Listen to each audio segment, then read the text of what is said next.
interviews on the main screen. Other creators in the call, whole dream team. How you build your league, star panel on flame. Breaking down loot, league, mech every layer of the game. Hot takes, but the respect stay mutual. He hosts like a pro, keep the convo beautiful. When I on chat, other locked on the guest. Give him room, ass deep cuts. Pull the best. From Toronto to the west. You can feel that flag? Little red on the cap, white cross on the tag. Yeah, I'm proud where I'm from. He say that live, but the love worldwide every time he goes live. Yeah, Blaze Works TV, we grind, we climb, we eat. Path of Exile 2 on repeat. You stuck, keep bringing that hit. From the north, believe high, Canadian pride in the sky. Let's go. Helping you clear that line. He the guy while the mobs all die. He the guy while the mobs all die. The nurse in the fog, he the waypoint lit. If your bill feel wrong, he will tweak that quick. From Act 1 rocks to the end game drip. Type Blaze in the bar, watch your whole run flip.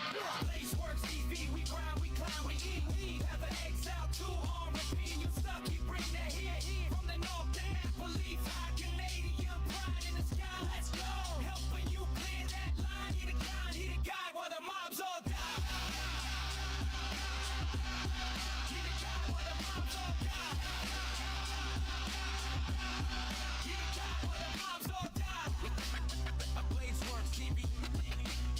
Blaze Works. Blaze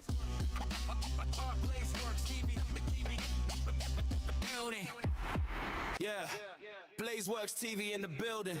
Path of Exile 2. We what? Yeah.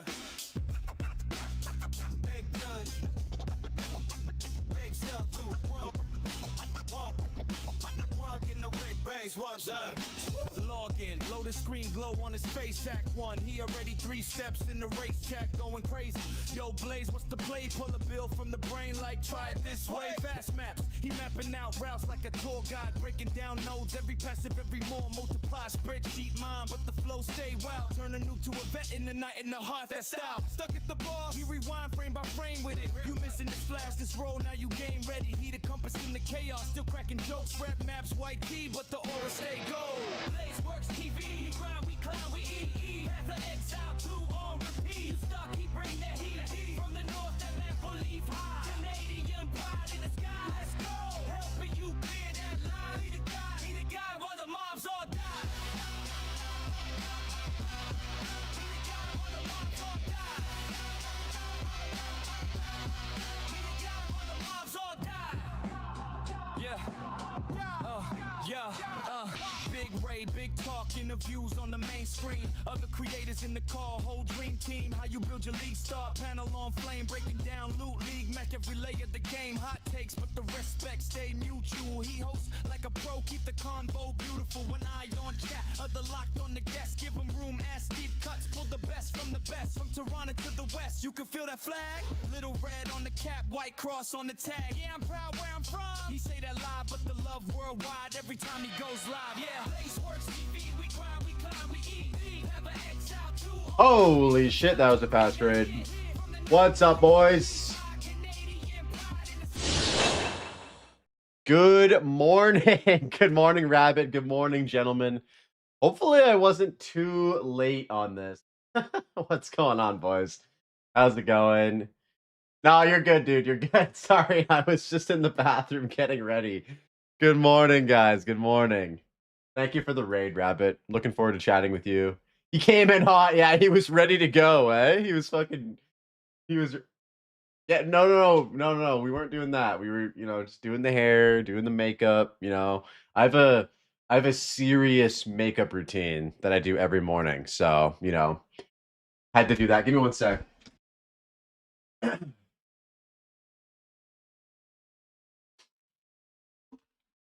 I may have also pooped a little bit. I may have also pooped a little bit. Yo, BX at the follow. Thanks, bro. Guys, so today's a big day. Today is a very big day. Today is the 1-year anniversary of BlazeWorks TV. Pretty special moment. I don't want to get too sappy about all of it, but it's been quite the journey over the past year. Yeah, basically started making content in 2025. Yeah, dude. Yo, Celiac with the T1, man. Thank you so much, dude. Good to see you. Yeah, I forgot to say good morning to you guys. Yo, Herminator, Jungle, Gazilla, Arjack, Media, Will, Scythe, Rabbit, all of you guys, good morning. Pleasure to see you guys.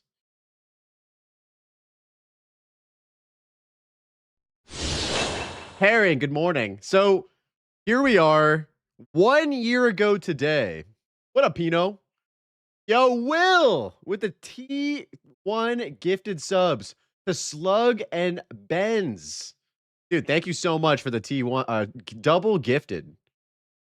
Bro, I appreciate you guys coming in hot with the gifted subs. We also have a discount right now, 35% off, 5 gifted or more. Yo, what up, Silver? How's it going, man? So go, guys. 1 year ago today, we dropped my first ever YouTube video. So yeah, look at this guy. Way too much Path of Look at this Exile guy, 2 since it Baby came out about Blaze, a month and a half ago. flexing his 500 hours in 2 months, which is pretty crazy. I played 500 hours in basically 2 months of the game. Like, what the fuck? Bro made a PoE video straight out the womb. Yeah. So my first ever video was a year ago today. 1 year ago. This video actually did surprisingly well. I wasn't expecting it to get any views, right? I'm like a brand new. This is my first ever YouTube video ever. And so you'll notice here that since the beginning, I started doing HCSSF content. We did a video about me doing the Trial Master in 0.1, which, like, I don't know if you guys ever tried fighting the Trial Master in 0.1, but like he was insanely hard. And then, yeah, we've done quite a few videos since then. We started doing the podcast about 10 months ago. So that was so we're gonna be doing a 1 year podcast anniversary episode with Everseen. Probably in what will it be, February, April, I guess, of this year. So that's gonna be sick. And then, yeah, we've had some crazy stuff. So we did our first build guide. My first ever build guide was a Smith of Katava in 0.2. And then, yeah, we did have a video pop off. We had that one video pop off, the PoE 1 after 1,000 hours of PoE 2 video. Currently at 179,000 views, which is crazy. My most viewed video by a mile. Run it back on Smith with whirling ass for the culture, dude. I'd be down. I'm overdue for a Smith run, honestly. And then, yeah, you can see here, the podcasts keep growing. The first big guest on the podcast was, Talkative Try 8 months ago. Then we had Kaltarak, Offman and Michael, Miso, Local Hole, and then the list just kept growing. Rabbit's previous episode was 6 months ago, which is crazy. And then, yeah, we had the Ice Shot Deadeye build guide popped off in 0.3. 18,000 views on that one. Pretty solid, I think. For my second ever build guide, I love this build, man. I love Ice Shot. So good. We did the Falling Thunder. We did the Falling Thunder build. This Falling Thunder build was insane. It just one-shotted every pinnacle boss. Oh, dude, this build was so gross. Oh, yeah, this build was amazing. What's up, everyone? This build was absolutely a banger. Yeah, let's keep reminiscing a little bit here, boys. This is enjoyable. So that was 0.3. We had some more podcast episodes. We had Drake on. We had Wydock on for the first episode. BV, of course. I think of this build when I think about your channel. Which one? The Invoker build, Celiac? We did our first IRL podcast, which was absolutely scuffed. I even did a warning at the beginning about how scuffed it was. Oh, the Falling Thunder one? Yeah, dude. That build was insane. Look at this guy. Me and Offman and Michael just yapping IRL in an Airbnb in Detroit. Yeah, so that was cool. Learned a lot about. I wanted the backwards hat. Yep, the backwards hat, dude. What else do we have here? So first IRL podcast. Oh, we're not sorting by oldest. What else have we done? So then yeah, we had a bunch more podcasts, and then that brings us into 0.4. So 0.4 are probably our best video that I did for 0.4 was the league starter build guides, or best, not build guides, but best builds for 0.4. We did our first troll video, the monkey video build guide that got absolutely disliked to oblivion. And then the build that popped off for 0.3 for me was the tactician with nades that we pushed all the way to level 99 with. And then, yeah, we had more amazing podcast episodes. We had DM, Dreamcore, Jazzerus, Timmy, Scorpius, Barricade, all of the legends. We had Gazi come on. We did another episode with Wydock. And then, yeah, basically up to 0.4, it was Tactician. And then we started doing more, I guess, like video essay commentary stuff recently. So we had the implicit modifier video. We had a bunch more podcasts with some awesome people. The casino video. And that brings us to today, boys. That brings us to today. That is a year in a nutshell. So yeah, I appreciate you guys chilling, man. Appreciate you guys hanging out. All the support that you guys have shown over the last year has been incredible. So yeah, much love to you guys for being awesome and for being part of the community. It's been an incredible journey so far. I'm excited to see what 2026 has in store for us. Let's hop into the game.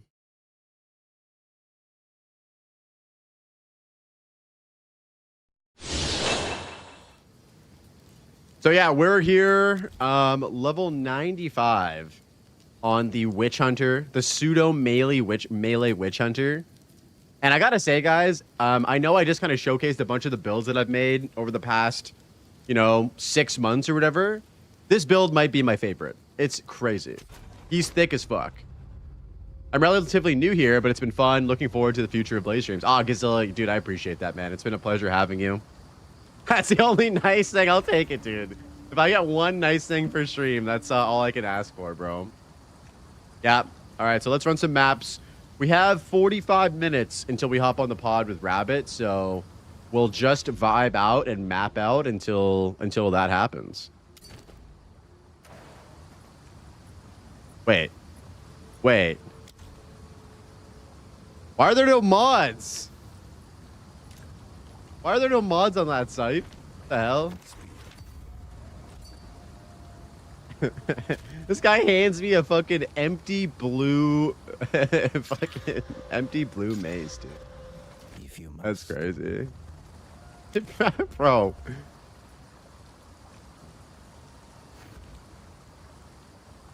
What am I supposed to do with this, Scythe? I don't even know how to craft on this. It's double socket, though. Destroy it? I mean, that's probably going to happen. How do we craft on this? Oh.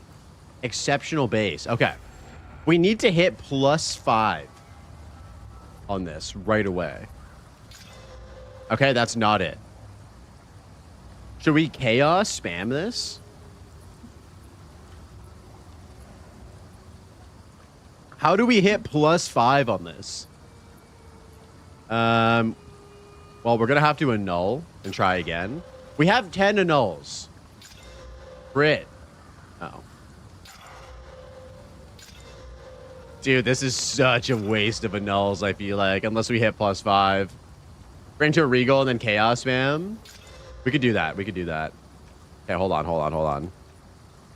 Let's do a couple more and see if we can hit the +5. I don't know if it's gonna work. We'll do 3 more annuls. 3 more annuls.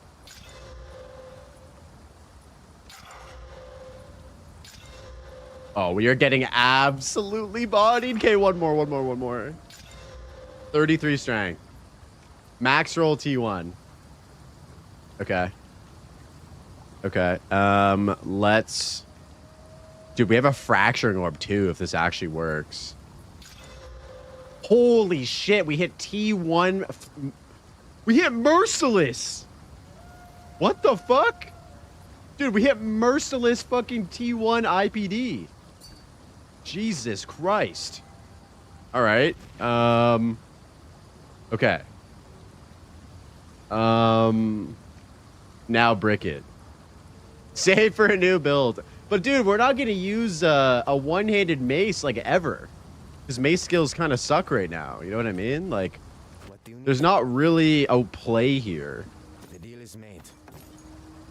Maybe Chaos is a bad idea now. Yeah. Earthquake Titan. Is that a thing? I haven't looked at that. And isn't it better to use a two-hander for for the +7? Isn't it better to use a two-hander? Guys, what do we do with this? Do we just hit a fracture on this and pray? What about this? Well, you lose so much life with Giant's Blood to him. But what if we did it on Witchhunter, where life doesn't matter? Okay, here's what we'll do. We'll do Essence of Haste. Yeah, we'll do Essence of Haste. And then we'll do... We should Desecrate Suffix with Aminamu for the armor break. And that way... Oh, wait. We can't get Suffix because... Okay, we'll have to Omen of Light this. Here's what we'll do. Here is what we'll do. We will Desecrate for prefix.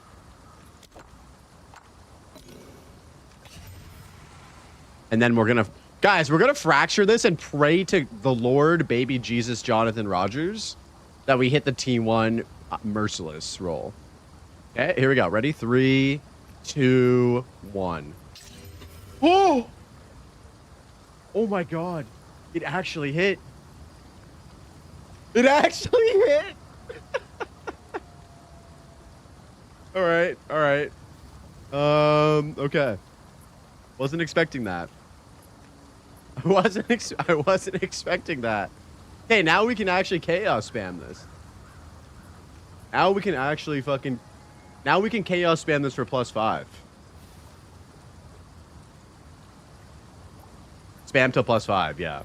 I only have 37 Chaos, though. What does the guild have? The guild is broke. Okay. So, I think what we do now is we... Sponsored by my fellow... Dude, I didn't know if we were going to be able to cook this scythe. We actually hit a null perfect transmute Merciless, which is insane. It's absolutely insane. Scythe has many chaos. I know, but Scythe always hooks me up, dude. I can't keep asking Scythe for shit. Even though he's my Witchhunter boy. He's my Witchhunter boy. Alright, here we go. Luckily, we saved some annuls. So, let's annul 2 things off of this. And then we just spam a bit. Okay, Leech. Even if we hit +4, we'll... I mean, no, we need to hit +5 on this. We need to hit +5. I'm going to save 1 perfect or a greater chaos. Okay, we're going to run out of chaos here. 100%. Come on. Come on, show me it. Oh my god, dude. Oh my god, dude. That's double T1.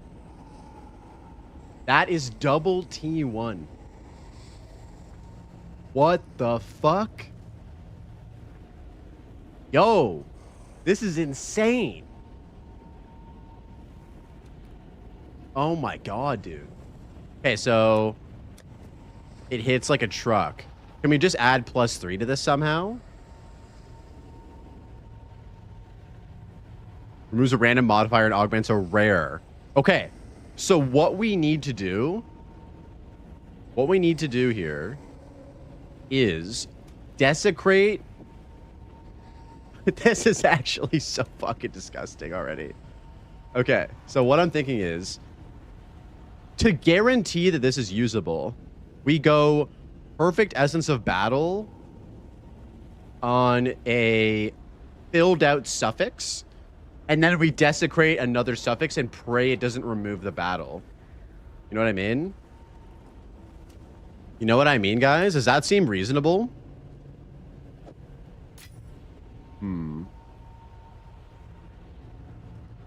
But for shield wall, the IP doesn't matter. That's what I know. It doesn't matter at all. The only reason why it would matter is if we do onslaught and we do... So onslaught triggers with armor explosion. So what we learned is that armor explosion, when you blow up armor, actually uses the damage of your mace, one-handed mace strike. So if we put armor explosion in, woo, this is going to be hitting. You can only add suffix with exaltation omen. We have that. We have that. We have that. We have that. So, I mean, dude, this could be crazy no matter what. This could be crazy no matter what. So we have prefix, we have suffix. Okay, hold on. Let me see. What do we do here? Ideally, what we want to do here, guys, is we need the crystallization omen. So we need to hit an exalt on the suffix, and then we need to move that suffix into % damage gained as extra fizz, and then we need to add 3 more suffixes, desecrate as one of them, and then the essence of battle. That's what we need. We don't have all of the currency to do this right now, so we probably should wait to cook this for later. I don't want to fuck this one up. We need to save this for later, because yeah, we can't throw away a double T1 prefix. Like, that's insane. What does this get up to on max quality? 400 top. Okay, so we're gonna hold on to this. Let's do some ritual though. Let's do some ritual. Which crystal do you need? I need the dextral crystallization, the one that turns a suffix, removes a suffix with the perfect essence. I think it's dextral crystallization. That would be the one that we need. Yo, what up, Reed? How's it going, man? Good to see you, big dog. Dude, that was insane. The question is, do we corrupt it for the triple socket, boys, if we get the Giga weapon? Oh, Rabbit actually has it? This is insane.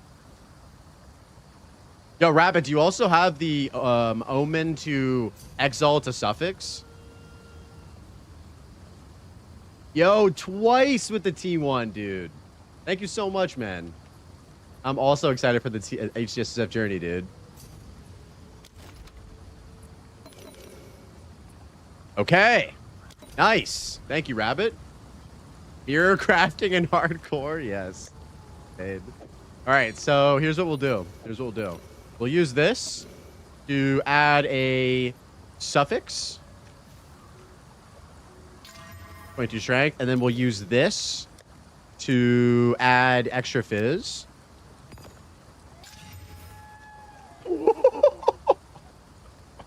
Bro, look at that. Bro, look at this fucking item. Holy shit. All right. Okay, what's next? And then what we'll need to do here is we'll need to do this.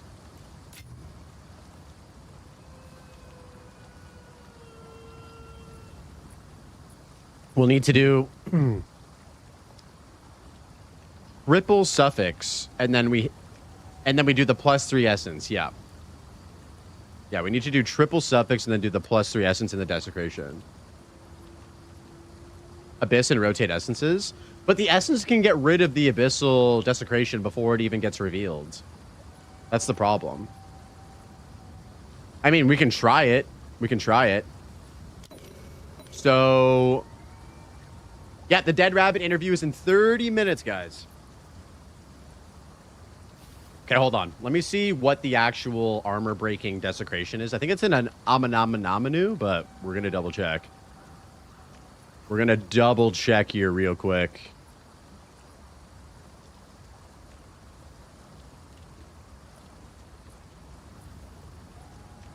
Yeah, bones are easy to farm. We have a lot of bones as well. We have a lot of bones as well. All right, so we want to do, yes, Manamanu. For the break armor equal to 4% of physical damage dealt. So we'll do this. We will do this. We will do this. Okay. And I do believe you have to also light this because it's out of 4. Yeah, you do have to do that. Okay. And then we'll go Greater Exalt, double. Greater Exalt on the double. Where's that? We have this. Yo, what up, Tampon? How's it going, bro? Oh, mana and crit. T fucking 2 crit. Wow. All right.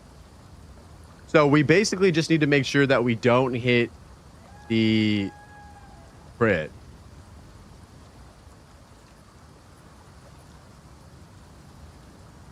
Oh, add? Okay, we'll wait.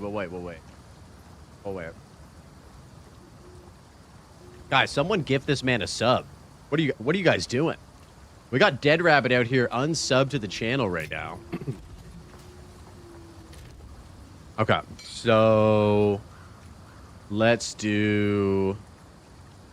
Man, we should just go for the perfect essence of battle, I guess. We should just go for this. I mean, ideally it hits the mana per enemy killed. That would be crazy.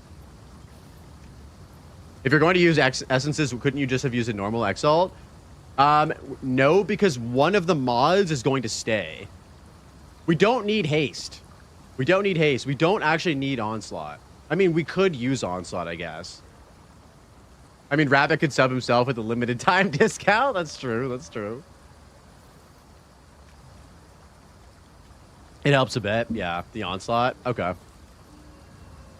So it doesn't help with Shield Wall, but it will help. You thought you'd use haste in battle? We can do that.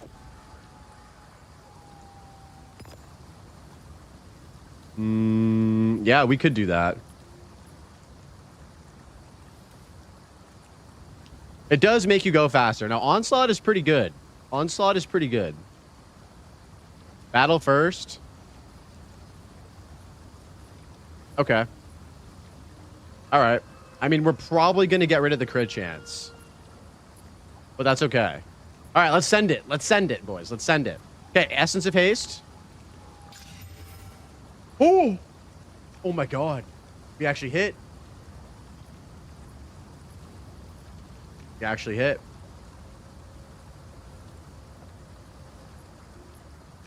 No, it's a max roll of Onslaught. That would have been the +3 that we needed, though.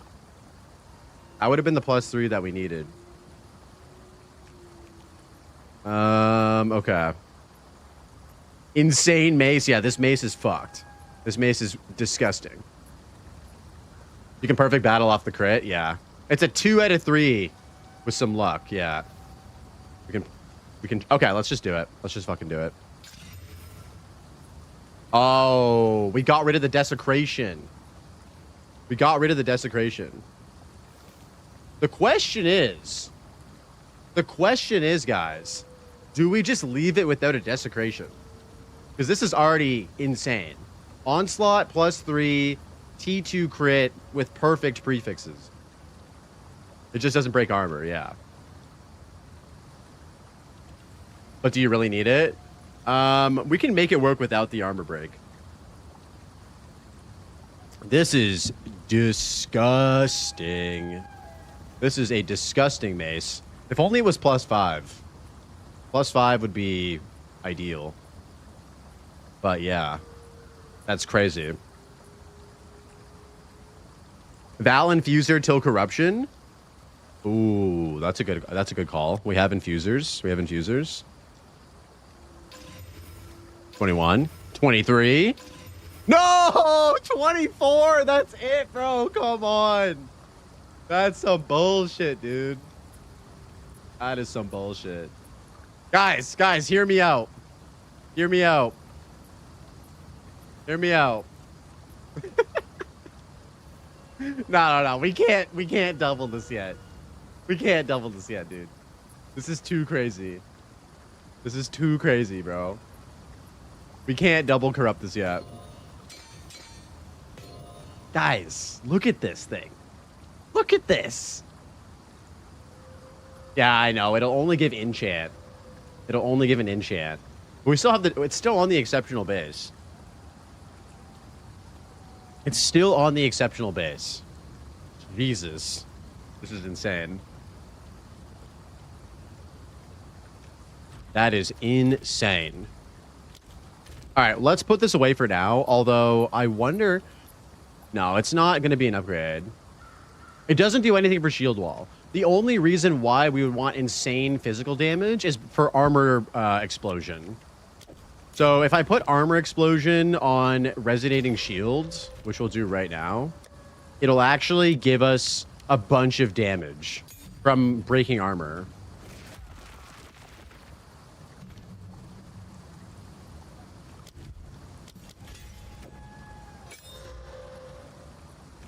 How much damage will we lose, though? We actually don't lose that much damage. We lose like 1.5k.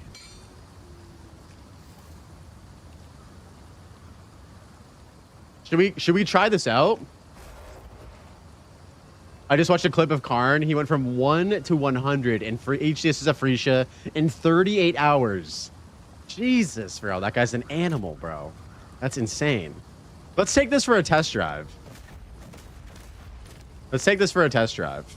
Essentially, why we would want to use this is because we can actually get 2 of the alacrity runes, which would give us 16% skill speed. Dude, he is an absolute gamer. Karn is a fucking absolute giga chad. All right, let's take this baby for a test drive. Even though we're losing a bit of damage. We're losing a bit of damage, but it's okay. Let's take this baby for a test drive.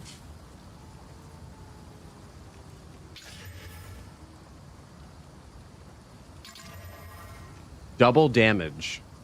We have enough damage to lose? Yeah, we're doing big damage. We're doing big damage. What up, Skadutch? How you doing, brother? I feel like he'd be rank 1 in THC 100%. He'd be crushing THC, dude.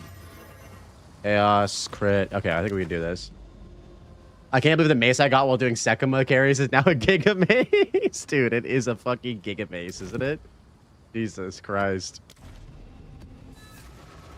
It doesn't have the armor break, though, which sucks.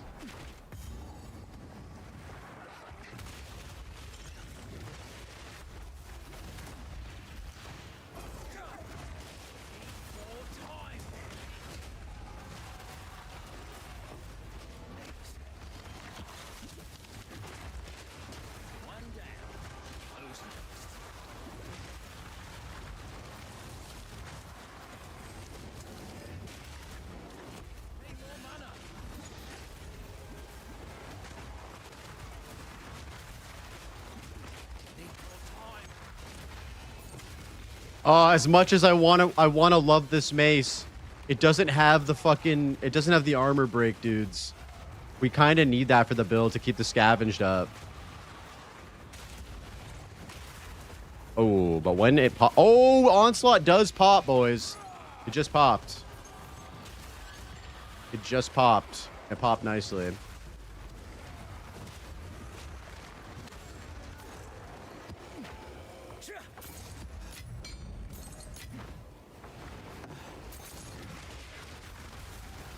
I feel like this would be so good on another build. We just kind of have to figure out what build to run with this. I know, dude. I know. That's okay though. This isn't like a shield wall mace anyways because of the high fizz damage.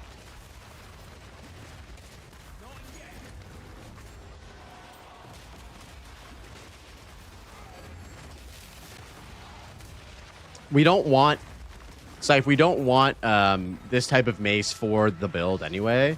Ideally, the mace that we want on our build is a +5 with armor break. Those are the only two things that matter.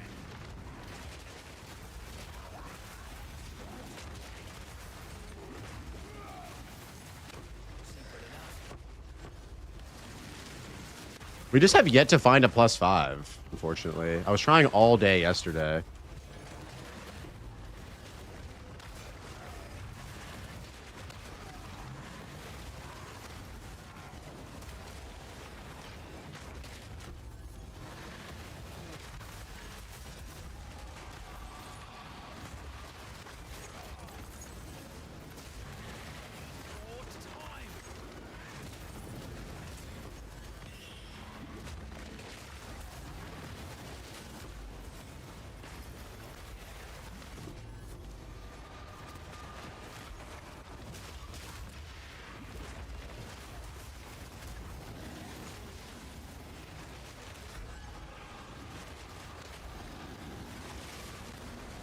Yo, what's the gem that allows you to do shield walls on fissures? I will break it down for you in 1 sec.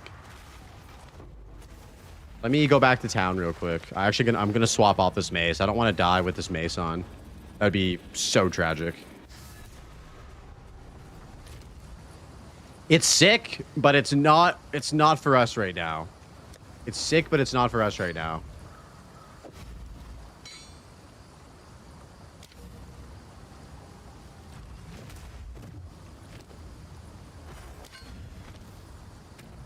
My boss sucks. Need a full-time editor. I don't have enough views to do that yet, unfortunately.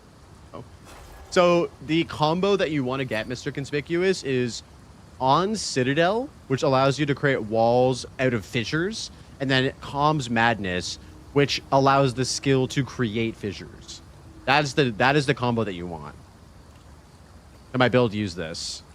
No. Unfortunately not. Thank you though. Thank you though, Scythe. That is the combo. It's so good, dude. It feels amazing.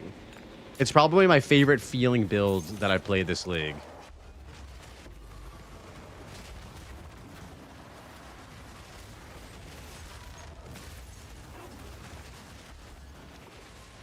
We'll come back and grab all this loot later. We'll just clear the rest of the map first. Oh, actually, we do have an essence here that we need to do.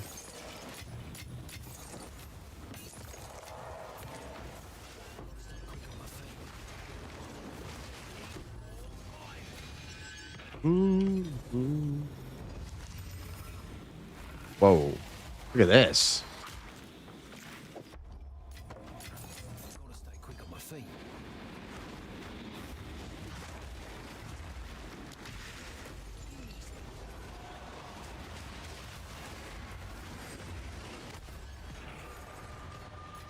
Pockets are full. There's so much loot. Yeah, if you guys haven't tried out Shield Wall with this combo, I highly recommend it.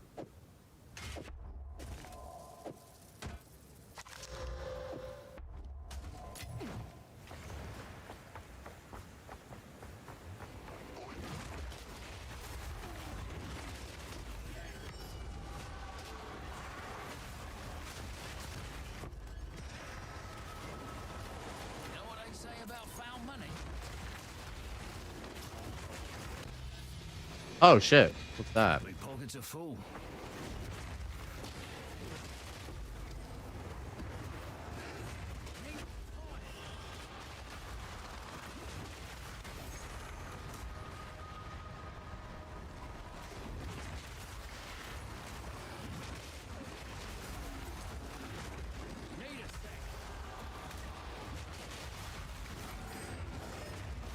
It actually is even more satisfying because of the Witchhunter.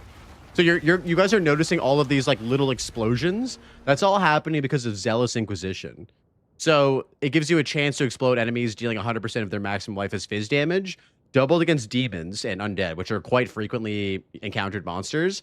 This goes so hard in the temple as you scale effectiveness, because the monster HP goes up and up and up. And so you're essentially detonating dead 10 to 20% of the time in there. I guess you're not really fighting demons or undead in there.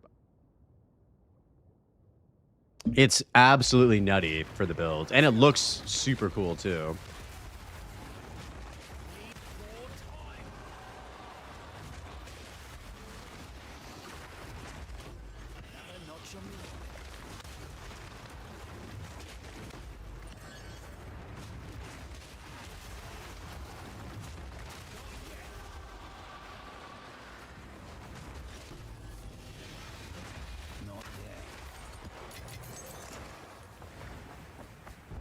Diva.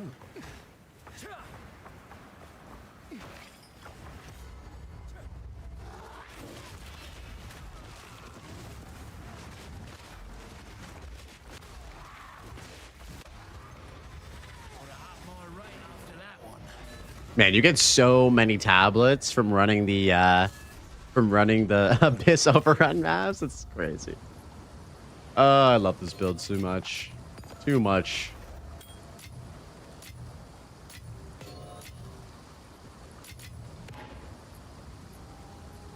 Yeah, the boss damage is pretty good. Boss damage is pretty good.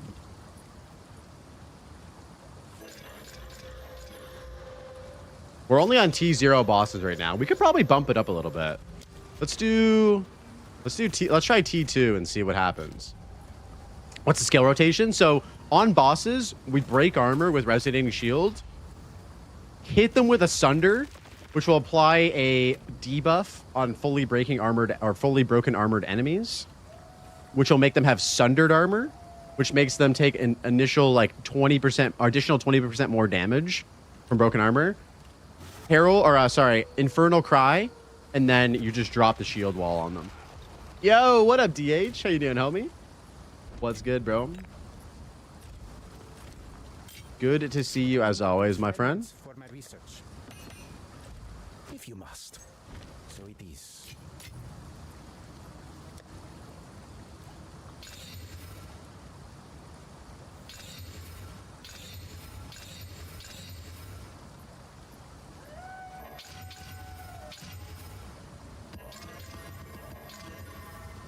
Yo, you're gonna do Whirling Assault on the Witchhunter? Let's go, dude.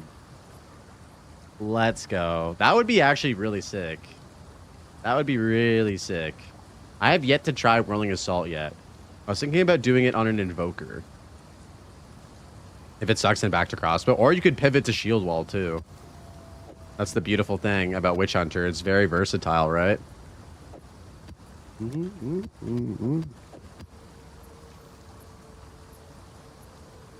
There are melee nodes on the Merc tree already. And you can also path into the warrior area super easily. The warrior area is right in your vicinity. Witchhunter Spark? Oh, God. Oh, God, dude. You could go Tactician Spark, I think. You think the shield wall's getting the nerf treatment in 0.5? So there's two answers to that. What I think, what I hope, and what I think. What I think is that it's pretty fucking strong. And so what I hope is that they bring up other melee abilities, other mace abilities, to feel as good as Shield Wall and Fortifying Cry does.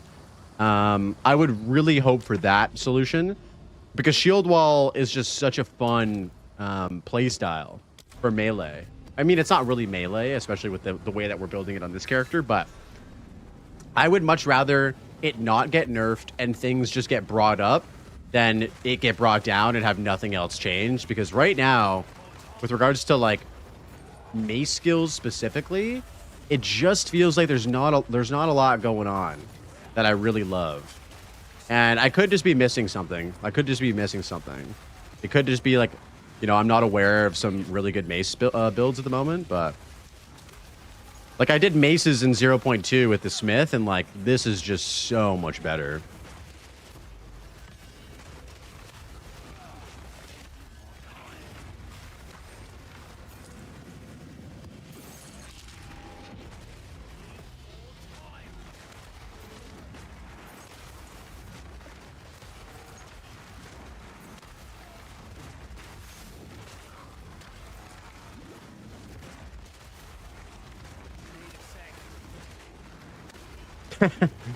Dude, I believe in the whirling assault vision though, DH. I think that's gonna be good. Are you gonna go pure evasion, or what are you gonna do for defenses?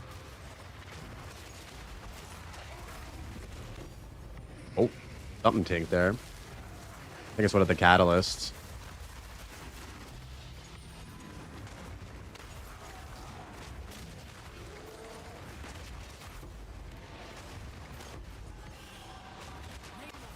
Pure armor, I hate evasion. My man. Let's go, dude.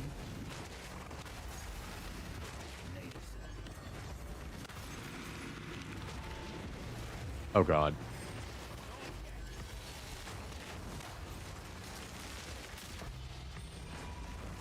Why is this wagon here? Get rid of this wagon.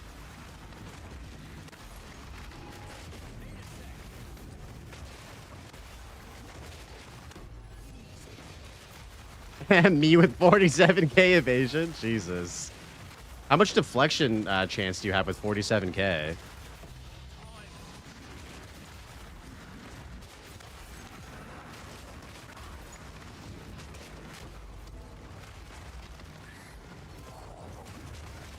You must have like a good deflection chance with that. Like 70% or something. You have 40k deflected, 82% deflect. Jesus. All right. Yeah, that's really good. So for all intents and purposes, you're taking 40% less damage the majority of the time.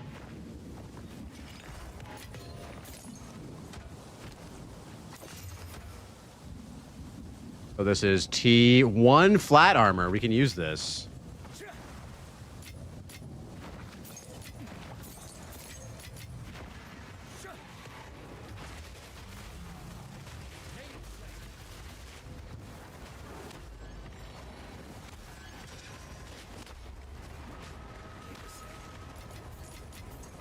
Why is this a tink? Speed modifiers on rings. I guess it's pretty good for cast speed, right?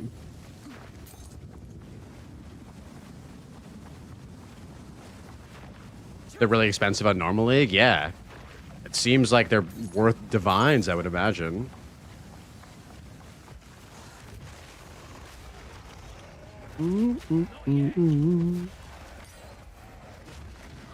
It's worth a div on softcore? Oh, hell yeah. I guess it's just for people using like cast speed rings or the skill speed desecration, maybe.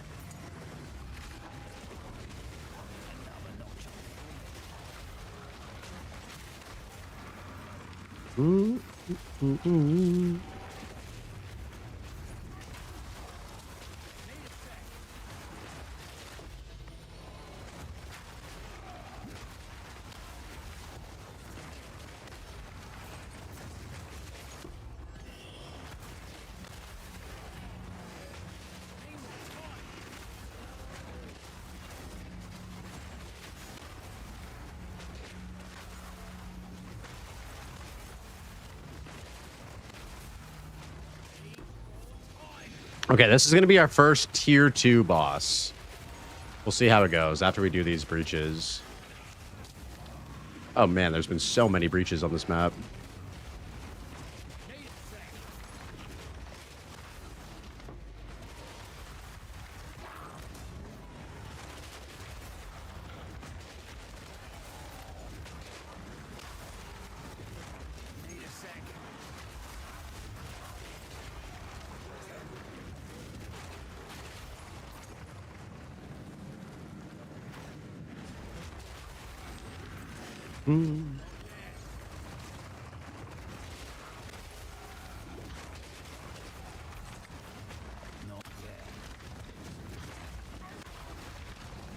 Man, I wish there was more monsters. I gotta do my zest. Get those last few points.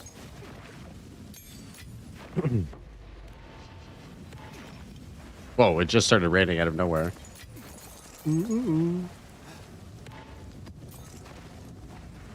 Alright, let's see how the damage is on tier 2.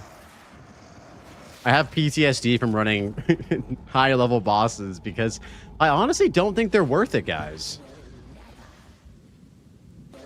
Yes, they drop more maps, but they get increasingly rippier.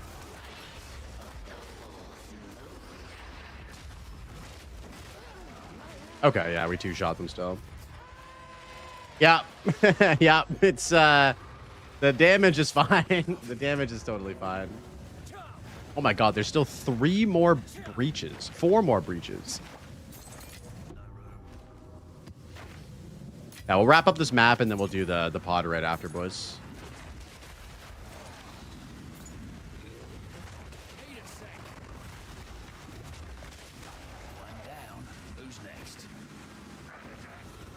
Let me grab this shrine, though.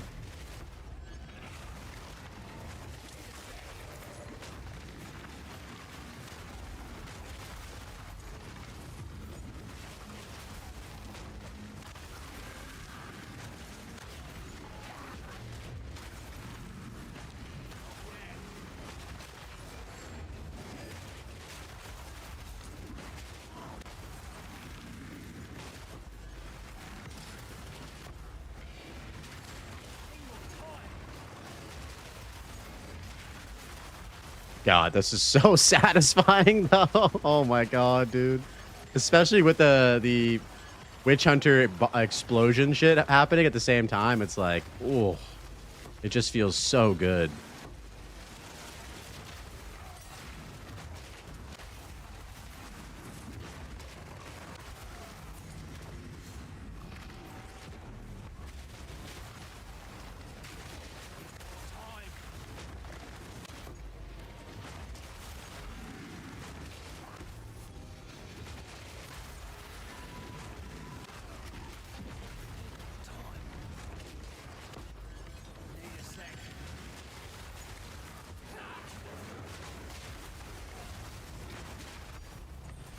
Oh, there's another tank as well. Neutral catalyst.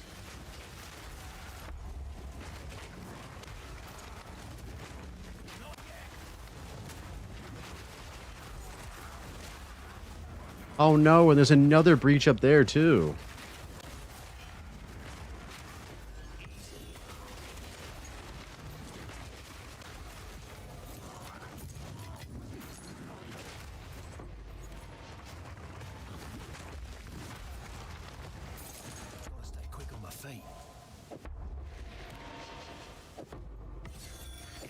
That extra 10 to 11k layer is nice. It's very nice.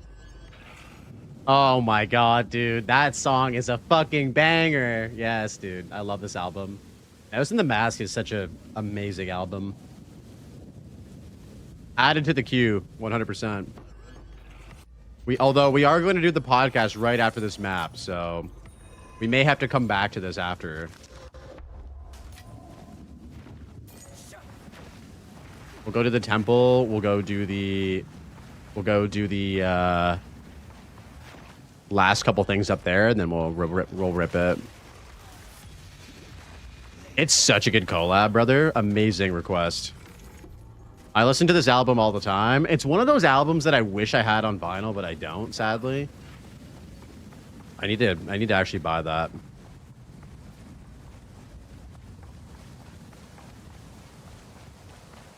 Just one more map. No. We're in the last map, guys. We're in the last map. We're not doing another one after this. Surely we're not. Surely we're not.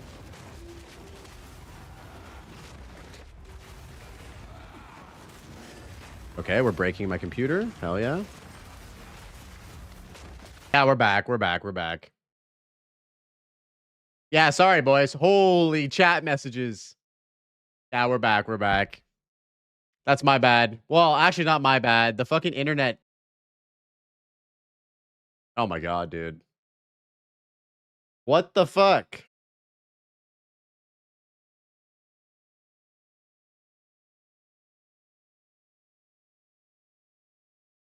We're back. Perfectly planned for the start of the podcast. Whew. Boys, I don't know what happened there. I honestly don't know what happened there. I'm so sorry. I don't normally experience internet issues. But for some reason, I had internet, but my OBS would just keep losing connection. So I just had to restart my computer and restart the stream. If you had EU servers, you would not be down. Yeah, I have no idea what happened, dude. That sucks. It is what it is. We're back. We're back and we're better than ever, hopefully. I'm glad that it happened prior to the podcast happening though. Dude, we're in the 2036 now. It's crazy. It's crazy. All right, let's hop on a call with the homie. I don't want to waste his time.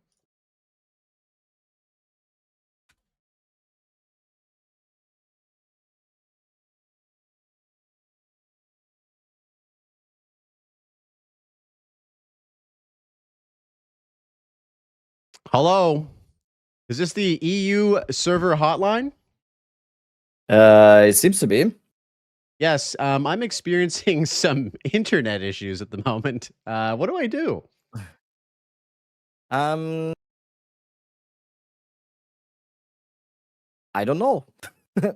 As a jerk. Oh wait, I'm experiencing camera problems. It seems. I don't know. Oh, he's experiencing Elgato. the classic Elgato moment right here. You'll love to see Elgato it. problems. Yeah, amazing. Oh, there we go. There we go. I thought you guys don't have internet problems Dude, that's what I thought. up in the old Canada. That's what I thought. Thought you guys are like evolved past internet problems. 2 steps forward, 1 step back, unfortunately, is the way that we're going about it today. Maybe he's coming for your internet now as well. 51st state. Let's go. Oh God. 52nd? Wait, no. I think it would be 51st. And I know this only because this is a thing that's been repeated way too many times. Yeah. Are you able to move your camera slightly to your right?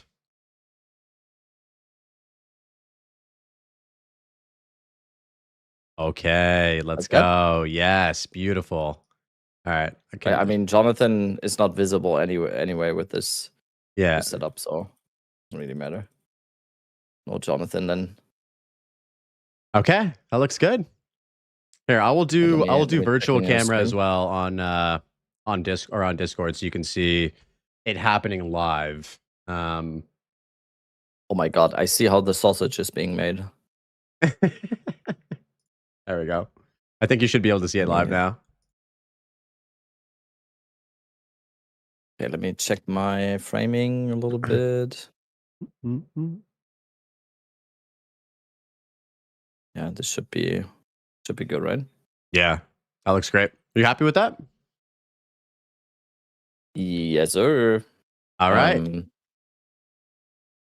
All right, guys. Apologies again about the technical difficulties there. Appreciate you guys sticking around. Apologize once more. Sorry, guys. Let me be a Canadian and just say sorry 100 times. Yeah, just don't know what happened. But I think silver lining, it actually happened perfectly because it didn't happen during the pod. So that's huge. All right. We got the one disconnect out of the way. It's only actually happened out of 37 episodes. I've only ever disconnected once, which is pretty good track record. 1 in 37 is pretty good. Yeah, 100%. For the amount of yapping we've done. With the German internet, which is famous for being dog shit. Actually, in 1 year of streaming, I don't think I've ever had like a real complete disconnect from my internet. It was mostly like these mini Twitch disconnects, which is on Twitch's side, and that's kind of it.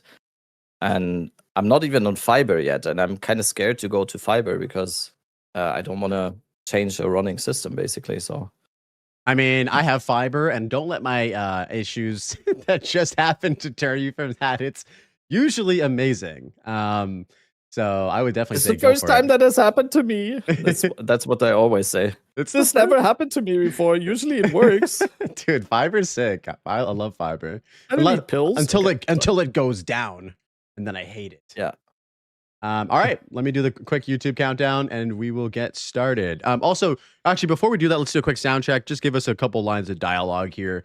Get yourself situated. Hallo, ich bin Max, ja, auch bekannt als Dead Rabbit. Meine Frau sitzt gerade mir gegenüber. Ich gucke sie jetzt gerade an. Sie spielt Witcher 3 auf der PlayStation. Spielt sie jetzt gerade. Sie ist sehr sauer, weil sie musste einen Greifen töten. Wollte sie nicht. Also, da sind wir jetzt.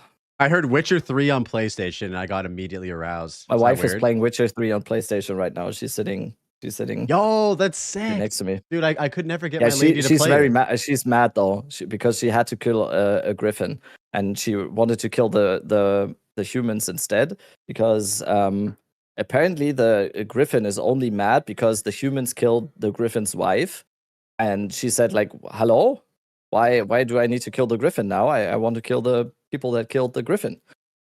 So Oh that's man, where they are. she's at the very beginning of the game, I guess, where like she's in the Yeah, first she is. town. Oh, dude, that's such a. Yeah. I'm excited for her. That game's such a banger. Such a banger. All right. Yeah. You're sounding great on my end. I think we can all agree that Rabbit sounds good. So let's do a quick countdown and we will get started. All right. 3, 2, 1. What's going on, everybody? Welcome back to another episode of the Passive Tree Podcast, a podcast dedicated to talking about life, Path of Exile 2, and everything in between. Today, on episode 37, I'm joined by a fellow PoE2 creator and streamer. He's none other than Dead Rabbit. Welcome on, and how are you doing today, sir? I am doing extremely well, I have to say. Like past few weeks have been amazing. I'm doing super well. PoE is in a little bit of an off season now, I would say. I think for today, honestly, is the first day where I actually really noticed it being in a little bit of an off season, or like dying down, I would say. It's always like very noticeable as someone with a stream that is purely dedicated to one game. You can definitely notice when a cyclical game like Path of Exile kind of dies down a little bit for the season. And it's very noticeable now, but I used to not like this part a lot. I kind of enjoy it now because it's just a little bit of downtime. So I'm just looking at stuff to do now. Maybe there's going to be some other games now in the stream. Maybe we'll see. Get ready for the next league. Get ready for everything that's to come. So yeah, I'm very zen right now. I'm very zen. I'm used to be very scared during these times, but I'm not that scared anymore. Yeah, no, I know exactly what you mean. It's funny. This is our fourth cycle with Path of Exile 2 now, and you see, obviously the very exciting hype season before the league. When the league starts off, it's obviously very exciting too. People are watching and tuning in and stuff like that. And then there's this like trailing off of people. People lose interest in the game. They're not playing as much. They're not watching as much Twitch. But I know exactly what you mean. As we kind of get used to this cycle, it starts to feel a lot more familiar, and it actually feels a lot more, as you mentioned, like zen and chill. And now like we're getting to the point where it's the downswing, but that only means that the hype to come is around the corner. Yeah, I wanted to start off by just saying like happy 1-year anniversary, man. Like today is a special day for both of us. We both started February of 2025 making PoE2 content and streaming like that. And yeah, so dude, I can't believe it's already been like a year, man. It's crazy how fast time flies. Yeah, I've been reminiscing a lot over the past week, over the past few weeks, because yeah, the last year I strictly I started in December, or like the first video I uploaded, I think this was December 2024, so it's a little bit over a year. But I started streaming on Twitch, which I would describe as like the big thing that obviously is probably the most important thing to me as it stands right now. I started streaming on Twitch in February 2025, I think 9th of February. So it's like 5 days more to the exact 1-year anniversary. And then, yeah, I mean, same goes for you. And it's been kind of crazy, and everything's just happening so fast. This is all like super surreal still, because I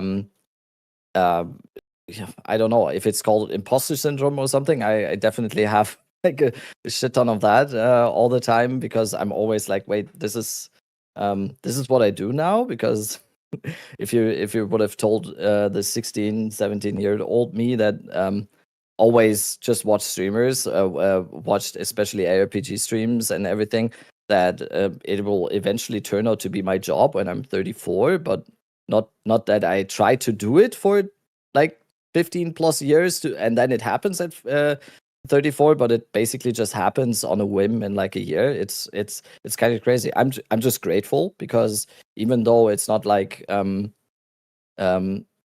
monetary wise or whatever, like I don't care. It's like not the most amazing thing of all time. It's just, to me, it has been the most amazing thing. Like personally, I always judge everything that I do or everything or how I'm feeling, how well I get out of bed in the morning. And I've said this like so many times on stream already, and I basically say it every single time after or when I end my stream.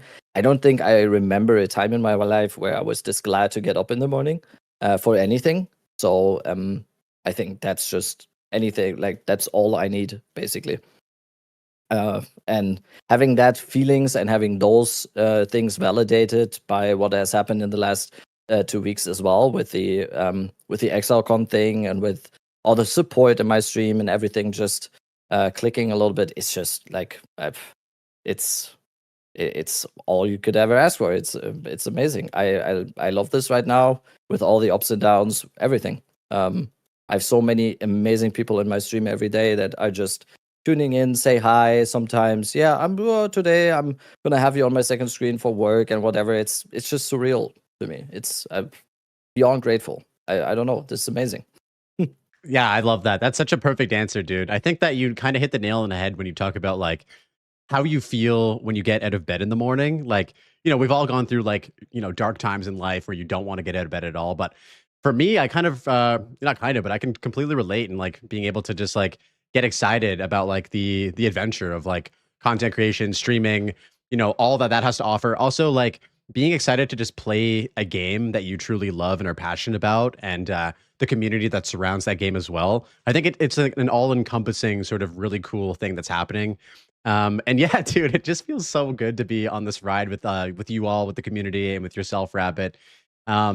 So yeah, you mentioned that the first video that you dropped was like about a year ago on YouTube, and so I did some digging, and I saw that like the first video you posted was like a Spark Stormweaver build, and you were like, "Hey, look at me! I'm doing T1 maps. Come check out my stream." And so like, what made you inspired to like put this video on YouTube, like way back, like a year and a bit ago? I like how I even started to do or put like any video on YouTube, I don't necessarily remember completely. I just remember how I got into just uploading anything to my YouTube because at the time I just basically recently quit my job. I think PoE 2 came out, or at least the early access came out, I think December 6th or something.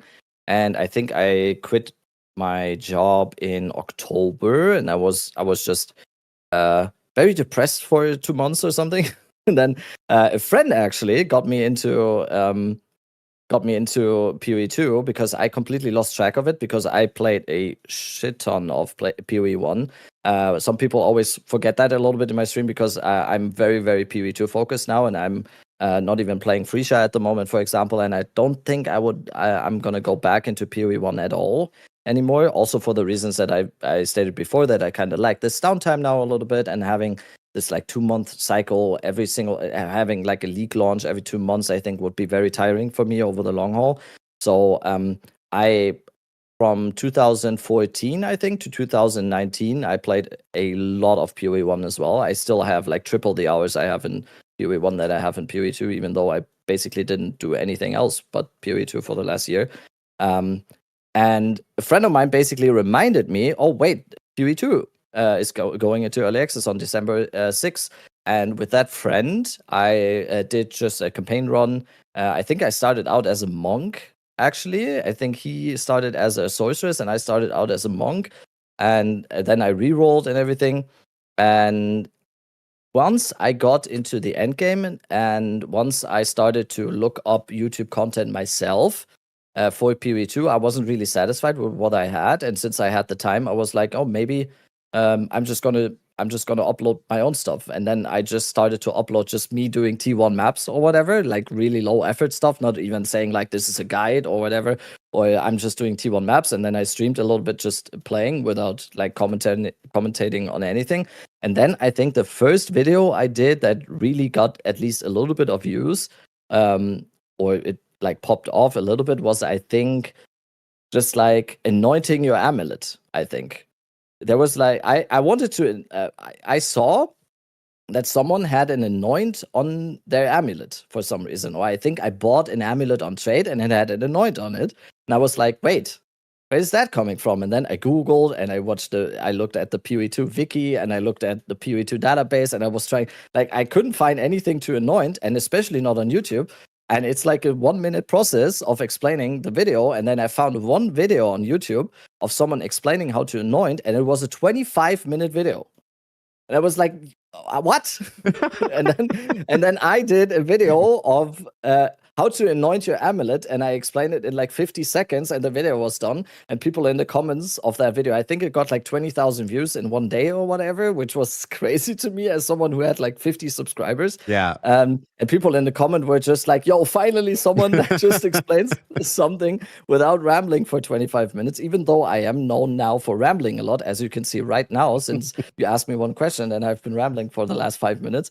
And then I don't know. It was just very fun to me, and I started then to do a Spark Stormweaver build, which I think I got to a point where it was very, very strong, especially compared to like what I saw on YouTube. And then it started going from there. And after that, I have to say, it all just went like in a blur, kind of. And I started streaming on YouTube, had a bunch of people on YouTube coming into the stream every day, and then it just kind of started happening. I didn't mean for any of this.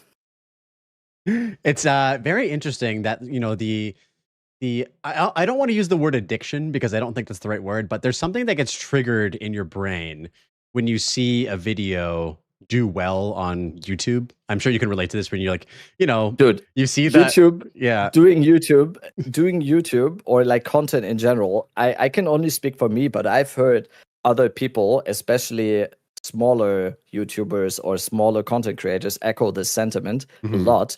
It is hella addicting. Yes. See, I remember a time, and I don't do this as often anymore, but I remember a time when I was uploading videos to YouTube, especially in the phase where I kind of thought, okay, I might be able to do this full time at one point. And I remember a time where I was, and my wife got crazy at me for this because I was on my phone 24/7 checking YouTube Studio app like every 30 seconds, because it is like, oh my God, it is hella addicting. 100%. It is very addicting. And especially for a person like me, it triggers something in my brain to this growth factor, and this just like, oh my god, it's growing, it's a continuous progress, kind of like an ARPG. I would say this is kind of like what an ARPG is to me as well. It's always this, like, this is the next step, this is the next step, this is the next step, and you're progressing towards that. And that is 100% what happened to me a little bit. I definitely can relate to that. I think another thing to add to that is the tangibility of like your metrics of success. So like, for instance, when you had, you know, your first anoint video kind of popping off a little bit, you could directly see on like a second to second basis, oh, like this is getting a lot of views, this is getting a lot of comments, this is getting me more subscribers and stuff like that. And there are very like few things that you can do that provide you with such an immediate like response in terms of like success or failure in some cases. And I think that like tangibility creates a sort of addictive nature. Like, oh, what's the next video going to be? Can I like beat my, you know, metrics from the previous video? How do I increase this progress from going on? And yeah, for yourself, I mean, moving onwards into your like future of your content. So you actually did find a lot of success, especially with your, you know, League Starter build guides, your crafting videos, your farming strategies, and then obviously you had the GGG build feature on the Grinding Your Games channel as well. And so the Essence Drain Contagion build and the now Plants build have been, you know, they're in the thousands of views, they're in the thousands of shares on Mobalytics. I would love to hear you sort of walk us through maybe your initial thoughts about how you got to, you know, Essence Drain Contagion at the start and then Plants as well in 0.4. I'm so glad I could diversify into not being just the EDC guy anymore. I'm so glad that it's also now the plants guy. I love that. I love that. I was so worried that my brand is just going to be Essence Drain Contagion, and now it seems to also be plants. I personally, I was not the only. First of all, I was not the only one, and I was definitely not the first one who did an ED contagion build in PoE2. I think I was just one of the people that took it the furthest, especially concerning that build, because I would say ED contagion is definitely what most people would describe as the definite league starter type build, because it is a build that is extremely good on a low budget. It is extremely low barrier of entry. It is very, very good for new players. It is super lenient towards certain itemization choices, because you just get the defensive layers out of the gate. You don't really need to worry about that stuff. The Lich just provides you with a flat out damage reduction from the start, and afterwards then you put on all the other stuff. So it's super, super simple. And at the same time, then most people always, with the ED Contagion build, use that build just as a starting off point, and then went into other builds. And I think I stayed with the build just the longest, and found most of the stuff that wasn't maybe sometimes found. A lot of other people definitely found similar stuff that I found as well, because it is, especially at the time, it wasn't really that Path of Exile 2 was so deep when it comes to builds and build variety, that there was just like, oh my god, this is just genius here. There's a lot of parallel thinking going on due to the nature of the stuff being mostly very, very basic. So I just thought I committed the most to the build, I would say. And I actually went into it and tried to make a very simple, but also very, very in-depth league starter guide that just popped off a little bit on Mobalytics. And a lot of people, the feedback I've gotten on my stream was just mainly around the ED Contagion guide, and how especially newer players really, really like the guide, because it was so in-depthly explained, or like very, very in-depth explained in the guide. But also, I think a big part of why my guide was pretty popular at a certain point, or why it was received so well, was because in my guide, in the first line or in the top header for the guide, I always said, if you have any questions, if there's anything you need to know, just come into the stream, ask the question. I will explain it as best as I can. And since my stream at the time was still pretty small, and it still is at a size where I can still answer any question, and I really set out to actually do that every single time. When someone came into the stream, had a specific question about the ED Contagion guide, whether it was the 10th time, 20th time, or 50th time it was asked that day, I didn't really care, and I still don't care. I will answer the question, and I explain the concept, because I think due to the build being very new player friendly, I think it was always very important to me to realize that since it's a new player friendly build, there's got to be a lot of new players that are going to play the build. And sometimes it's like there's a very obvious question. It's very obvious to people that have played Path of Exile 2 a lot, but it's not going to be obvious to the person that is going to be there for the first time. So I think that's also a reason why it went pretty well. Simplicity, new player friendliness, but then also the ability to min-max, to be able to min-max it to an absolute giga endgame build. That would be my 3 pillars of success for that build. And that same thing goes for the plant build. It's very similar there. Absolutely. And it sort of answers the one of the most important fundamental questions that any player is asking. Like, whenever you get somebody who's, new to the game in the stream, what are they going to ask? What is the best build to start this league with? Or what's the strongest build that I can, get into the game with? And so, something that, we've sort of discovered over, the last year is like, there's a lot of importance in answering that question.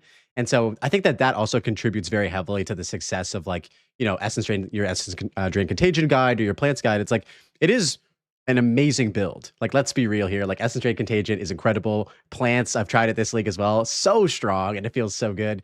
And so combine that with a very well executed guide and the importance of the question of what's the best build to start with, it just creates this beautiful sort of like combination of all the right factors to have things pop off in all the right ways. Yeah, I mean, it's kind of funny because after the Essence Drain Contagion stuff, this league with the plant guide as well. It just went exactly in the same lane. I would say it just had the exact same points of success, I would say, and it's also just a little bit luck based, obviously, because sometimes as a content creator or as someone who's doing build guides or something, you take the risk a little bit, and I definitely took a big risk committing into plans this league, because most people said it's going to be kind of a meme and there's not much to go off of. You are crazy if you're league starting plans. And it was definitely a big risk, and it kind of paid off massively, at least for me in like a content creator brain, but also in a way where I just had an extremely good build for both the campaign and then the end game. And it's also just very luck based. Sometimes you commit to something and you get lucky and it works out really well, and sometimes just you don't. And I've had multiple instances of that as well. So when you chose to do plants, was there obviously a part of you that was like, ooh, like I don't know if this is a gamble, essentially. And you're a gambling man, so obviously you don't have an issue with that. But it also is like, it was the new content too, which is another factor to consider, right? Like a lot of people have already done Essence Trade and Contagion and don't feel like potentially playing that again for a second season. Was that sort of part of your consideration when like going for the gamble with plants? Yeah, 100%. 100%. Even though I think specializing into a specific lane as a build maker or as a build guide creator is not a bad thing. You can see with Pox, for example, it's like every single time anyone talks about Righteous Fire, it's gonna be down to Pox, and that is an amazing thing. But at the same time, I just thought that, especially with no changes to Essence Trade and Contagion, there was like, I need to branch out a little bit. I need to find new ways, and I just for sure just found something that is very, very similar in the archetype to Essence Trade and Contagion. So it wasn't really a far throw off of what I did earlier before. I'm definitely a caster player, like 100%. I really enjoy caster archetypes. I'm not really a melee player, so I'm always going to be a little bit in that lane. So yeah, it just made sense. Absolutely. And over the last year, we've seen a lot of additional content added to the game. I've reminisced about this quite a bit on stream lately, where it's like we've been talking about how 0.1 felt and how we all sort of fell in love with the game in that particular state. And then now we've arrived at 0.4. We're over like a month in now. And it does feel like to some extent it is the same game, but very, very different. So I'm excited to see how that continues to develop. Over the last year, has there been like a change or a couple different things that have improved that have been like the standout to you as been like game changers that have made you enjoy the game even more? I think we're just in general moving in a very, very positive direction. I think even though I think what most people's critique with the game, including mine a little bit, would be that I think we're not maybe moving fast enough a little bit. I think the moves that we have had with the game have been overly very, very positive. We've had like kind of a little bit of a really sharp downturn, or like a little bit of a tail or like a low point in the 0.2 update, I would say, a little bit, where a lot of people went really doomer, and I kind of enjoyed even like the 0.2 update. I kind of enjoyed. I was a little bit alone on the side of a little bit. I kind of enjoyed 0.2. Even though there was like a long downtime where it was super like quiet and died down pretty quickly. But if I just think about like going from 0.1 into 0.2 into 0.3 into 0.4, I just think there has been an overall improvement on basically everything. I know we're still waiting for the big endgame update. We're still waiting for a lot of ascendancies, a lot of classes, a lot of everything surrounding especially the endgame loop.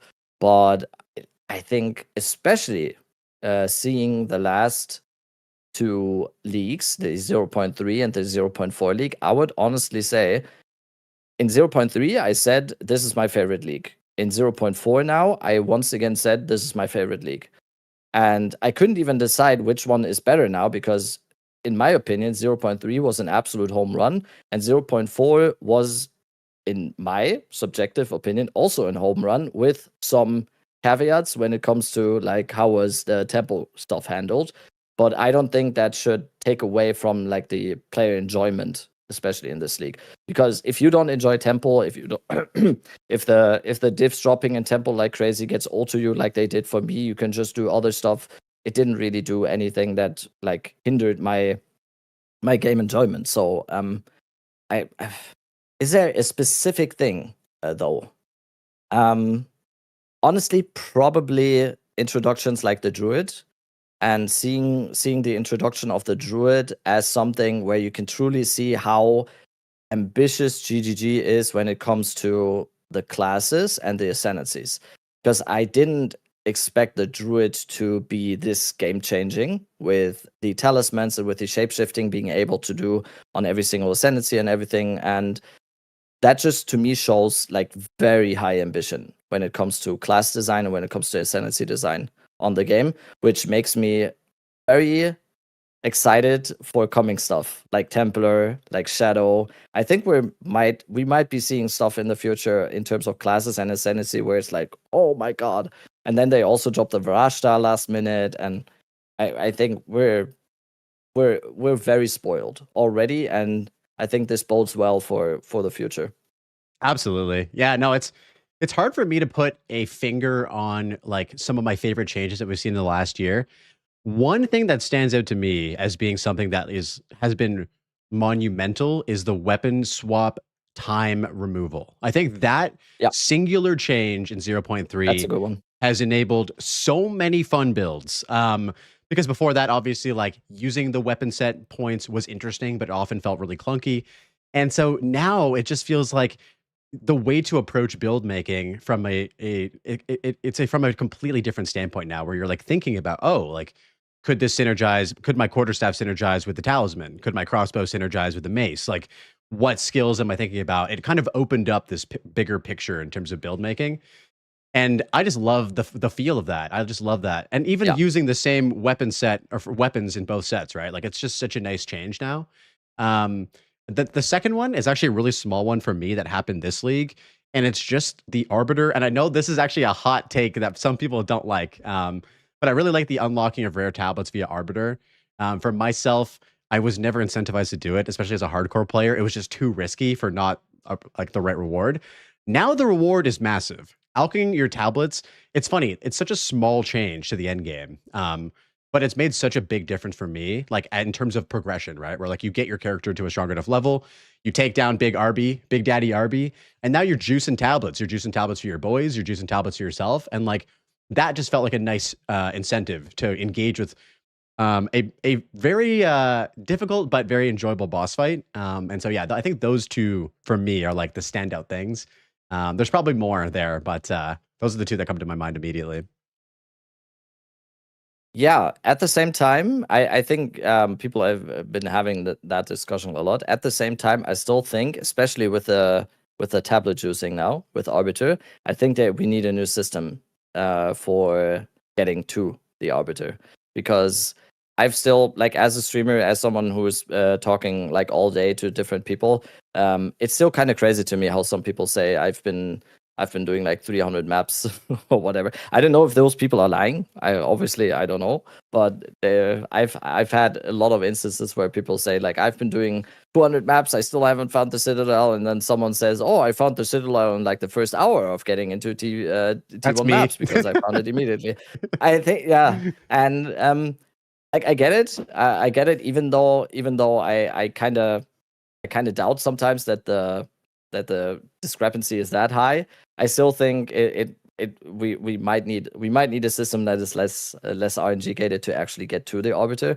But yeah, I think that's a very good point. Having an incentive to do the Arbiter, obviously the incentive should be very high to do the like biggest boss in the game, right? And before it wasn't really, because they kind of nerfed the loot a little bit. So yeah, I am just hoping that we get more of that type of content. I have always, ever since we started the podcast and we've been talking about stuff about the game and everything, I have been lobbying for more endgame Uber boss content. I don't even need I don't need all of them to drop like the best stuff ever, but my biggest draw in PoE1 always were Uber bosses and doing like Uber Maven and having like these like Shaper everything and having these like long fights, doing all the mechanics and everything. I'm pretty sure I've talked about this on our podcast, but I don't know anyone in the comments or whatever remember Lost Ark when it initially came out. Those boss fights and were just peak, and I just personally I love that, and I really really hope that we get more of that. I was super disappointed when we got to Atziri and it was just a pushover boss once again. Yeah. And it's I personally I just really like actual boss fights, and I really hope, and I think PoE2 could be amazing at that, because you get to Atziri in this patch. Best example, you get to Atziri, you have like the best intro of all time. She's like talking, and then she goes into the thing, and we look away. And but you have this boss room, like everything, the corrupted atmosphere, like everything. The boss room is just so perfectly designed. And once again, like huge shout out to anyone, like people in the people that work for GGG in the design department are just absolute like geniuses. Everything is just designed to perfect. The sound design is perfect. We have epic music and whatever. And then the boss fight is just like, oh, she's gone. And that's not just softcore trade league, guys. I just did an HCSSF run on a build that wasn't really that good, and it wasn't that high damage, and Atziri also died in like 15 seconds. So it's not just the softcore trade league Andy argument here. I just want more exciting boss fights like that, because the game has so much potential when it comes to that, because there has never been an ARPG as beautiful and as well designed as this one. And for me, that just lends itself to boss fights. Absolutely.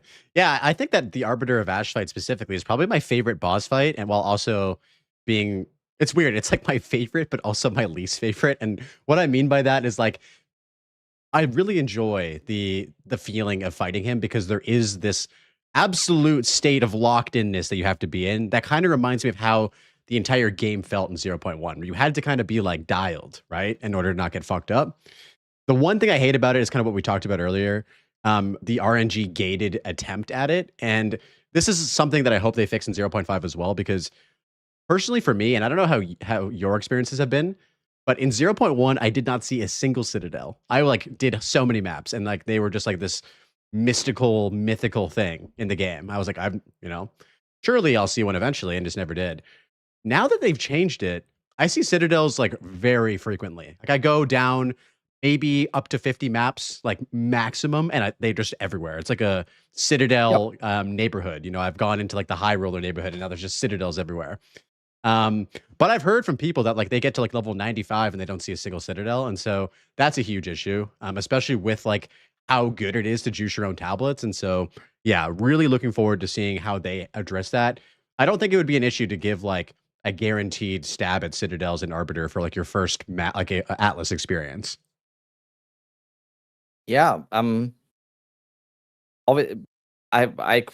say this all the time on my stream and on the podcast. We're always very good as players and as streamers, and especially as like content creators who constantly yap about this game and act like we know anything. We're always very good at identifying problems, but I personally, I'm super happy to leave the problem-solving part to GGG, because they have been proven time and time again over the last 15, 12 years that they are more than capable to solve the problems that we as the players identify all the time. So in that case, I don't even know how you would do it.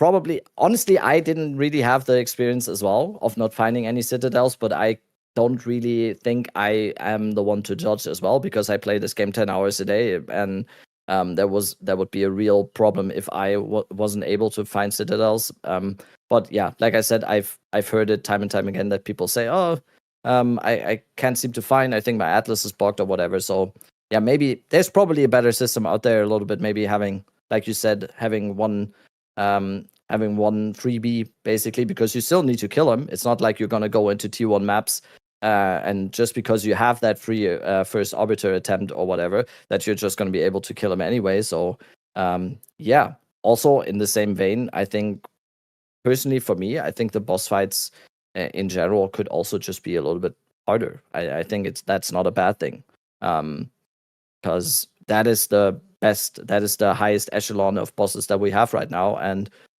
some of them, like I already said, are becoming sometimes, or a lot of the times, a little bit of pushovers, which I just don't like, because those are so amazing and they could be a little bit more exciting sometimes. And I think the damage, they did do the damage reduction tech now that we have in PoE1, and I'm not a fan of that. I'm not a fan of that, because it kind of just feels like a cop out a little bit, in terms of like, oh yeah, we want people to spend more time on a boss fight, and I think that just flat out damage reduction just does nothing to me. Why not just say then, okay, we're just, instead of damage reduction, the boss fight is just going to be a little bit, or the boss is just going to be a little bit more beefy overall, so we actually get to see the mechanics, and it's not like, oh, okay, now I have to wait 4 seconds before I one-shot the boss.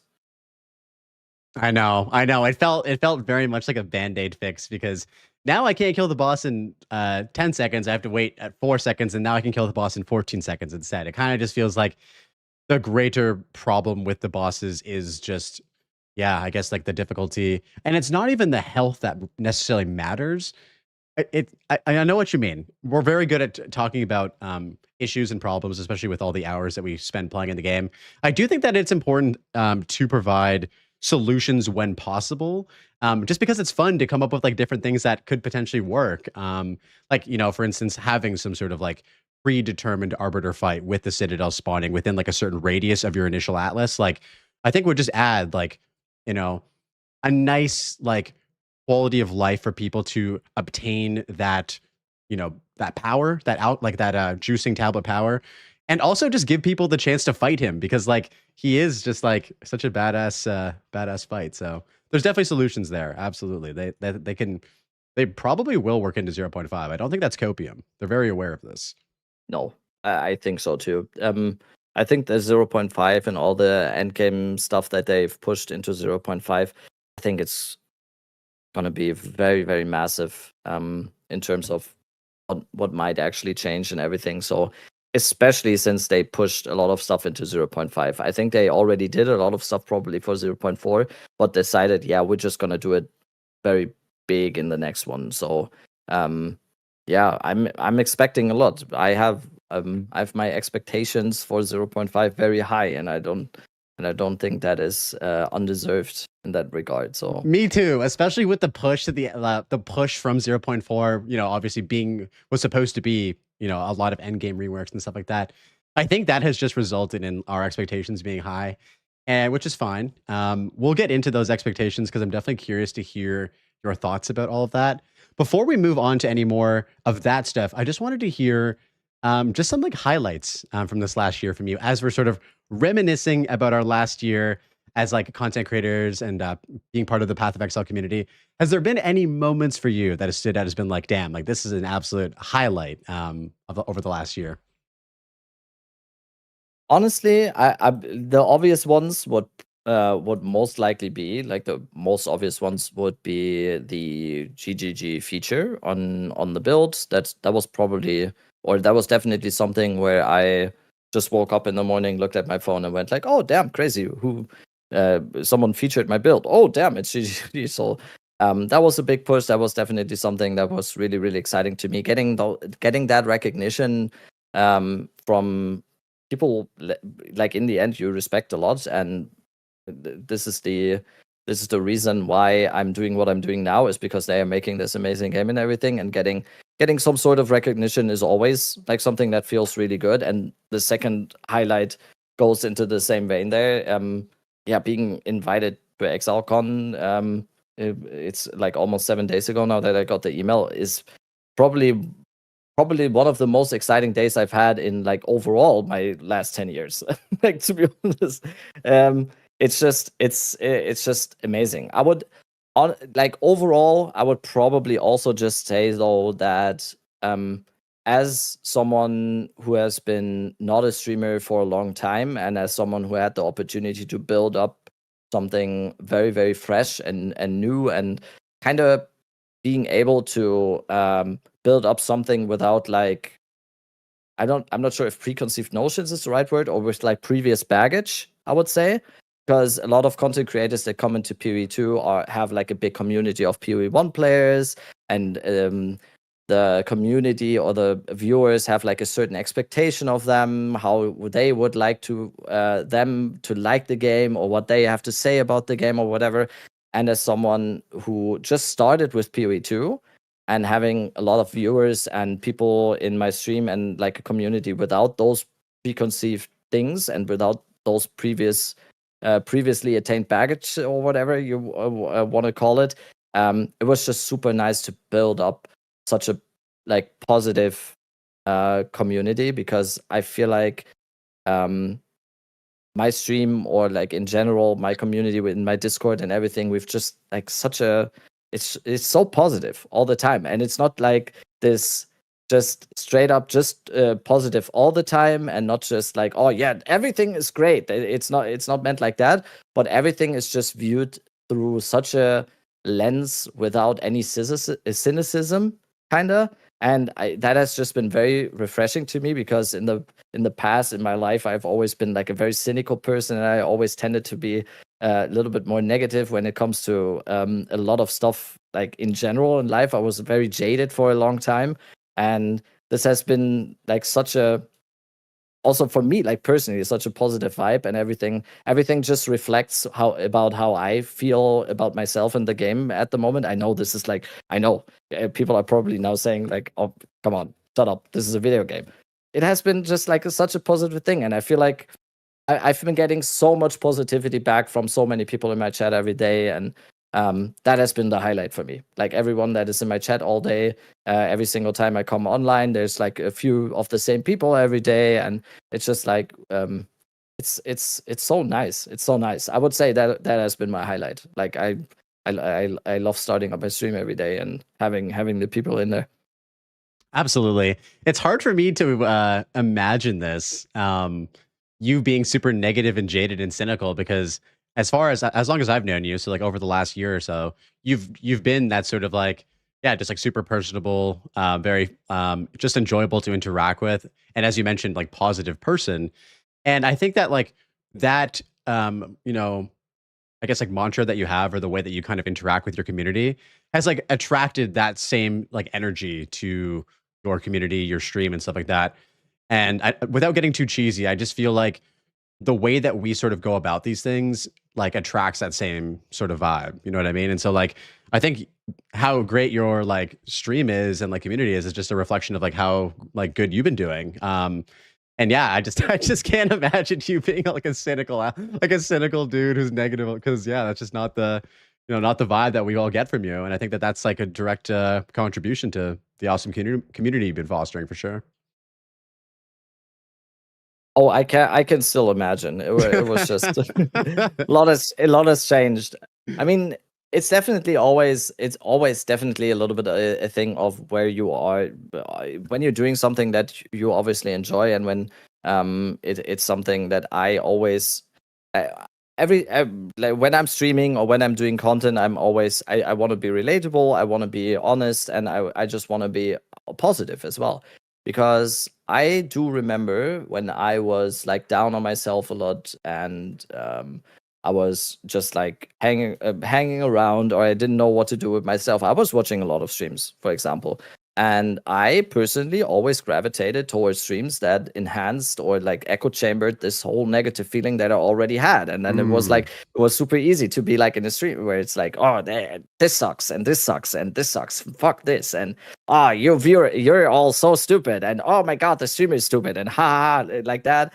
And it has just from the not viewer perspective, but from the streamer perspective, it has just been such a positive thing to notice that a lot of people don't want that, and a lot of people want like a positive thing. And I've had the feedback a lot in my stream that people say that they stuck around because it was not that, especially in times where on PoE2 and with all the PoE1 and PoE2 drama, where there was a lot of negativity and a lot of shit flying around of people being so incredibly doomer and negative all the time.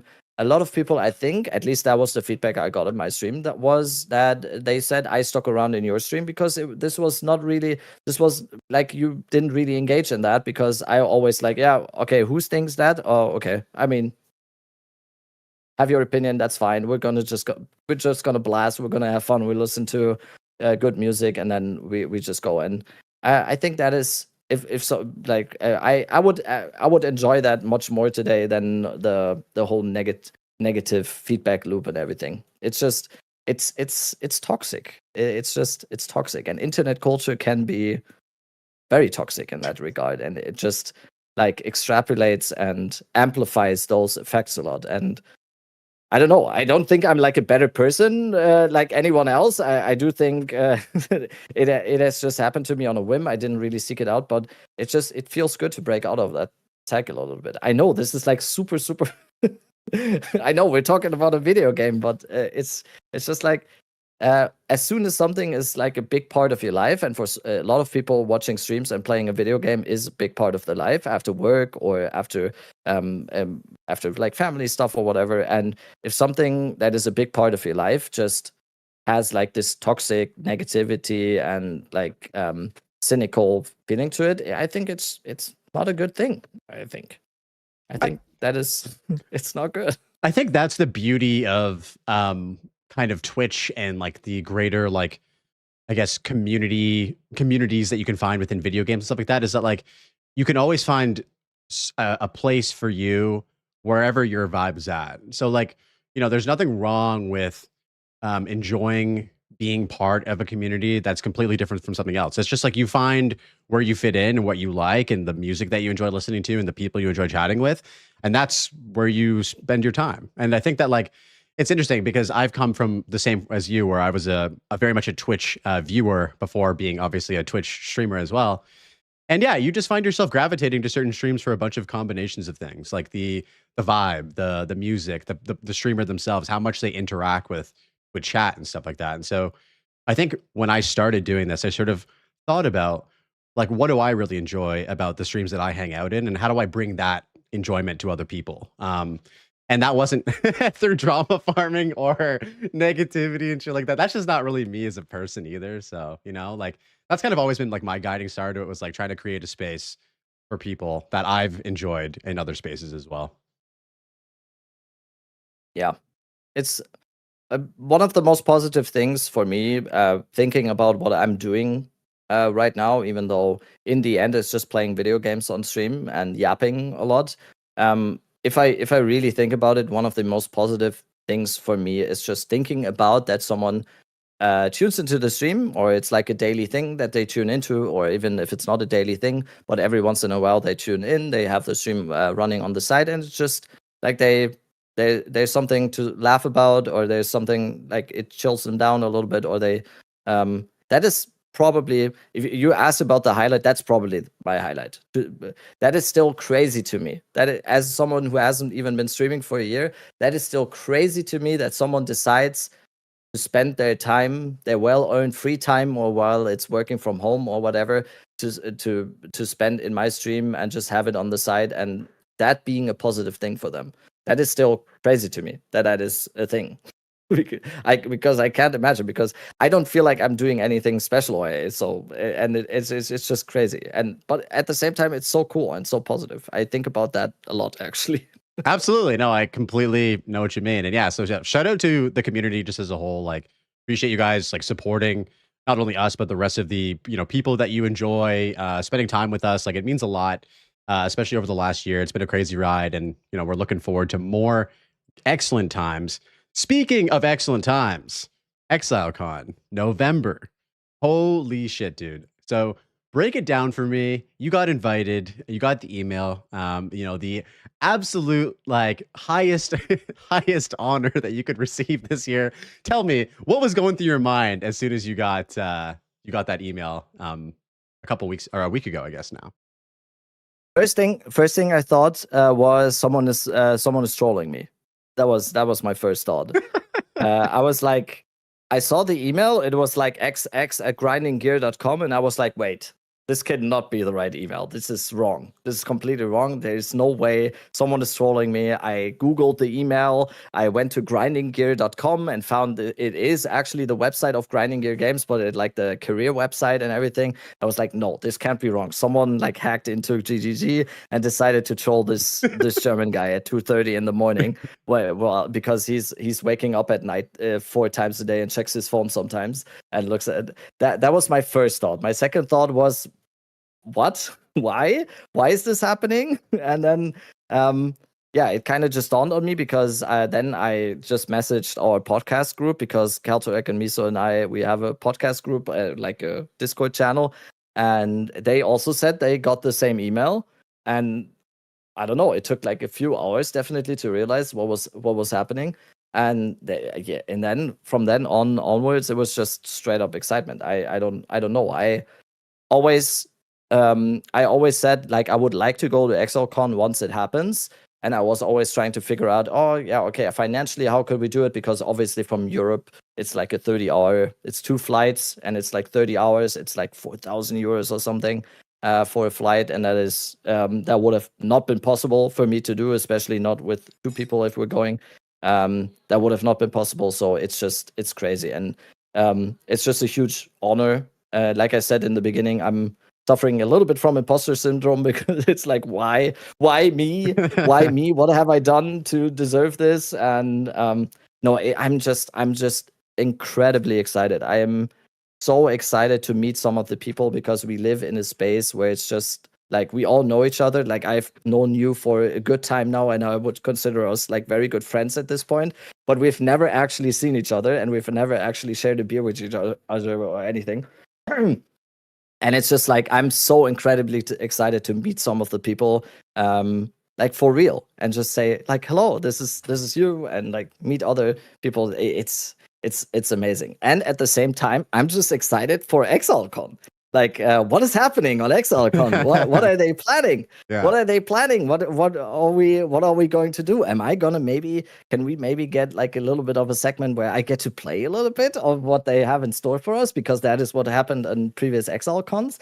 It's just pure on absolute excitement. And also it's New Zealand. As someone whose wedding ring is the one ring from the Lord of the Rings, I can tell you, I am as much of a nerd of Lord of the Rings as I am for ARPGs. So, is there a better place to go? I don't think so. I'm gonna go to the Shire. I'm gonna go to Weta workshops if I can. I'm gonna go to Mordor. I'm gonna everything. It's just crazy. I'm so beyond excited. You can't even imagine. I can see that, and I'm excited for you, and I'm also excited to be there. I'm gonna try my best to be able to share a beer with not only you but the rest of the homies. And yeah, dude, I can definitely understand dude.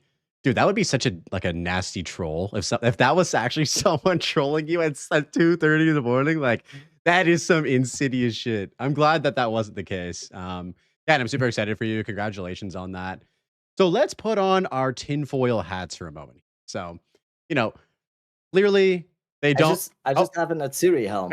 Let's put on our tinfoil Atsiri Does that work? helms. Okay. Sure. As long as you're able to speak after this. So normally they do ExileCon for massive releases. I guess the last one they did was in 2023, and that was sort of like the hype leading up to like obviously Path of Exile 2 and it being its own separate game and whatnot, and showing off that. What are you thinking that they're going to be showcasing in this year's ExileCon? Is it going to be Path of Exile Mobile, perhaps? Is it going to be Path of Exile 3? What are you thinking right now? Log out. What, you guys don't have phones? What did this guy just say? You guys don't have phones? What do you mean? Yeah, what are your thoughts? PoE Vanilla? PoE Classic? Maybe PoE Classic? You think you do? You think you do, but you don't? Yeah. No, it's gonna be 1.0, right? Mm-hmm. Mm-hmm. I hope so. It's just gotta be 1.0. It feels like it has to be. Else, right? It feels like it has to be, but right now, so if we break down the timeline, we're in 0.4, 0.5 is coming out in April, and then 0.6 and then 1.0? Like that's how it's going to go? Like it just seems like surely they're going to announce 1.0, but it feels like at the same time we're a long ways off in terms of like where we're actually at in terms of the patches. So I know that they've spoken about like them like releasing 1.0 without all the classes and all that kind of stuff, but yeah, I'm just trying to connect the dots right now. And as much as I'm excited that they are potentially going to announce this, I'm like, damn, like, you know, it's happening soon, I guess. I mean, we are wearing tinfoil hats right now, right? So Yes. I'm allowed to say this. I think it's gonna be this December release this Yeah. year. I think so. Just like my tinfoil hat, I think it's gonna be December. That's 2 years into early access, and it's a December release, which I don't think I need to tell anyone how big developers and especially the people behind the developers that wave around with the wads of money like December releases, especially for games like this, especially for games like MMOs, especially games like ARPGs. How much the executives and all the people around that really like December releases, because if something releases around Christmas, that's always the best month to do it. I think that might be that is probably my tinfoil hat then, that they announce on ExileCon 7th, 8th November, that they announce that PoE 1.0 is coming next month. Yeah, no, I want to believe it. And here's the thing, dude. When this all started in 2024, PoE 2 was technically supposed to be done by 2025, right? And so, you know, an extra year of push, I think, is enough time for them to get the game in a good state. What I will say is that it puts a lot of pressure on 0.5, and I think they know this, because that is going to be, I guess, like, for all intents and purposes, the end game that we get into the 1.0 release. Like, surely there'll be more things added to it over time, but this rework kind of like the success of the end game kind of hinges on this 0.5 rework. And it is a little exciting and it is a little scary because like they know that it's got to be a banger, man. It's got to be a banger. I think also, I said this before, I think people are over exaggerating a little bit what 1.0 would be. It's not like the game at 1.0 when they announce 1.0 and this is the 1.0 update, then nothing can happen to the game again. I think the game already is kind of being treated like a full release game. So honestly, I don't think there is too much around the whole 1.0 thing. I think it's just gonna be another like leak, and it just means like early access is over, the game moves into free to play. I don't think that is too much of like of a change to PoE where it's like, okay, this changes everything. I don't think it does. It's just gonna be basically, it's just gonna be another league. It's just gonna be probably one of the bigger leagues when it comes to changes and what they seem to be the game needs to look like in the future. I think people are over exaggerating a little bit what 1.0 means, because we're already kind of in a game where every league and every update is kind of them treating the game as kind of a little bit of a full release game already. This has been a talking point a lot of the times anyway. When it comes to early access games, this is, I think if you gave this game to someone who has no idea about anything, and you just give that person the game to play and you tell them, is this a full release game or is this an early access game? I think most people would actually say, no, this is just a game. This is just a game that is out. You can download it on Steam, and in a few months there's going to be the new update to the game. I think the whole debate around like early access and what is 0.1, 0.6, 6.9, I don't care. It's just like, it's just a number, and the game is what it is. I don't know if that's like a stupid take or whatever, but like that's it. That's it. I don't care what the number is. No, I know exactly what you mean. And I've said this from the beginning. Like, I think that, I think we both can agree that in terms of like early access game standards, like PoE 2, for me anyway, has been the best early access game I've ever played. Like, it makes most other early access games look bad by comparison. And I think you're absolutely right about how far off we are. Like, for me, what I envision like 1.0 being is like the campaign's done, so 2 more acts. We don't know how much progress has been made on Act 6 and Act 7, or sorry, Act 5 and Act 6. And so, yeah, like they could be basically done those already. We don't know. Like we could be seeing Act 5 in like, maybe not next patch, but the patch after. And then Act 6 gets released with like 1.0. In terms of like the classes, maybe 2 more classes get put into the game. I think we're missing 4 right now.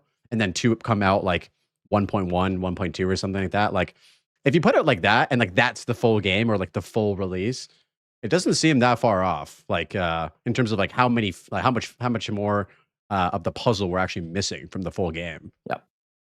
Yeah. For me, it hinges on 0.5, and I think you alluded to this as well a little bit in like your previous statement or the statement before that. It all hinges a little bit on 0.5. If 0.5 is just gangbusters and they've just found everything that we needed in terms of endgame loop, and they've found a lot of solutions to the problems that players have been voicing when it comes to the endgame loop, I think it's all gonna hinge on that. I think once we go into 0.5 and 4 weeks into 0.5, we realize, yeah, damn, this is just the next step in the game moving into that direction that I said earlier as well, where I think the game is moving into the right direction with every update. I think that is going to be like the point of contention, kind of like 0.5. I think is the North Star a little bit for the game's future. So, dude, I'm so excited. We'll see. Yeah, it's almost like it's like don't let them hear this. Don't let them hear this. We're no pressure, GGG. No pressure. It's all fine. You just have to make the perfect update, and no one there's not a single content creator that will get mad. I think they understand this absolutely, because like for instance, if I was making you a painting, you commissioned me for a painting or whatever, and I said, Rabbit, I'll have it done, next week. And then it comes in next week and you're like, yo, Blaze, where's my painting at? I'm so stoked to see this painting. And I'm like, oh, dude, it's not ready yet. I need another 4 months to cook this painting. Your mind immediately goes to, this painting is going to be fucking sick when it's done, because this guy needs another 4 months to finish this. Right. And so, they brought this upon themselves with like the pushing of it. And so I think it inevitably makes, I guess, the pressure or the excitement or both kind of just like a byproduct of that, especially with us being more like endgame enjoyers, especially, and how just important an endgame is for an ARPG in general. Like it is a very pivotal patch, but I'm super optimistic. We know that GGG can cook, like absolutely no doubt about that. Bro, I want to move on to some hardcore shit, because I've been super excited to see your journey through hardcore. You've been playing HCSSF prior to Timmy's League, and then you hopped into Timmy's League over the last few weeks. And I just wanted to ask you first and foremost, like, how has your experience been on the hardcore side of things last couple weeks? It's been amazing.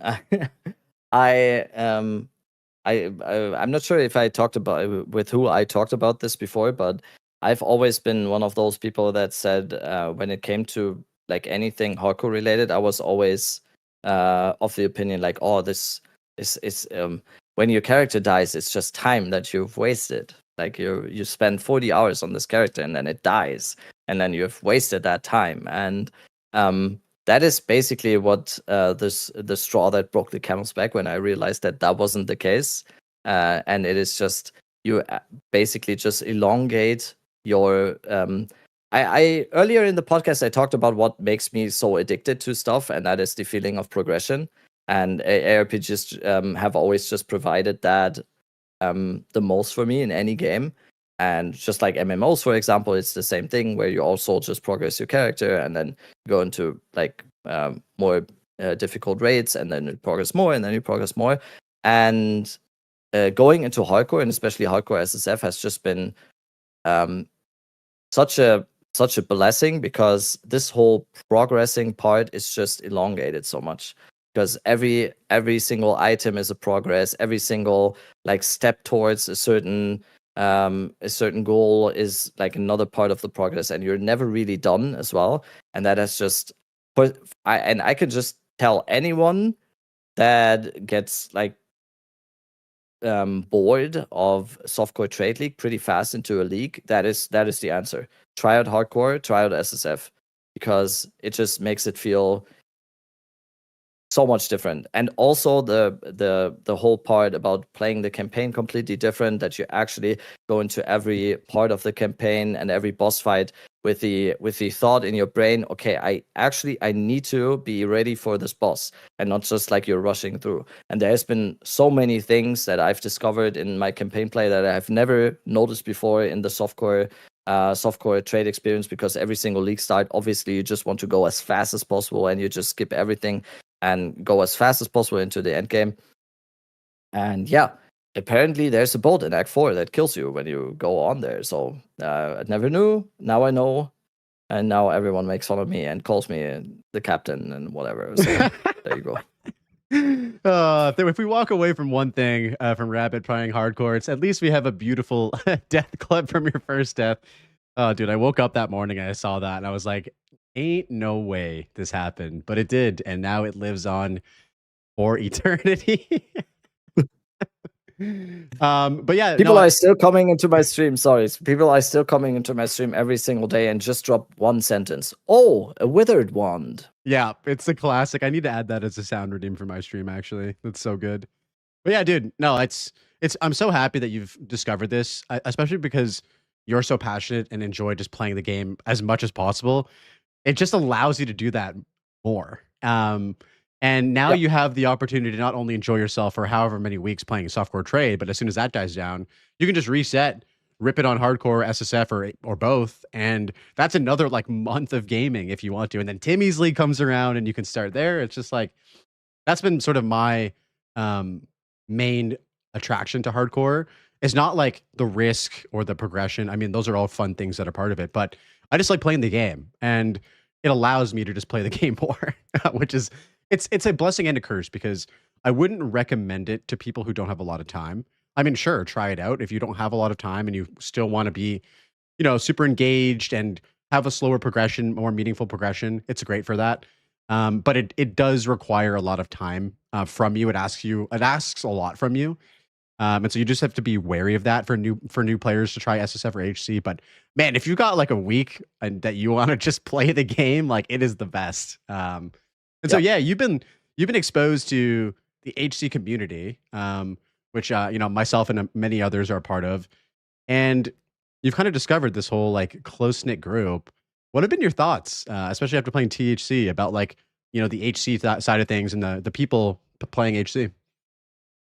I said this before in my stream. I think the whole experience around the Timmy League or the THC League has been probably one of the, or probably the most positive experience I've had in PoE2 when it comes to like the community aspect, because that is what you lose a little bit when you're just when you play PoE2. There's not really, obviously it's kind of like a single player game. You do compare yourself to others a lot. It's a game where it's basically a single player game where you compare yourself to others all the time. And that is like why the FOMO exists, and why everyone's always like, what's the best build? What is this? Can I copy this build? What is this? Is this better than Popgun's build? But Gazi is playing this build and he's saying this is the best. And it's like, it's all of that. And especially like the hardcore private league that we've played for the last 2 weeks now has been such a breath of fresh air, because it actually feels like an old ARPG vibe to me. Yes. Most of the trades that I've done so far was like, oh fuck, I need an Omen of Light. I have like Kogol's Leash or something. Does someone need Kogol's Leash that maybe has an Omen of Light? And we traded that. It reminded me a little bit about a game that I used to play called Diablo 2, where the way you trade it, at least me personally, I was in Diablo 2, I was never a D2 JSP person. I never did like any third-party trading in Diablo 2. I never did like JSP or whatever. I always in Diablo 2 traded the way of you make a game, you type O pool and then N Shaco or whatever, like offer to pool, need Shaco or whatever. And it's just like that has given me kind of the same feeling there, and it was just such a positive experience. Because also, what is amazing in hardcore is always, of course, everyone is just like such a community, because there's always a ladder, and then people die, and everyone in chat reacts to it, and you just don't have that in the normal league. So I think my stream also exposed a lot of people in my community to hardcore, and especially like the hardcore community aspect of it.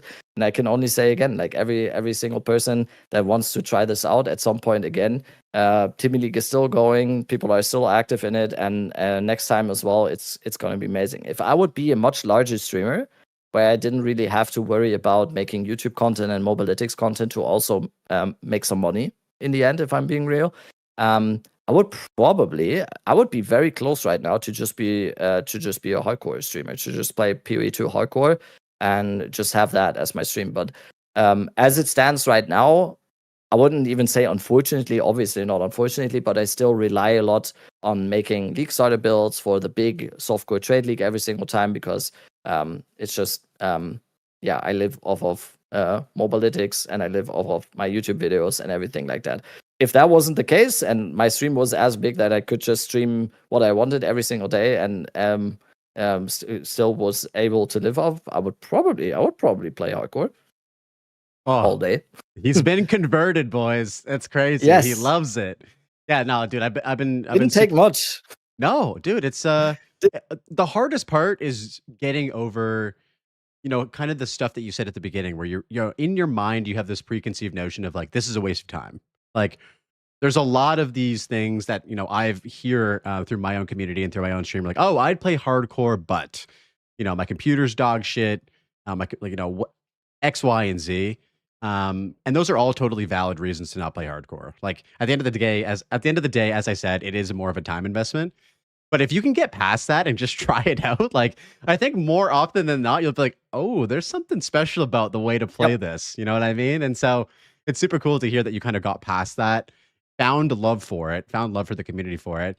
And you're absolutely right. I remember you bringing up this in your previous podcast with Major Aimless. The way that trading happens in Timmy's League is so nostalgic. It throws me back to like classic WoW, where like if you need something, you're just like in global chat, like, want to buy whatever item or want to sell whatever item.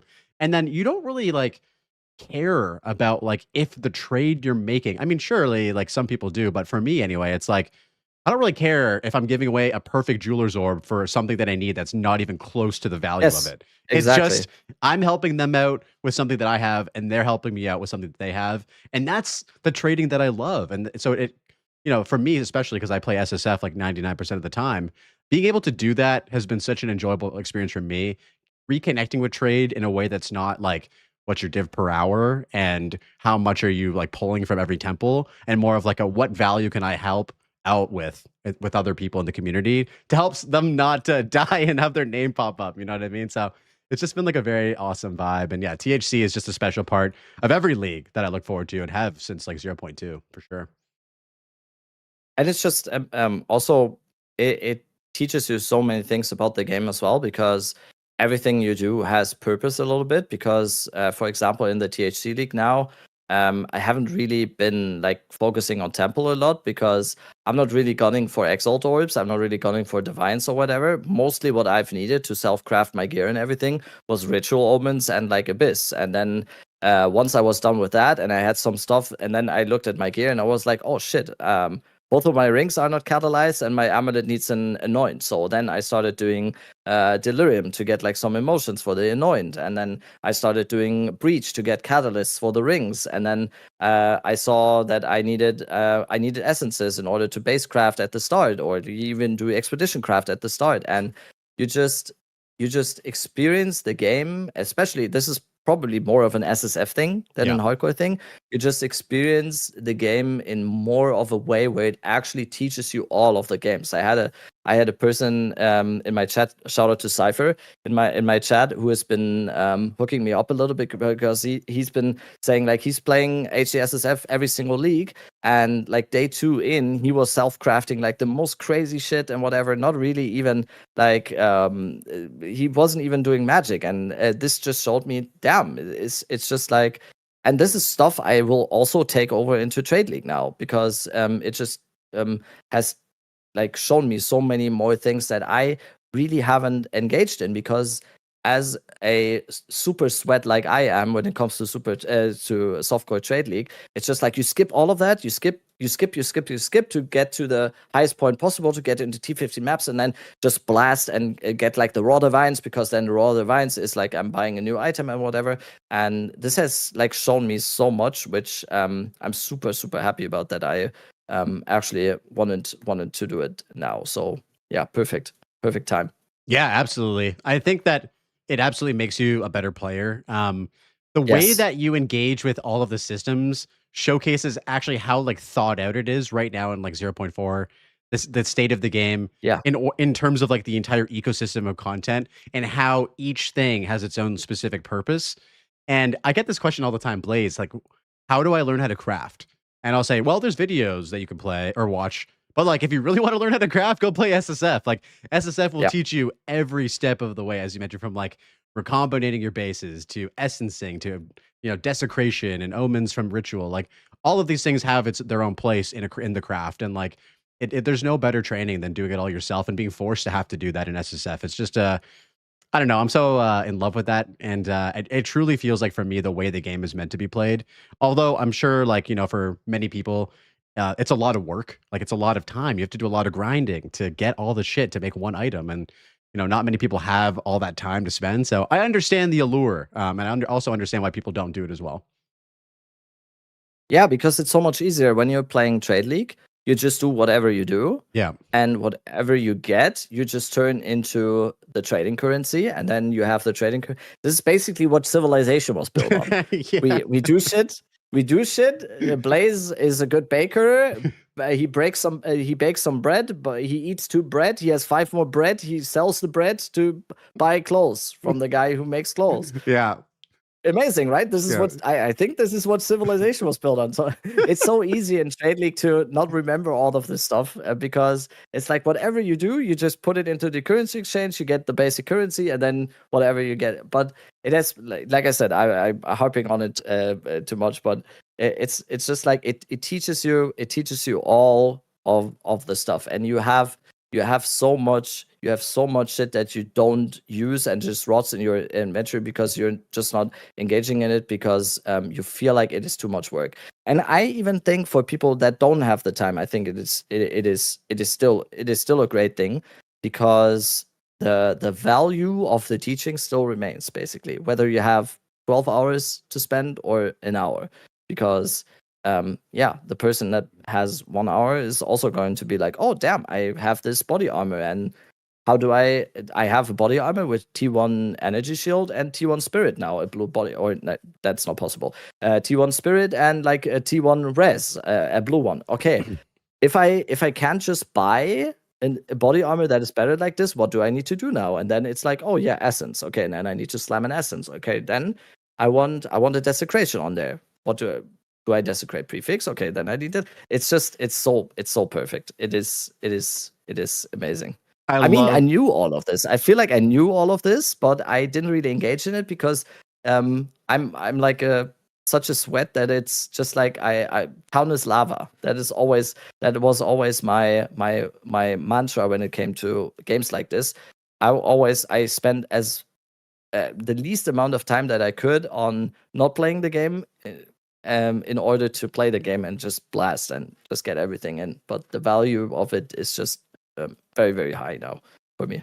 Yes, dude, I love your analogy so much about, and without getting too deep, it's like softcore trade is like modern day society where everybody is like hyper niche specific in terms of like their knowledge and what they bring to the table. Like, you know, you said in your example, like, I'm a baker. All I know is how to make the best bread possible. And through that bread, I will clothe myself, house myself, and have a family. And like, and then SSF is like back to like hunter gatherer, where like, you know, I had to be able to hunt, make clothes, make a shelter, like do all of the shit in order to survive. That's a perfect way to describe it, dude. I love that so much. Oh god. Okay, so after, you know, the boat incident in Act 4, as a learning experience. I just wanted to like generally ask you after the last 2 weeks, has there been anything else that stuck out to you as been like really big things that you've learned? I know you talked about like the general, um, like all of the, the whole ecosystem, but what are some other things that maybe have stuck out to you and been like, damn, like this is an important thing I'm taking away from this experience? First thing I'm taking away is probably how incredibly, and don't let anyone hear this in the nerf department because it's my favorite ascendancy. Don't ever take it away from me, please. How incredibly busted Lich is. It is insane. Lich is amazing. Energy Shield is way too way too good. We have Anthony in chat right now. He's gonna be super happy about me saying that and admitting how incredibly good Energy Shield is, especially with the Lich Ascendancy, and how good Plants is actually on Lich. Because what I've learned during my hardcore run was I saw Sarge, big shout out to Sarge, who was actually the first person, I think, this league to reach level 100 in hardcore SSF, at least on PV Ninja. He died at level went 99, and then his friend hit level 100 and named his character after him. That's the lore, bro. That's the okay, lore. so it isn't Sarge. Yeah, Okay, that's then, his boy. That's his boy. Yeah. okay. Then shout out to Sarge's boy because I saw that he was doing Abyssal Lich plans, and I was like, wait, why is he doing Abyssal Lich? Is that just style points? And then I realized, oh shit, the Rupture the Soul Ascendancy node turns into physical damage on that, and then it turns into like something that was very negative on ED Contagion. When you took Rupture the Soul, it was very bad because when the mobs exploded, the contagion didn't spread. But on plants, you just get basically a detonate dead before the mobs are even dead, and everything around them just explode. And it also scales with area of effect and everything. Yeah, that was basically definitely the best, the biggest takeaway. Other than that, in my hardcore experience, honestly, I think probably also the biggest takeaway was obviously how important in general defensive layers are, not only to your like enjoyment in hardcore, but also I would also say that this is also very important to softcore.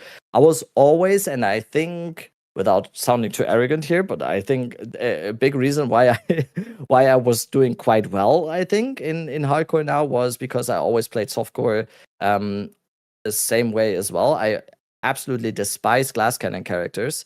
Like anything that is even in softcore trade is about to be one shot every single map by just a breeze. I always hated that, so I always put a very big emphasis on defensive layers also in softcore trade. And also, I would say that there's still a lot of work to do when it comes to variety in terms of defensive layers. I think, especially in hardcore, it becomes very clear that there's a very, very small group of meta builds that dominate a little bit, and I think that is largely due to the defensive layers of Energy Shield being so dominant. Full armor, like going well into big into armor, is probably also a very big and a good thing. I think there's still some ways to go when it comes to when it comes to variety in terms of that, and that goes for probably all of that, because I think it's pretty extrapolated in hardcore that where it's shield wall, it's like all the energy shield base builds, and it kind of goes a little bit. There's not too much build variety, I would say, at least when it comes to the upper echelon. You can play anything, obviously. You can play anything if you don't really aim for like the highest meta, or you want to push top 100 or whatever. But yeah, I think there's still some work to do when it especially comes to defensive layers. I've been very impressed with I couldn't even believe that it is possible, but Anthony, I'm just Anthony, who's doing a blood mage right now, and I think mainly his defensive layer is just live gaming, but also leech, and I've been very, very impressed with how well it functions, especially with the live leech. And at that point, I was a little bit mad that the only way for non-blood mages to get live leech is the Covenant, and I think in the future, especially for casters, there's definitely an opportunity there to maybe give spell leech to more casters in that way, maybe to get it there. That would be lovely. Yeah, no, I know exactly what you're saying. I think when you start playing hardcore, the first consideration, at least for myself, in terms of like what build I'm going to do, is how I'm going to build defensively.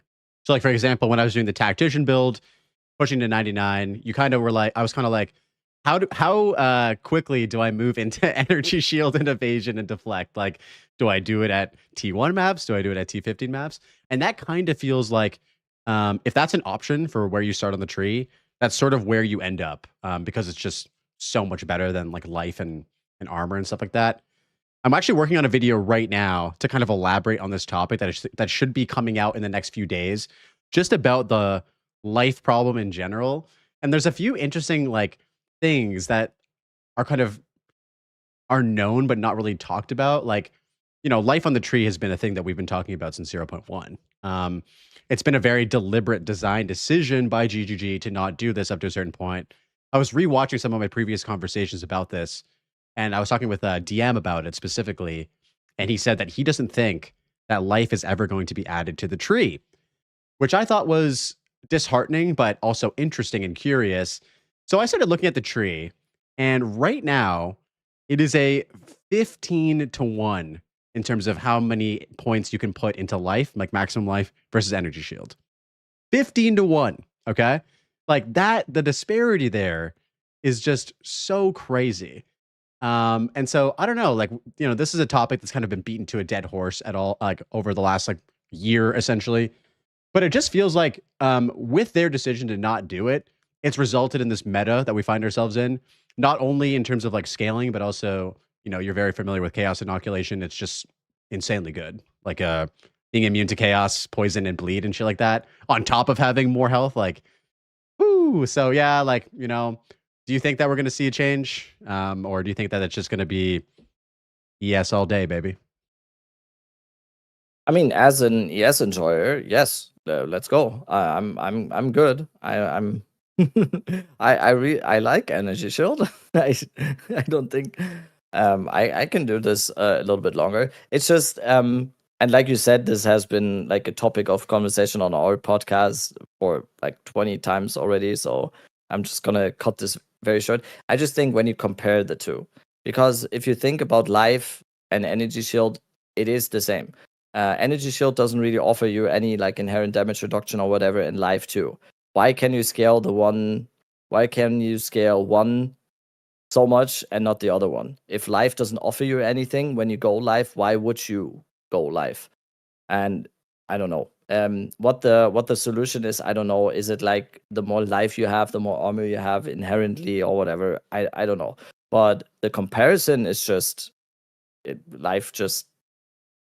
life on its own. If you see it in a vacuum and energy shield doesn't exist, yeah, then it's a whole different story. But that's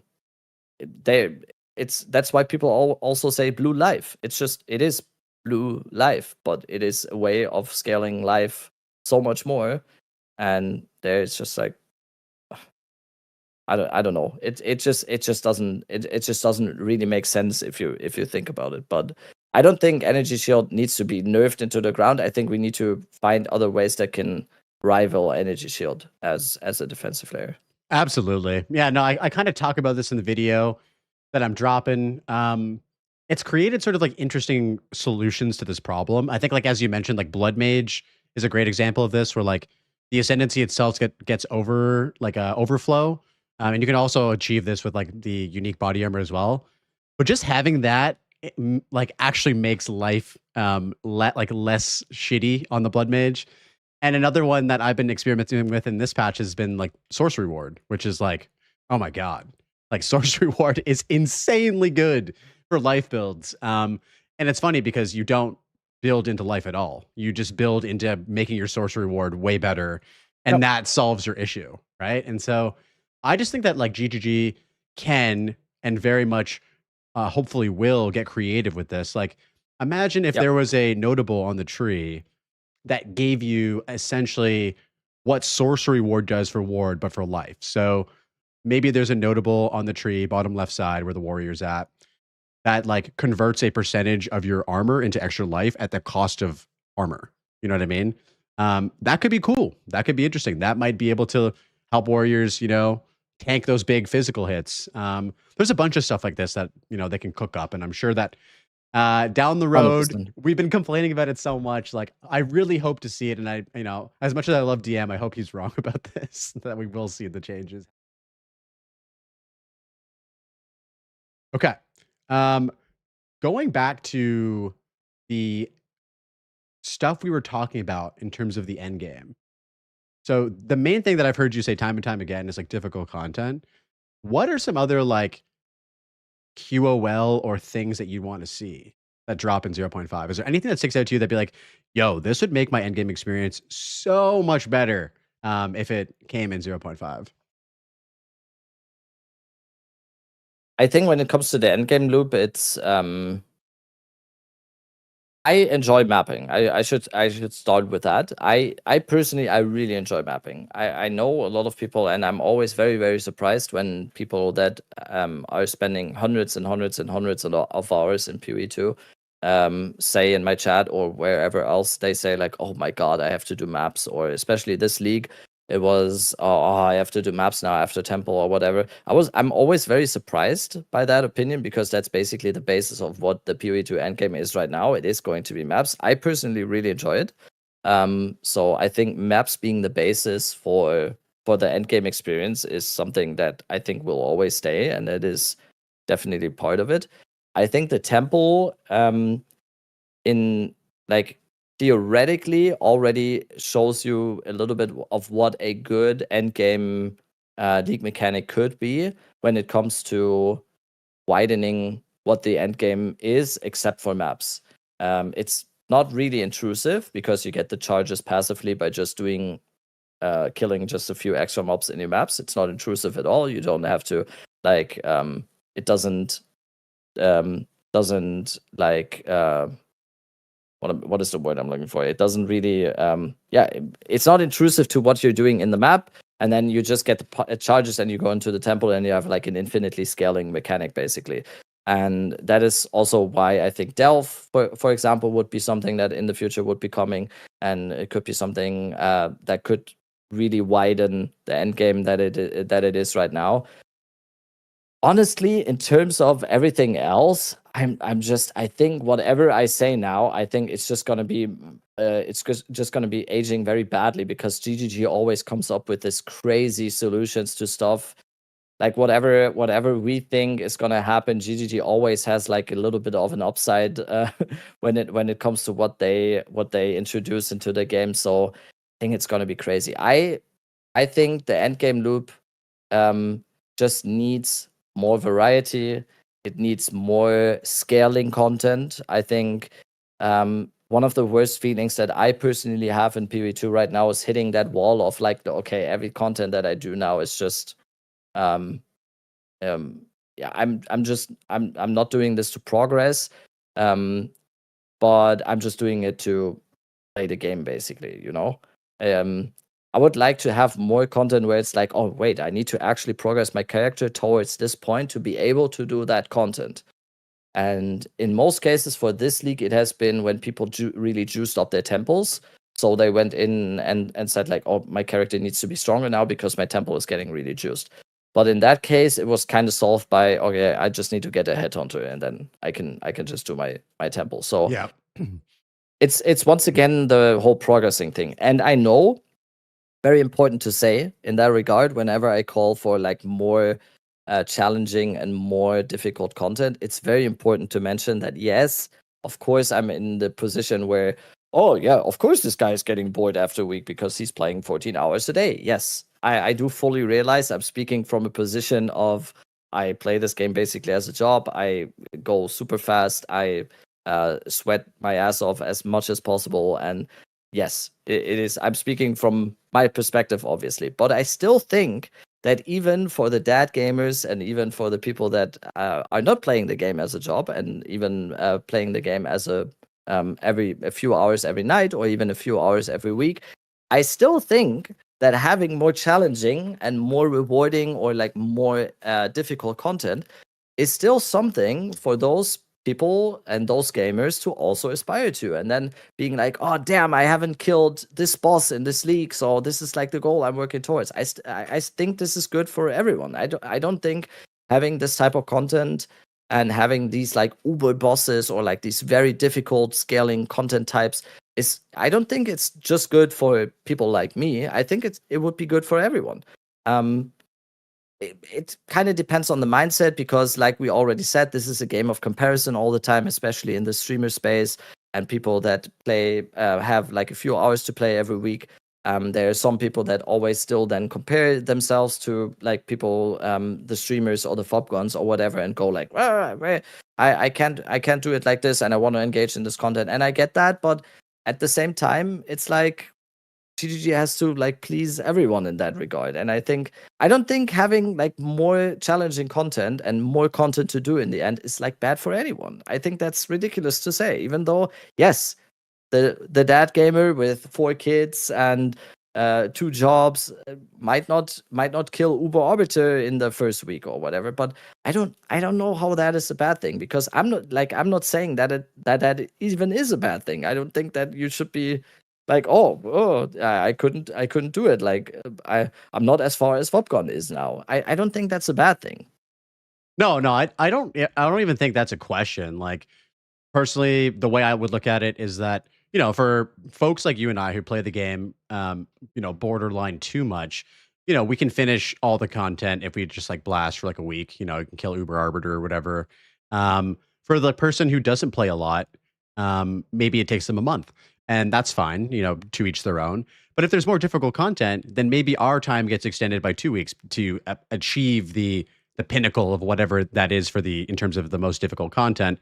And then the person who isn't playing it a lot has now 2 months of shit to do before getting bored and moving on to playing a different game. And so I don't think it's ever a bad thing to just have a like increased level of progression and difficulty, because at the end of the day, that just extends the amount of time we get to play the game.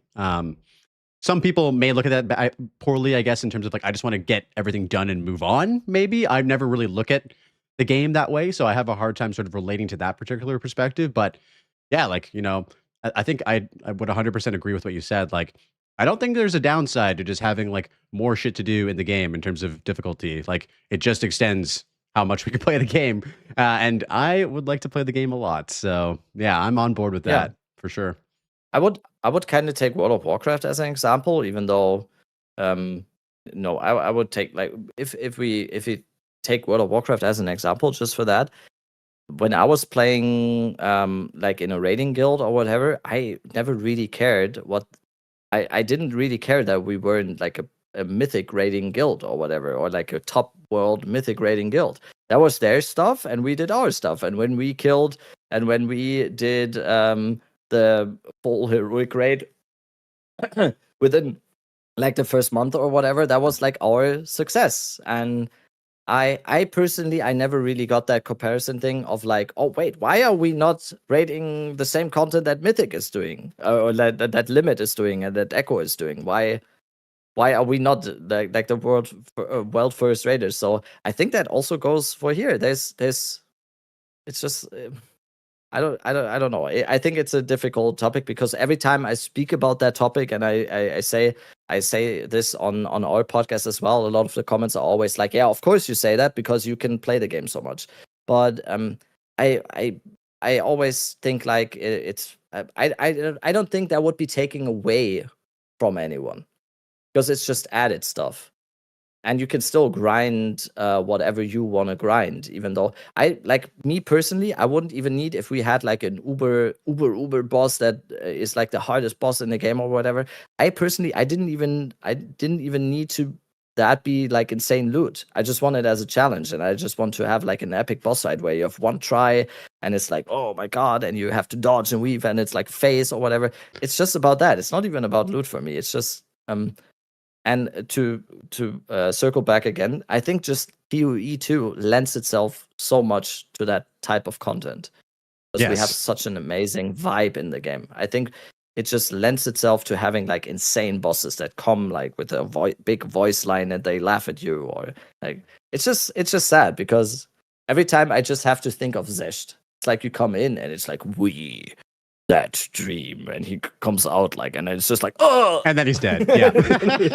and it's just like, come on, it's like, come on. All right, There's so much. I'm going to wasted- suggest wasted something to opportunity. you that I discovered through my exact same want for this, and I did this league.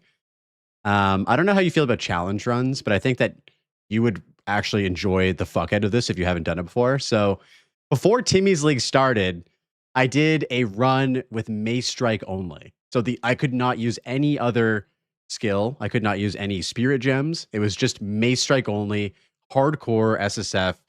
Don't look at me like that, okay? It was fun, I promise, okay? And the thing that I discovered about doing Mace Strike only is every boss can be exactly how you described. You're dodging, you're fully aware of all of the mechanics. You are having like a 3 to 5 minute fight with every single boss. I died in the monkey, which I thought was pretty good for my second. Me and the monkey went head to head, big stick versus big stick. And dude, I was building a character using weapon set points to like spec into splash damage on weapon set 1 and single target damage on weapon set 2 with maces. And I was like just about to get my 3rd support gem socket. And I was like, what am I going to build for this? And it was honestly like, in a way that you've explained how much fun you've had playing hardcore, I felt that way about playing this challenge run, because it brought me back to like, damn, like all of these fights exist in the game. You just kind of have to nerf yourself to the point where like you can experience them, which sounds bad, but like it is a way to do it. And so I'm gonna put that out there. If you ever are keen to get back to those things, like, dude, just run like a basic attack only challenge run and see how far you get, because I guarantee you'll be like, holy shit, Blaze is thing on cooking something here. You know what I mean? That's so funny, because that's also the second argument that I get as pushback to what I just said all the time as well. It's like, yeah, of course you're saying that because you're playing the best build in the game. Just it's basic. And I said earlier, I said before to that argument, it's like saying, of course you're saying you're running too fast. Just try to run with 2 broken legs, and then you're gonna imagine. It's like, yeah, I get it. As long as it's fun, I fully get it. But I think the point still stands. It does. No, 100%. It's not taking away from your point. It's just like it exists. Like I know. Like fighting Jamin Ra with a mace, and that's it. And just like, it was like, it's so fun, but it's so hard. Anyway, like, so yeah, I feel like, I don't know, you would also enjoy that possibly, or maybe not. And dude, like the community was so attached to that journey. They were like, I died, and a lot of people were coming to the stream like, Blaze, what happened to the mace guy? Like I named him Masochist, and like they were like, what happened to Masochist? Like how far did you get? Like all this type of shit. Like they were very invested in the journey, which is cool to see that like the community was also down with that. So sort of as we wrap up, I just clicked on Monk, and I did like any Monk build. I didn't even know. I think it was Stormwave or something. And in that stream, I just made it to Viper, and then I died to Viper. That was like my first unofficial HCSSF run. And yeah, this is the 3rd. The second one died to a bolt, and now I'm on my 3rd. Yeah, pretty amazing. Level 97 today. Pretty fucking amazing, honestly. Like that's an amazing run. I'm cheating. It's Lich. It's Lich. Yes, Lich is insanely strong. As we all know. As sort of like a final question about the PoE2 and the hardcore conversations before we get into some just lighthearted closing stuff. Like, if you die on this character, are you going to go again in Timmy's league, or are you just thinking, I've got what I've wanted out of this experience, it's time to move on to something else? I'm overall reaching a little bit of a point in PvE2 right now where I'm getting a little bit burned out on the game for this league. The league has been going for almost 2 months now. I've been going very hard in the first month, especially. I've been streaming for the first month of this league. I've been streaming on an average like 12 to 14 hours a day. So I've been going pretty hard. This is like the first, and then the reinvigoration happened with hardcore and everything, and with the second Wind League at first, and now I'm starting. It's starting to go downwards a little bit on my motivation a little bit, and I want to listen to myself a little bit and just keep the juices a little bit for the next update. So I'll be seeing what happens. I was kind of thinking I still have the HCSSF character in maps, so I was thinking maybe also an HCSSF run, because I definitely had a lot of streamer benefits in this Timmy League because For sure. as a streamer with a lot of people in your chat that are also playing in the Timmy League, you have the luxury of saying like, oh damn, oh damn, you don't even say it to your chat, but it's like, oh damn, I need an Abyssal Echo, and someone sends you an invite and gives trades you an Abyssal Echo. So I had a lot of streamer benefits in my hardcore Timmy League run. So I really want to see, I really want to do and continue my HCSSF run 100%. But right now, I'm just seeing a little bit every single day what I'm doing. I'm definitely going to play a lot of some other games. And I'm trying everything in my power to not play World of Warcraft. For Burning Crusade and then Midnight, and I'm trying everything in my power. There's a Fellowship update coming soon, which is a game that I really enjoy, and so yeah, I'm just going with the flow a little bit. I don't really plan too much, but right now, if I'm being real, I am getting a little bit. The motivation for PvE2 right now is getting a little bit less, which doesn't mean that I don't love the game. I love the game to bits and pieces. So we'll see. We'll see. Yeah, of What course. happens? No, I think that totally makes sense. You've done like a solid 2-month run doing like, big streams, like, many days of the week. And you've done a lot too, like with the softcore trade, HCSSF, Timmy's League, like second win. Like the amount of gaming that has been happening for the last 2 months is like substantial. So yeah, man, no, that totally makes sense if you want to just like chill out, do something more vibes related. So as we sort of wrap up here, I didn't really want to ask about this, but I guess since you brought it up, let's take a stab at it. So, in terms of WoW, talk to me about sort of like your, I guess, dilemma about like why are you thinking about jumping in, and where's your brain at right now? Because it kind of sounds like to me you have sort of these like two sides to you. You're like, I want to play, but I don't want to play, and like what's happening there in terms of that decision. I think it's a lot of nostalgia, obviously. I think, especially Burning Crusade was like something that I really enjoyed back when it initially released. I think I was, how old was I when Burning Crusade released? 15? Maybe? too. It's like really something that I loved back in the day. I don't know why I would say like I don't want to play it at the same time, because it just feels like I don't know why I'm so conflicted. I couldn't even put it into words what the conflicting part is. Today, what really enticed me was just the thought of just leveling 1 to 60 for some reason. Didn't really have to do anything, and just like no add-ons, no like rested XP, nothing. Just starting with a level 1 character, just no music as well, just the World of Warcraft ambience and the music, and just going through that.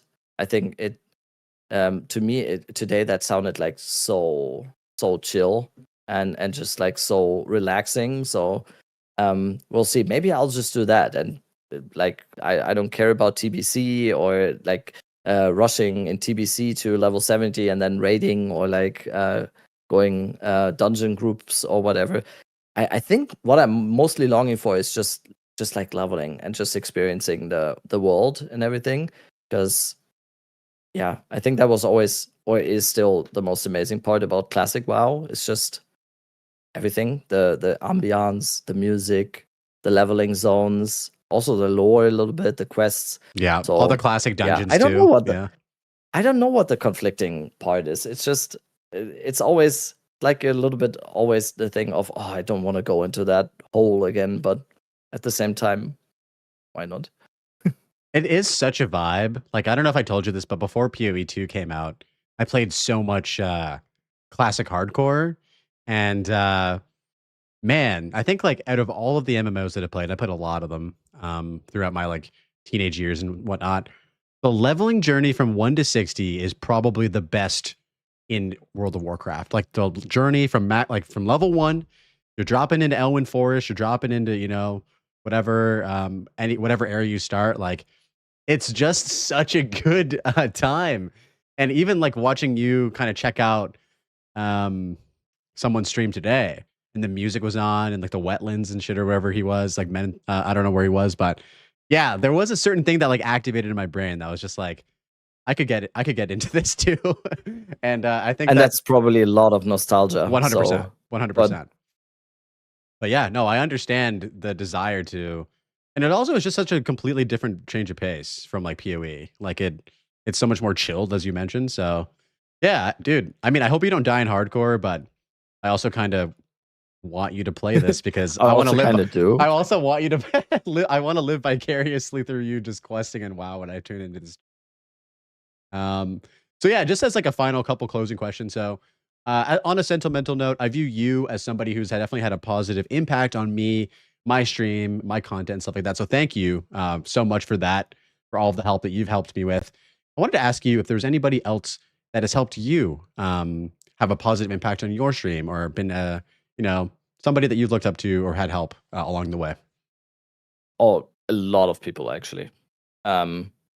I think like most of this was also due to me being able to like pick the brains of other people and just vibing with those people and just like talking to them, and it's like that has been a huge impact on me. Like for example, someone like Prada that I basically started off with at the same time. Same goes for Farmer.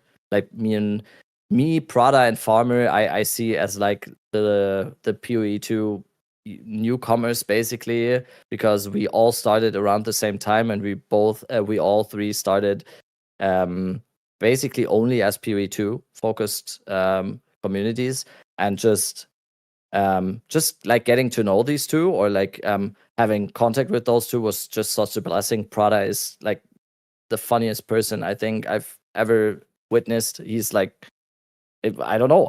I don't think I was ever jealous of a person like I'm jealous of Prada with all the talents he has, like impressions, playing the game, and he's like very young too. So Prada is just amazing. Farmer is insane. I think Farmer is, if it was only for me, I think Farmer has like a very bright streaming career ahead of him, because he's incredibly good at what he does, and I've taken a lot of inspiration from what Farmer does in his streams and how he acts like with his stream, and how he I think Farmer also thinks a lot about how his streams are supposed to be entertaining every single day, and that's something that I've really also thought about a lot, because I always when I stream and when I start my stream every single day, it becomes like a normal thing to just start your stream every single day, and then it just kind of happens.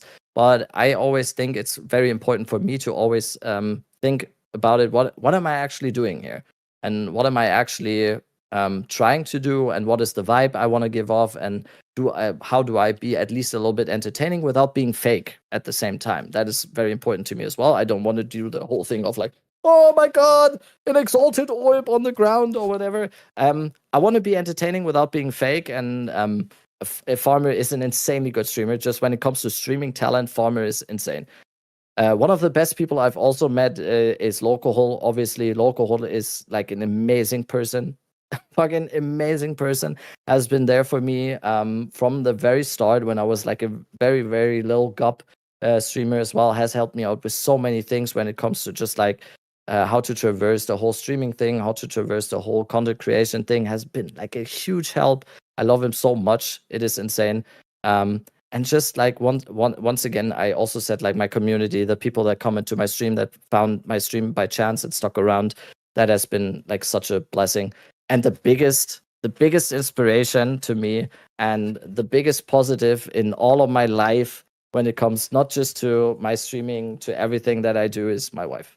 So that is just like having the support from my wife every single day, and everything that she does for me, and what we do for each other. It's just like I could have the best streaming career of all time if I didn't have my wife. I wouldn't. Like, that is fuck that.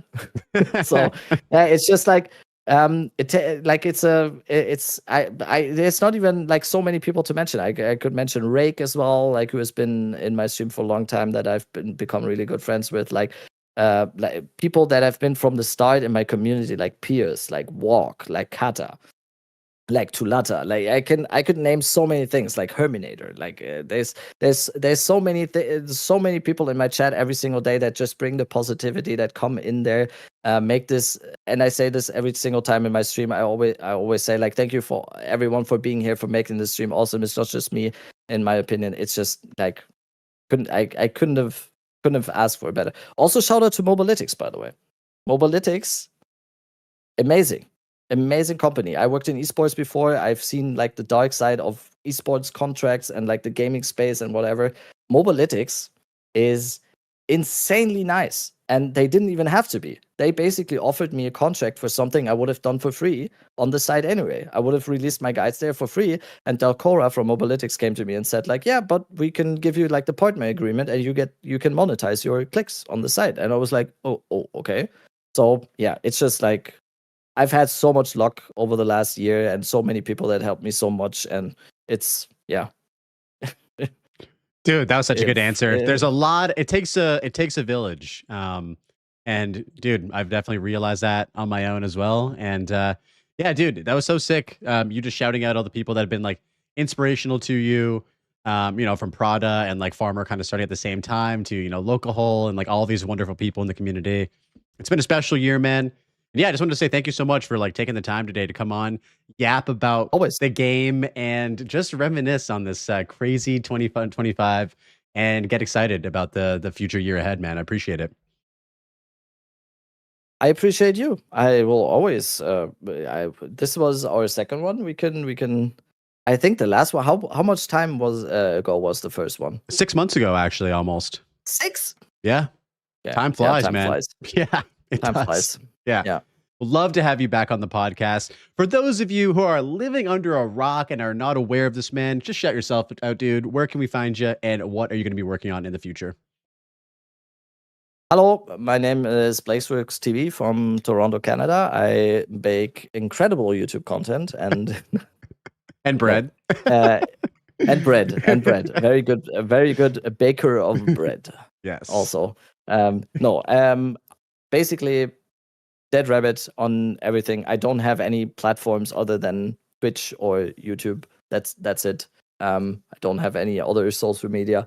I stream Path of Exile 2 every single day on Twitch and YouTube. That's basically it. I stream at the same time every single day. I would describe myself as more of a vibe streamer. I try to be positive. I try to include everyone. Like if you're looking for that, you might like my stream. That's basically it. All right, guys. As always, links to Rabbit's YouTube and Twitch will be in the video description. That wraps up for today's episode. Thank you so much for watching. If you're watching on the Twitch or YouTube live streams, I appreciate that. And we also just appreciate the support that we've had from the community over the last year. It's been incredible. Can't wait to bring you guys more podcasts as they unfold every week. So until the next one, stay safe, have fun, and we'll see you in the next one. Peace. Fist. All right, we did the damn thing, man. And do you have to go right now? Do you have to leave? Do you have to bounce? Another pod? I'm smelling food. Okay. Smelling food a little bit, but I have a few minutes. Oh no, dude, thank you. That was excellent. It was another 2 hours just flew by, which happens every time we perfect. just start yapping about the game. Yapology. no apologies. Professor of yapology. We're professors of yapology. Yeah, dude, that was great. I hope you enjoyed yourself on the Passage Tree once again. And Yes, always. we'll be in touch, my friend. Enjoy your food. And yeah, I'll be tuning into the next episode of you guys. I guess you guys have a podcast happening like in like an hour or something, like 50 minutes. Okay, More yapping. perfect. All right, And we much don't love. have a guest too, so I actually love the no guest episodes. Just before you go, to see you guys kind of yap amongst yourselves too. It seems like a rare occurrence. Yeah. On the Path to Exile. So I look forward to those episodes for sure. because everyone wants to be on the hottest show in the century. So True, bring me back, please. No, I'm just kidding. yes, in person. Yes, absolutely. We're just gonna do like 15 in-person episodes on in New Zealand. Oh my god. Pump that out. Get Jonathan and Mark in there too. Why not? Thanks for doing the pod with the second best PV2 rabbit. Wait, who's the first one? You can't just say second best and not provide the first one. I'll let you know, dude. Yeah. Much love, brother. Thank you so much. Peace. Peace. All right, ladies and gentlemen, we did the damn thing. Hope you guys enjoyed the podcast. Wow. That was a good episode. I walked away from that one feeling real good. Hope you guys enjoyed. Arjack, Zircon, Morgan, One Silver, Achilles, Nate, Whiskey, Sons, Zygote, all of you guys, thank you so much for hanging out today, being part of the live conversation. And yeah, honestly, dude, like I was feeling just a little emotional from like going through this. Like the year has just gone by and it's just been such a banger. Everybody's on their own journey and shit like that. And it's been incredible. Dude, I'm getting emotional here, boys. I'm getting emotional. I just appreciate y'all. And like, it's kind of weird looking back on a year of like progress on whatever you do. You don't actually see it happening on the day to day, right? It's like watching a plant grow. You don't see that shit happening on the day to day. But when you look back on a year, you're like, shit, oh, this plant has actually grown like a decent amount, which is sick. So yeah, good pod. And you should listen to them at work, but it was fun playing and having on in the background. Yo, nice, man. Appreciate that. Hell yeah, bro. You have a real high quality streaming content. Yo, thank you so much, Sons. Appreciate that, dude. My Canadian is showing, yes. Oh, God. Yeah, so I'm going to take a quick break to use the washroom and grab a drink, and then we will get back to blasting some more PoE 2 on the Shield Wall Gaming Witchhunter. Let me boot up the game and get that popping off.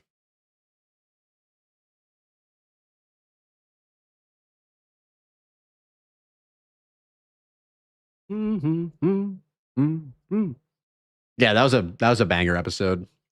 Absolute banger with the homie Dead Rabbit. Bro, you can't say that shit, dude. You don't know that. You don't know that. Only I know that, all right? Only I know that. Oh, jeez.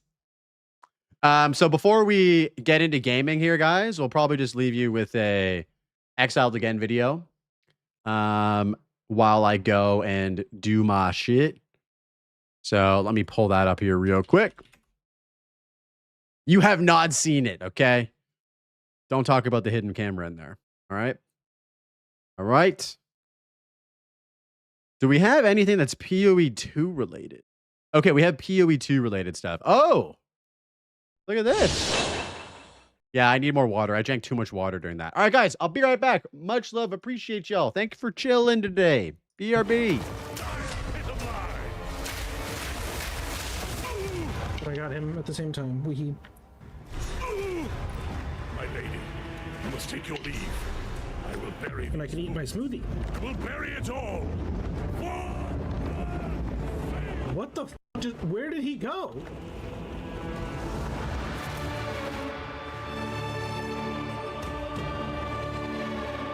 What just happened?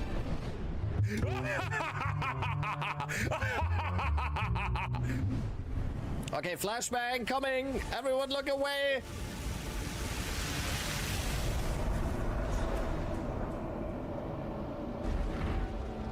Behold Okay, we got it. the might.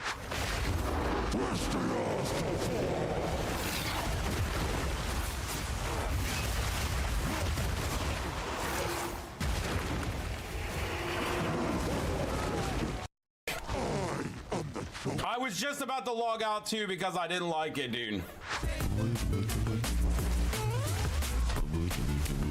Oh my god. Oh! Actually, though, come on. Really?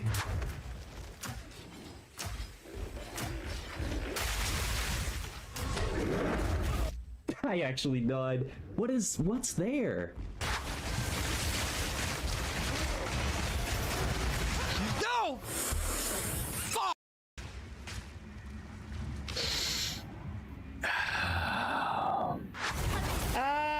Mechanic.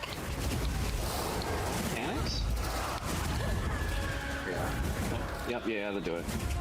Yeah. You have like 4 of them. Oh, half the time. Oh! Yeah, there you go. No. I got one shot. No. Yep.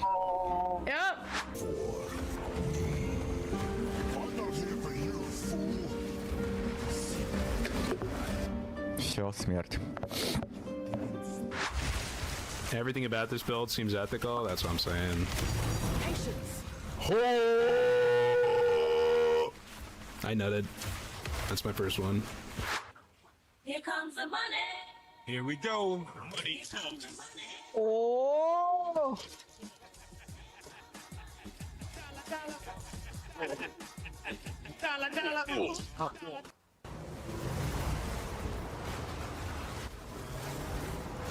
Here comes the money. Oh! We go.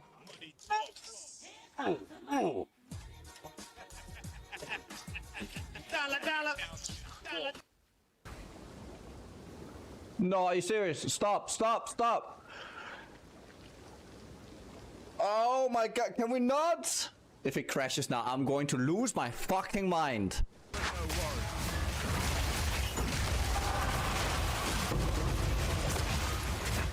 Feel my wrath. Triple Abyssal Echoes drop. What? And a light? Hold on. Hold on. Streamer client. Let me print. Another? Hold on. Wait. Streamer client. Okay, that was ridiculous.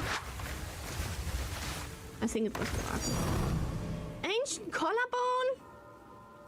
Oh my god. The mirror of. We dropped one. Yes. We did it. Oh my fucking god.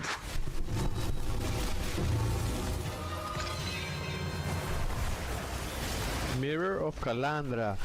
What? I dropped that mirror?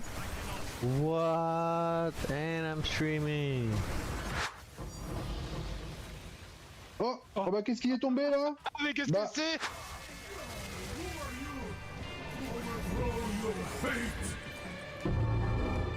Mama! Oh, mirror, mirror. Oh my God, diamond. Don't know why I'm going for Spy Master tier 2. There's a level. It's really good XP here and really good drops on Spy Masters. But this guy is too strong. Holy shit. Wait. Oh! He's still alive. Oh! He's still alive. Wait. No, I don't want to reset just yet. Give me a second.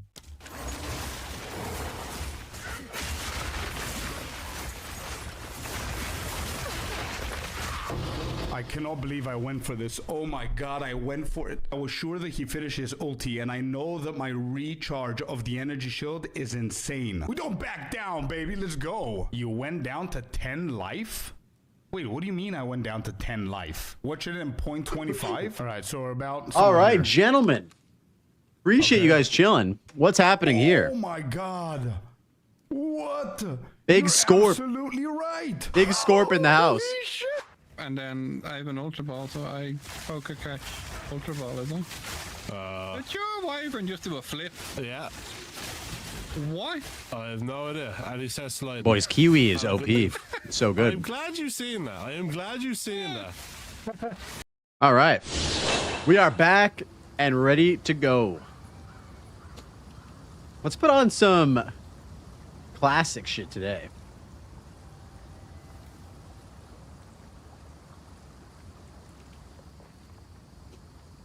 $10 HP? Jesus Christ. Hopefully that doesn't happen to us today. All right, let's change the stream title.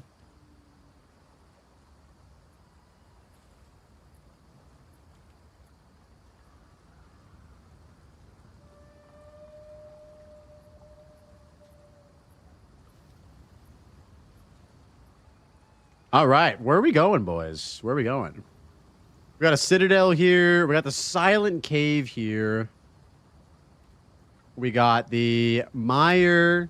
Not loving all these layouts that we have available. I guess we could do some of these zones. Maybe do... Oh, yeah, we got this T1 armor shield. Can we cook with this?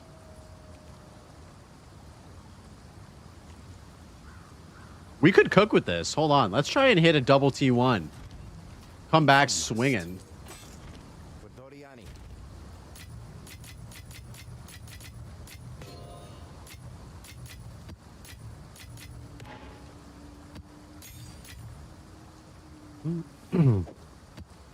Couple tabs.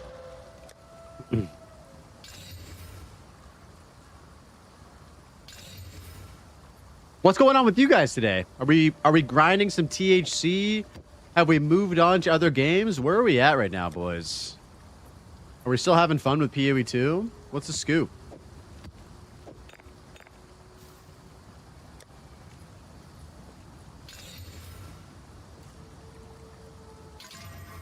Oh yes, before we do anything else, let's hit this let's hit these shields together. Building my temple in softcore, let's go. Fighting Tavakai. Day off today. 1 new hardcore attempt. I wish you all the best, Quack. Working on your first HCSSF. Nice, dude. What's the build? Quack, what are you building and what's your build gonna be, Whiskey? Still having fun with PoE 2, but I'm about to log out of this fucking job. Oh no. Off work because the power's out. I hit 72 on my sorceress and 15 on the bear. Nice. Fortnite with the sun. We love that. I tried D4 and about fell asleep. Back to PoE 2. Oh jeez. Abyssal plant lich. Nice. I forgot to grab a drink. Give me 1 sec.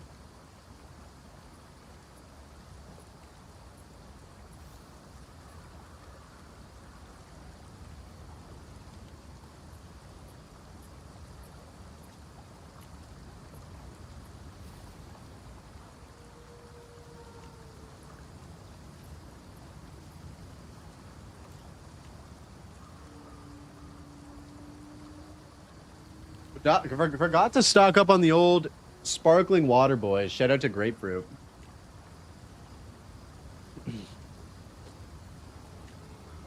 PoE 2 is amazing. Not bored in the least, just stuck at work. I got you. Appreciate you tuning in at work, Zircon. All right. Let's slam these bad boys together. Yeah, how was Paladin, dude? I heard it's pretty nutty. 28%. Pray! Come on! Oh! Oh my goodness gracious, boys. We just got double T1. But it's on a level 60 base. Does that matter? Hold on. Hold on a second here. I don't know. I feel like we kind of fucked up. It should have probably been on a better base. I'm at work playing. Perks of being an IT guy? Hell yeah. Streamer client, recoms don't actually work. Dude, I haven't hit a double T1 in ages.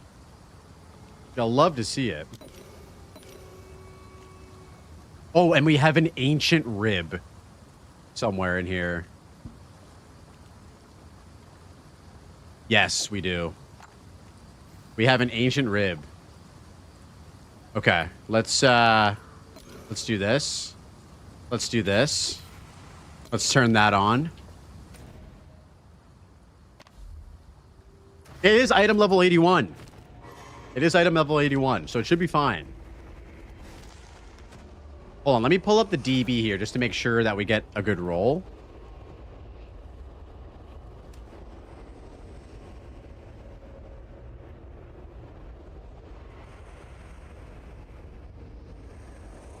Okay, offhand shields. Okay, here we go. So 27% armor and stun threshold is T3. I think we try to go for T1 here, boys.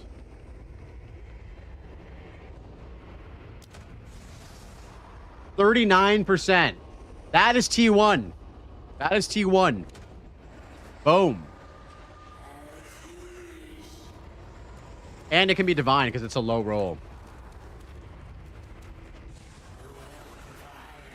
There it is. There it is, boys. And it's a max roll of flat armor. Woo! That's crazy.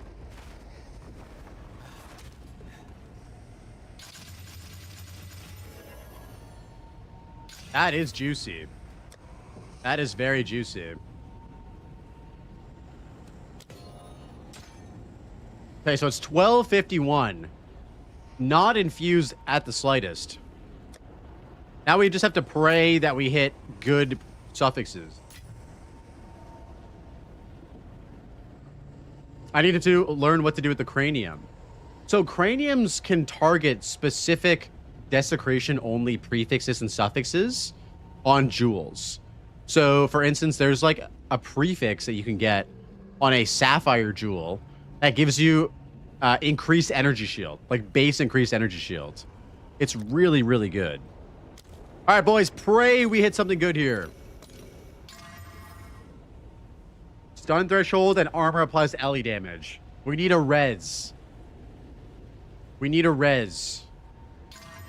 Fire res. Okay. Okay.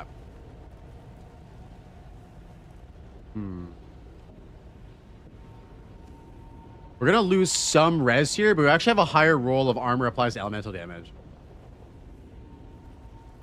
Bal or no balls? We're gonna infuse it for sure. Okay, let's pray we get to 30%, boys. Pray. 1, 2, 4, 6, 7. Ah, shit. All right, all right. We got 27%. It is an armor upgrade.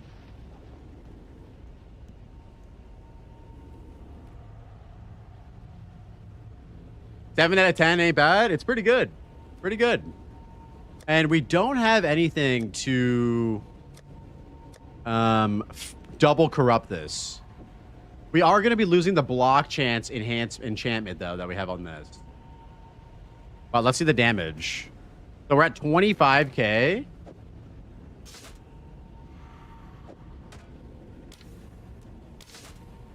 $25k.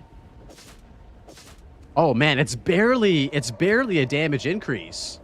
We might have to full send it on the double corrupt here, boys, to make this good. For instance, we have a T1, T4, T1. It's still a very good shield. How's our reses? We're still capped. But we gain 4% block, which is giving us a lot of damage from the passive tree. I think we stay with this one for now. I think we probably send it on the double corrupt. That is a crazy level 60 shield, though. Imagine slapping this on before even being in maps, and you have 1300 armor. That is nuts.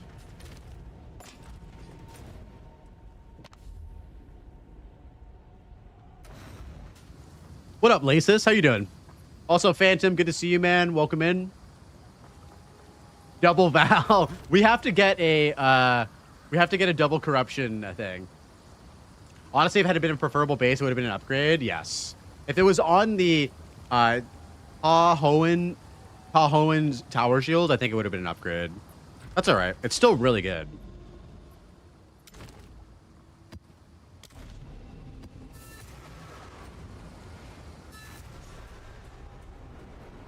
Also, is this into the relation to the DM I sent you earlier what mic you're using? Oh, I'm using a Shure MV7 Plus.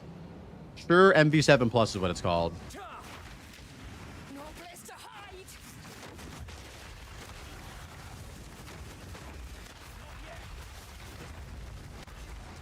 It's a great mic, dude. It's a bit expensive, though. Any Shure mic that you buy is going to be expensive. I bought this one because I don't have an audio interface.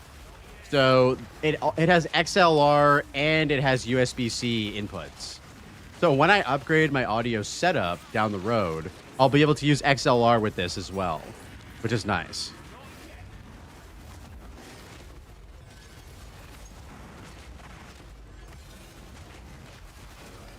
Yeah, then I would recommend going with this one, Phantom. This one's great. It's very versatile that way.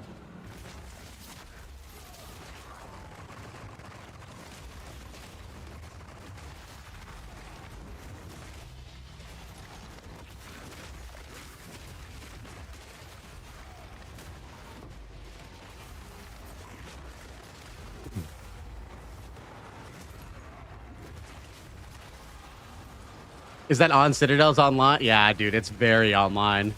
It is very, very online.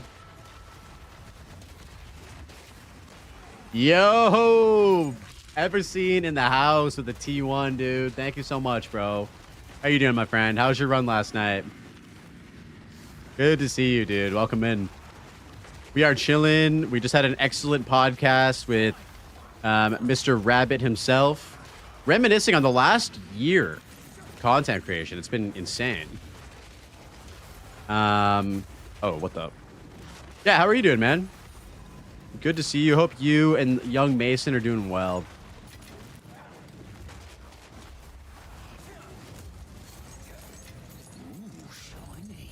Yeah, we still need to get a Giga Shield.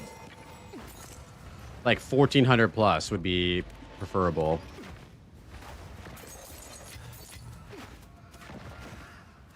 Act 3? Oh, hell yeah. Yo, Nostalgic with the 20-inch streak. Holy shit, dude. Thank you so much, Nostalgic. How you doing, bro? Oh, there's a +4. That's not bad. You swap before 32 is a bit rough? Oh, yeah, dude. If you swap before 32, it kind of feels bad. Fortifying Cry makes so much of a difference.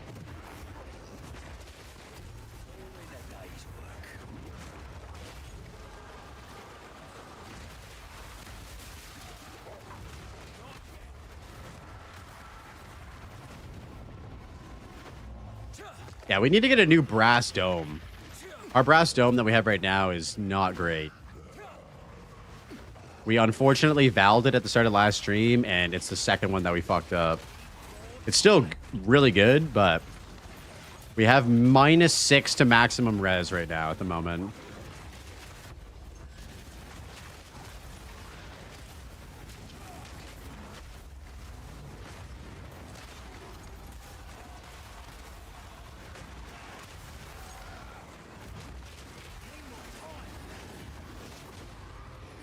So many walls? Yeah, the walls are out of control right now. The walls are out of control at the moment.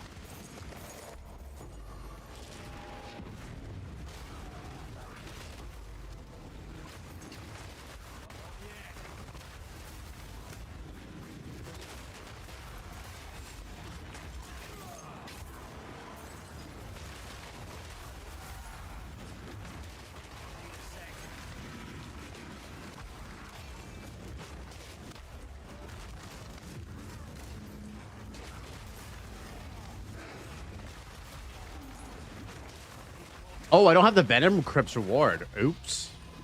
Probably grab that. Stun threshold would be huge. Thank you for that. I appreciate the highlighting of that. We'll do that after this.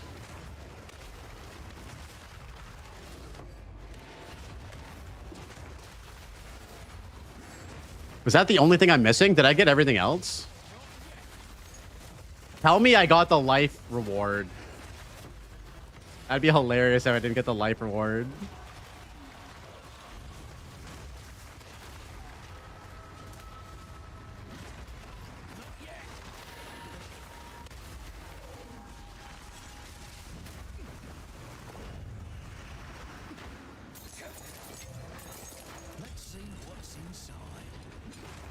Oh, okay.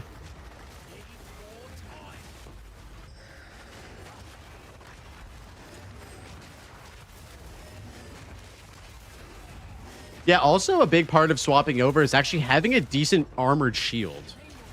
Like, if you don't get lucky when you make the swap at 32 and have a good shield ready to go, it really is pain.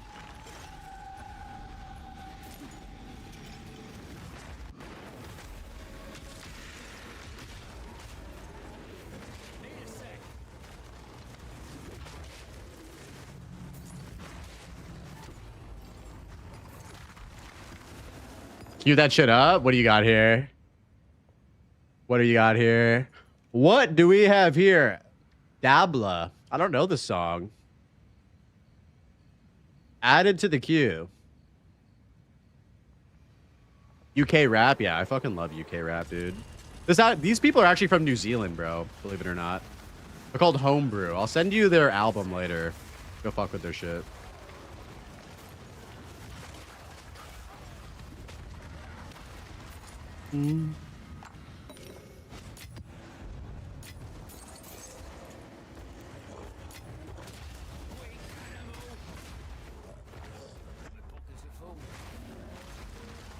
So we got a +4. Wait a minute. Oh, I was like, how the fuck did this guy revive? Where's the rare monster?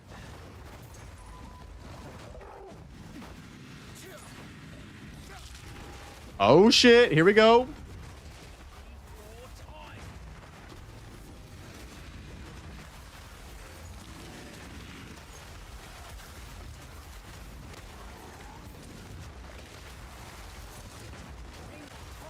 Okay, okay.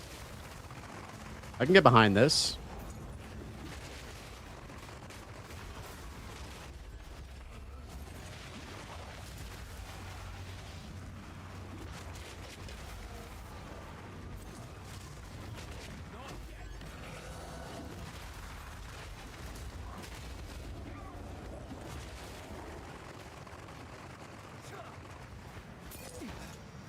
Yeah, this is sick. For the royal queue, my liege. Okay, what do we got here? What do we got here? Oh, all right, all right, all right. Added. It's added.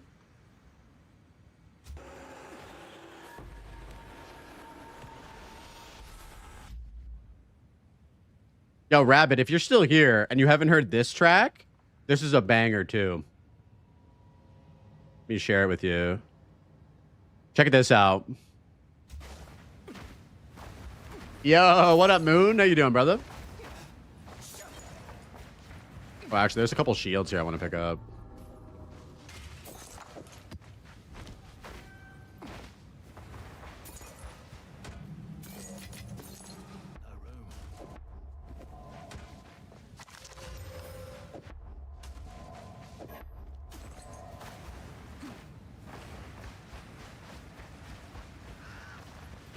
I'm just gonna add this to the fucking queue.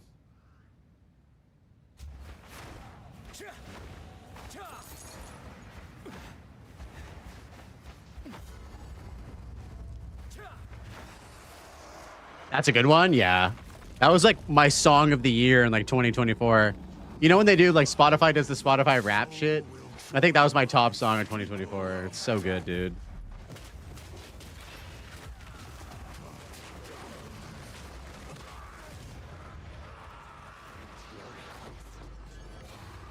Yes, you showed me Danielson, bro. The Toronto legend that I didn't know about.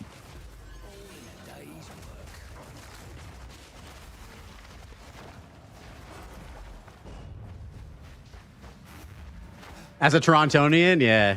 I know, it's kind of crazy that we have more than just Drake, dude. What does he mean by courtside? Bro, come on, dude. You don't know? I mean, unless I'm just dumb, I'm surely he's talking about being courtside on basketball games. Seen some Raptors playing. Yeah, basketball court. Yeah. Dude, if you ever come to Toronto, we'll go check out a basketball game. It'll be sick. Oh, we got a temple.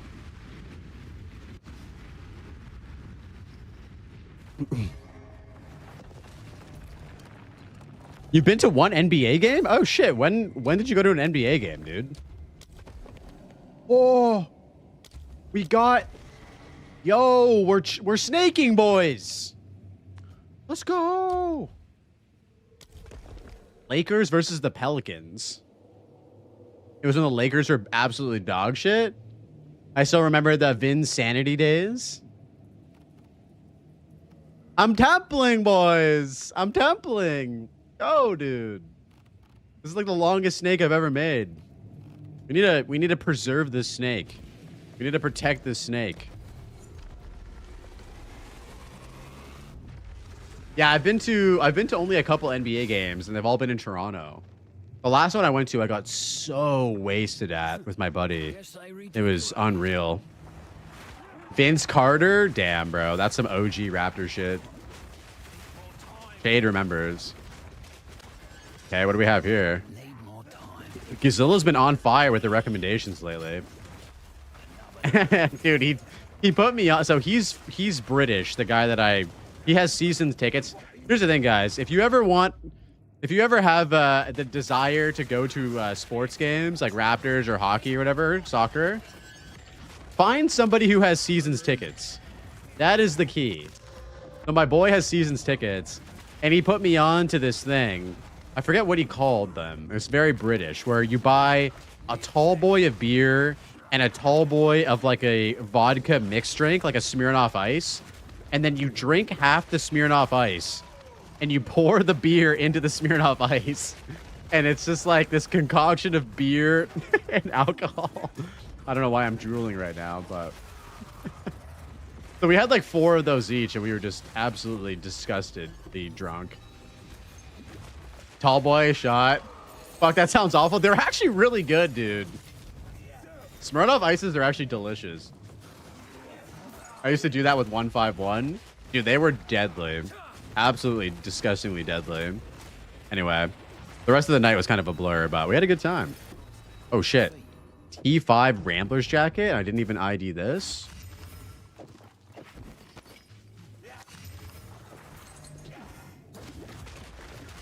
Yo, Jerry, I meant to actually make you VIP yesterday because you have been a core part of the community for the last like year. Jerry Bean Man. It's funny because you're already a VIP on Discord. Yo, dude, thank you so much for the chat today, Rabbit. Appreciate you, homie. Enjoy the second pod, you absolute animal. Yo, what up, Vicious? How you doing, homie?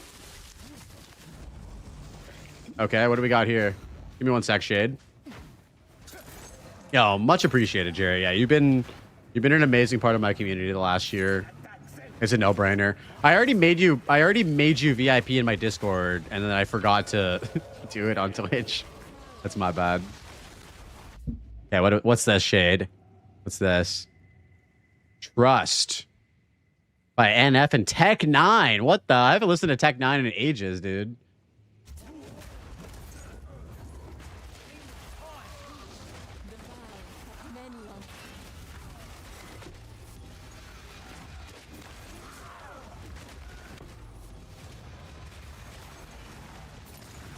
So many frames. What the fuck? Oh, we're back. Are we back? Are we live or are we not live? Stream is choppy. I don't know what's going on.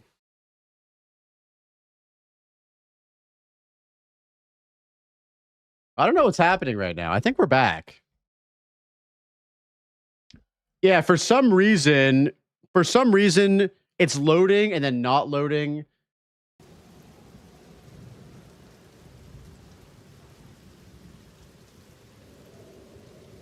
I don't know what's happening, though. I've never had this issue before. It's only happened today. Where, like, when I play and I start blasting, my stream loses internet. I might have to look into this. Super frustrating, though. AMD PC? It's a mixture of things. Gotta pull the mobile hotspot out, bro. No, I can't do that. Ah, that's super annoying, though. Are you still on display capture? No. I've been using game capture for a while. It's just today that this has been an issue for some reason. I don't know. There's so many variables to this problem.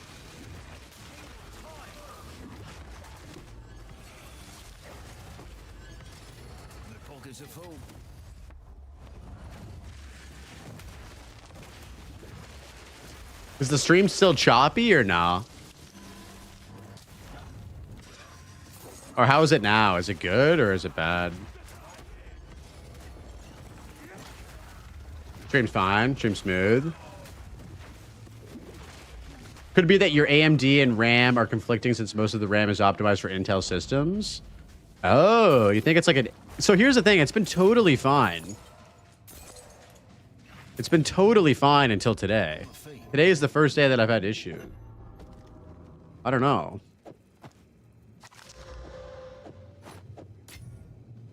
Yeah, hate to see it though.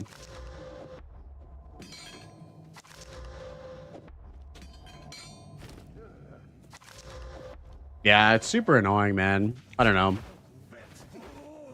Yeah, there's just too many variables to consider with streaming and all that kind of shit.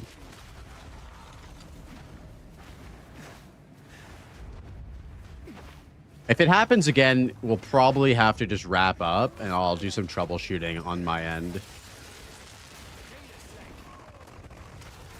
You crash again? Yeah, I've had some issues today, even before the stream that started. Are you on DirectX 12? I don't know what the issue is today. Where are we here? Give me 1 sec. Let me finish this room real quick. We're on Vulcan at the moment. Do you think Vulcan is the big problem here, Rabbit? Vulcan allows me to use game capture, though. I can't do game capture without Vulcan for some reason. Yeah, I don't know. Maybe I'll swap back to... Like, Vulcan actually solved a lot of my issues. OBS hates DirectX 12? Yeah. Yeah, I don't like using display capture because then I have everything popping up on my stream. I have, like, if someone boots up a Steam game or sends me a Discord message, like, I don't like having, like, everything available all the time. I much rather prefer doing game capture. It just keeps the stream a lot cleaner. The notepad? Yeah, what? Bro, it's just too much shit popping up on stream, dude. I don't know. Today's stream has been epic, but also been frustrating because of all the issues. It could just be Talos having a bad day. Possibly. It could just be an internet thing. It could literally just be an internet issue that's happening today. That also could be it. Normally, I don't, like, struggle with that stuff.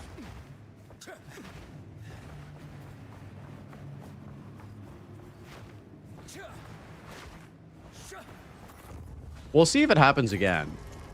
Maybe the shield wall build is too... There's too many walls. Because that's the bigger... I mean, I wasn't streaming and I was playing last night off stream.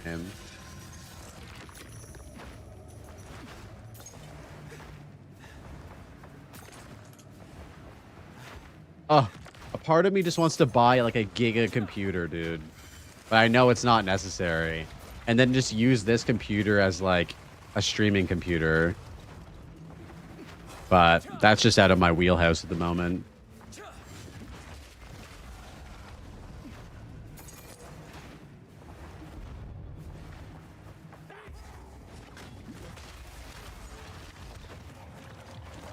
I know, dude. It's gonna cost me 10K just to have good RAM. This is what happens when you play an armor character. Okay, we're making a new character immediately. Making a new character right now. Oh, this whole contraption here is so cool. Oh, Widow Hail. Let's see what percent we get. 217. Nah, I'm good. Have you heard of minions? Bro, minions are going to ruin my computer even more. No way you just got rite of passage. What? No way. Which animal did you get? No way, dude.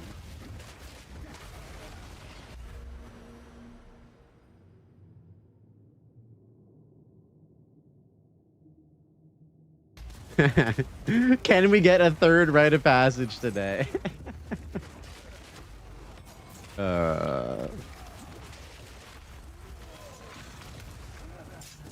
Just play Archer like at 0.1. Yeah, maybe it's something to do with the builds. I don't know.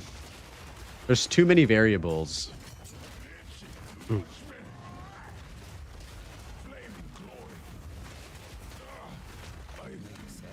Wait, did that guy just disappear? That guy just disappeared. Oh my god, dude. Which one did he get? He got the boar! No way, dude. That is huge. That is so good for our build, Jerry. That's insane. If you haven't changed anything at all, it's likely your ISP. That's what I'm thinking. I'm thinking it might just be an internet issue today. Because it is just my internet getting disconnected and cutting out. Luckily, we didn't have any issues during the podcast, thankfully. Yeah, maybe after the stream today. Yo, what up, Tofu? Good to see you, man. Long time. How's it going, bro? Pleasure to see you in the chat today. Yeah, I might just do like a router restart later on tonight.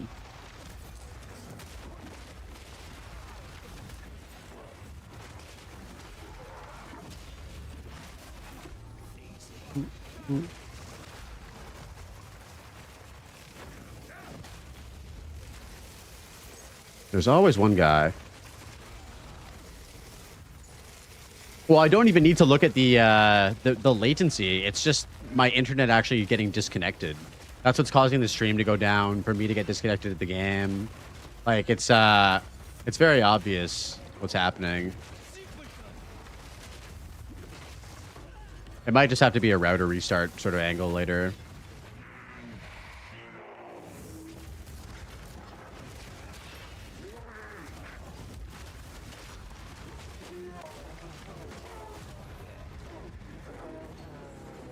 Hey, Blaze, wasn't a fan of the integrity of this league, so I kind of stopped playing.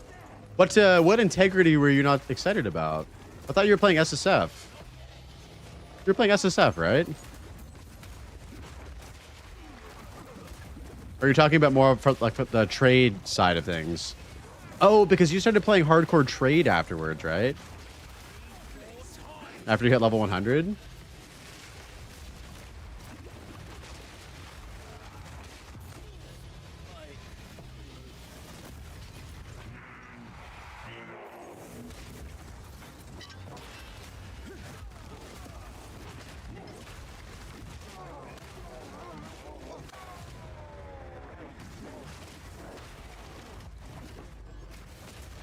Temple things? Yeah.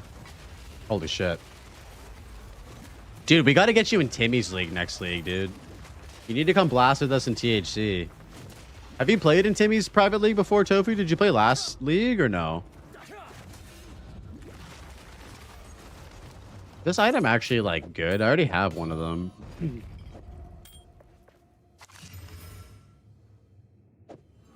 Yeah, there are still slots open, but it kind of sounds like he's done for the league, which I can totally understand.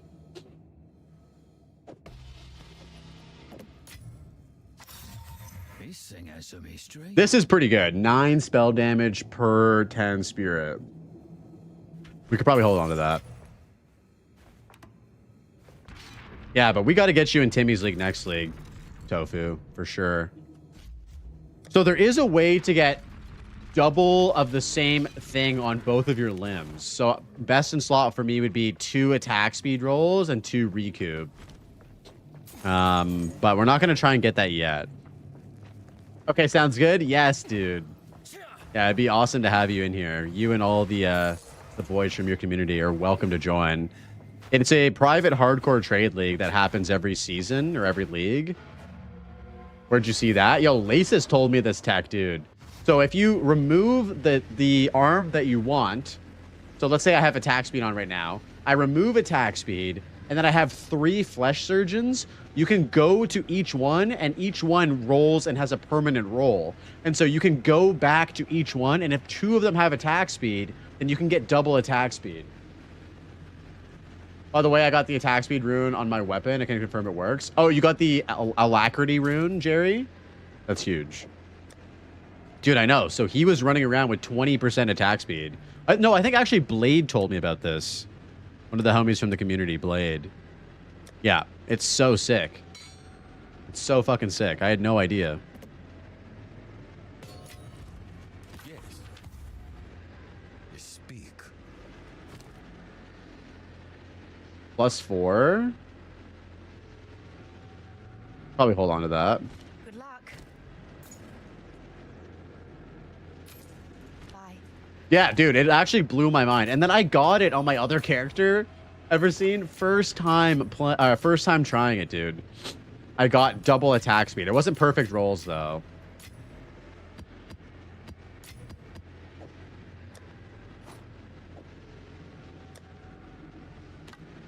I know. I only had 2 surgery rooms as well. And they both rolled with attack speed. Can you show the pro tech again? I couldn't understand it. Okay, so what you do, Jerry, is to get double attack speed on your gloves, on your arm slots, you have to get rid of attack speed if you already have it. And that way it can actually roll on the tables. And then what you do is you get a bunch of surgery tables, and you, after you finish doing all the bosses and all the monsters and stuff, you go back and you check every single one of them, and then wait until both of them have the roll that you want of the thing you want. So you can go back through all 3 or 5 or 10 of them, and then go and see, oh, there's 2 attack speeds here, and then go and actually get the 2 attack speeds from both of them, because they stay permanently after you roll them.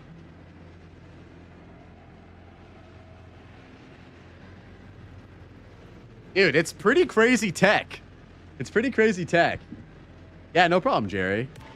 Definitely run that if you have a bunch of surgery shit in your on your character. I wish I did that on my ranger. Yeah, I mean, fuck, it's been crazy.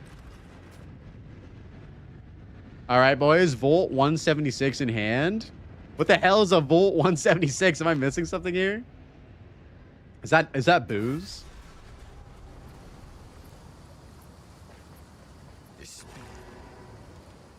Softcore pleb can confirm it gets removed on death. I mean, yeah, they always get removed on death.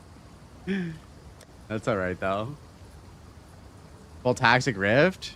What do you mean? I don't have Voltaxic Rift, sadly. Oh, a beautiful little audio interface with a compressor. Fuck yeah, dude. Was that what you got ordered yesterday?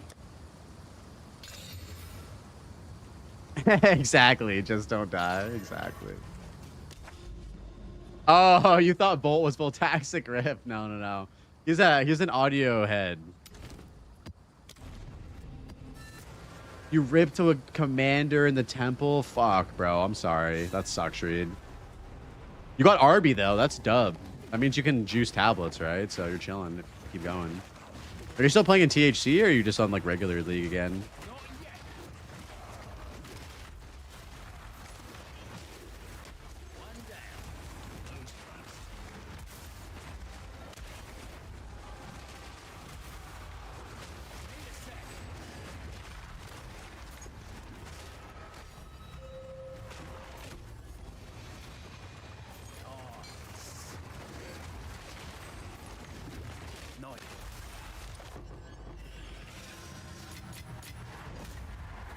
Yeah, we got a little tank, boys.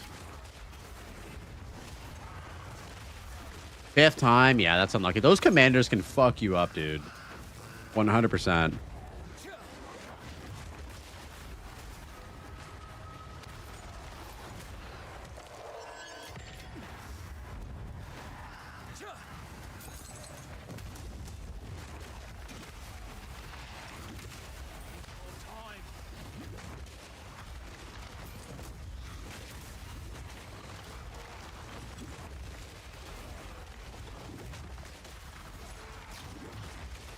Oh man, Everseen, I don't know if you were here earlier in the stream, but we crafted a absolute giga one-handed mace for some build. Not good for shield wall, but it's good for something else. I'll show you it after we finish this map.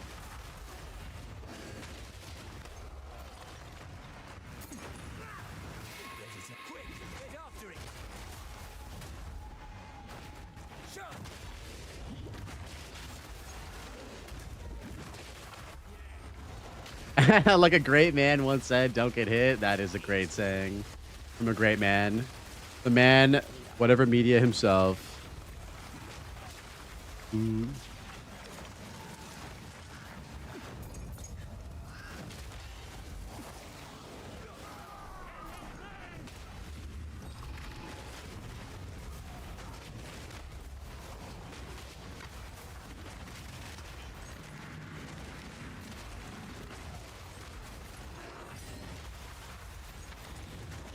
No, we got hit by temporal chains.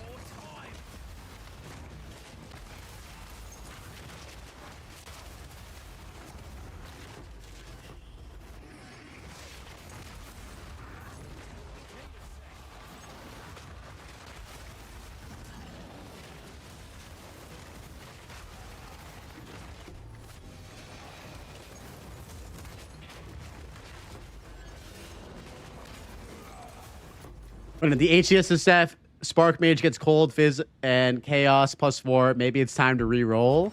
Wait, what?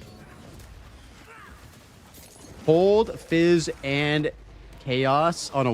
Are you talking about a wand? Sorry, I missed that.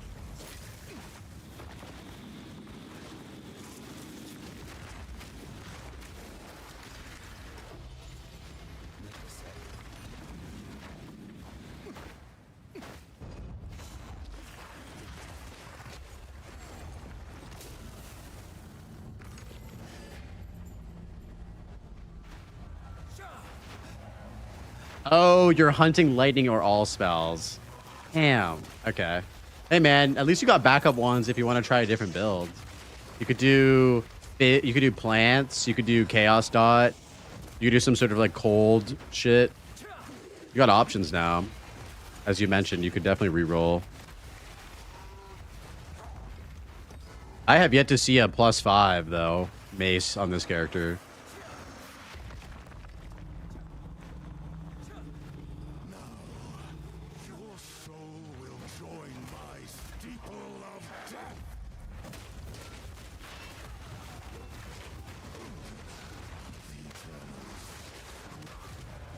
Dude, I desecrated my +2 of my focus. I'm so sad. No, dude, you desecrated off your +2 focus?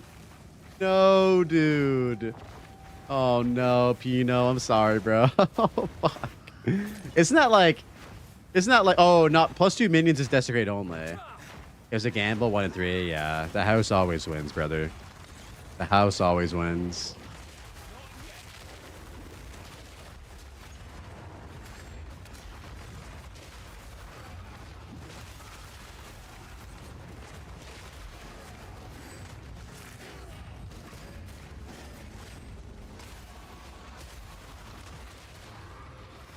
No.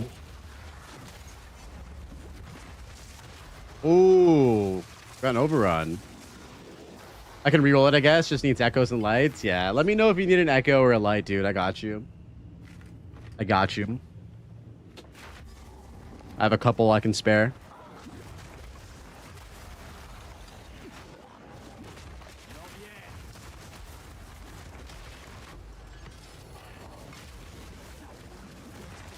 Oh, you're on SSF. Okay, got you. Are you on THC just playing SSF, or are you on Man League? I respect it either way.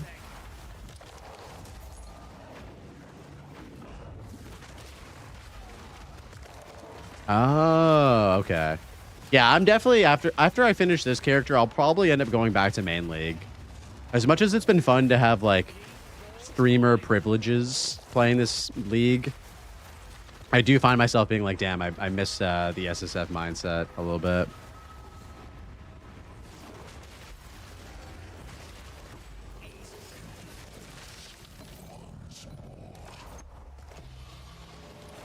Ooh, collarbone? Yo.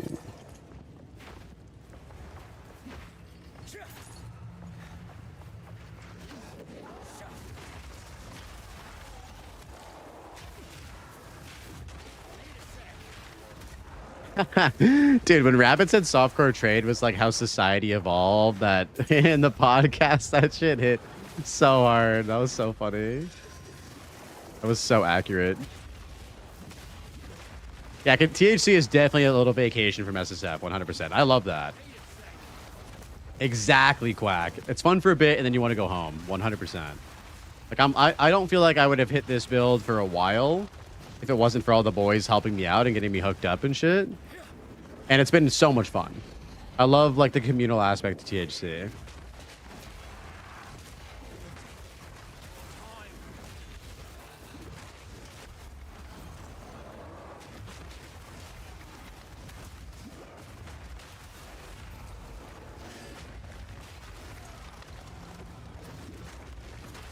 Jerry, I know exactly what you mean. SSF is super lonely.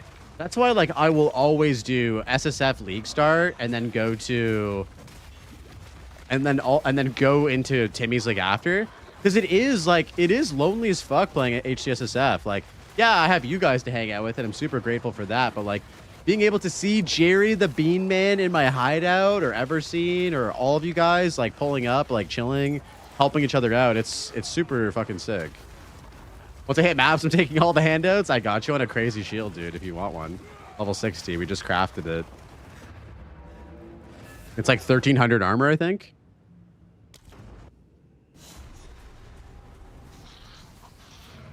$100%? Okay. If you're on right now, I'll put in the guild. If you're on right now... Oh my god, I clicked the...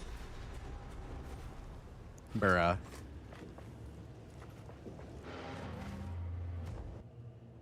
Yeah, if you're on right now, Everseen, I can give you the shield. You're on? Okay.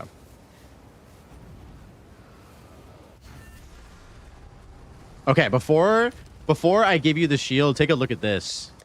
Look at this mace, dude. Dude, look at this mace, brother. This mace is crazy. Sadly, it corrupted at 24%. Bro, we chaosed T1 Merciless. And then we hit, yeah, and then we hit, yeah. Why not use it? Because it doesn't have armor break. You could have mirrored it. You think it would be mirror worthy? You know, I know, Jerry, I know.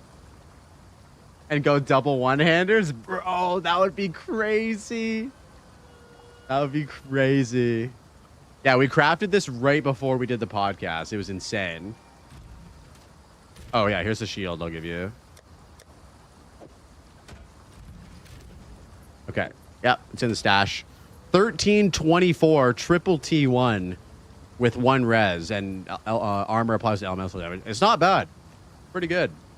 This will definitely carry you to Arbiter and beyond easily.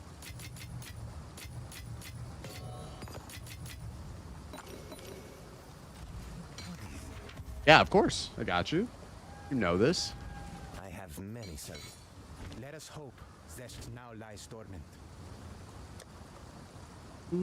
Attack damage, rage, but hit by an enemy. See what they got. Presence. Nah, I'm good.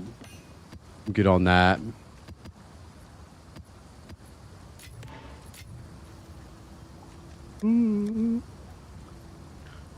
All right. Next map.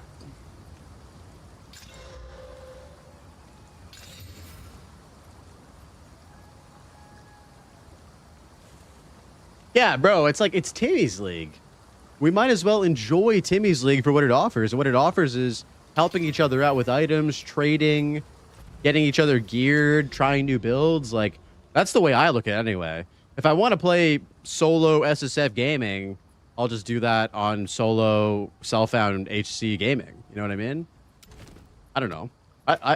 It's exactly what Jerry said. The shit gets lonely as fuck when you play for like a month straight and you don't like trade with anybody or see anybody. It's like, I don't know, it's fun to be in Timmy's League and see all the boys popping off and helping each other and shit. It's good. I like it.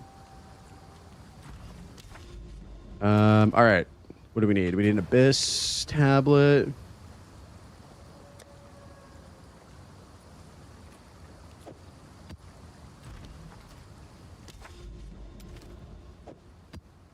And like, I can't deny that having the, like, being a content creator or being a streamer, it does provide you with like benefits to playing Trade League. And I've never really experienced that until this league. Like, I've never had somebody just like come up to me and give me a rite of passage. You know what I mean? Like, that shit's crazy. That would never happen to me. It's fun to enjoy the privileges of that once a league, you know?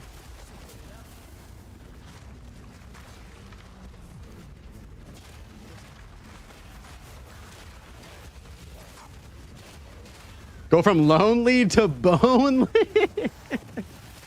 That is the fucking, that is the statement of the century right there. That's amazing, Gazilla. God damn it. Never change, brother.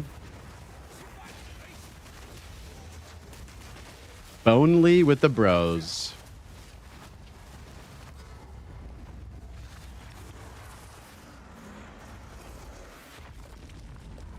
We actually need a new pair of boots. These boots, I mean, they are triple res, but they're only 25%.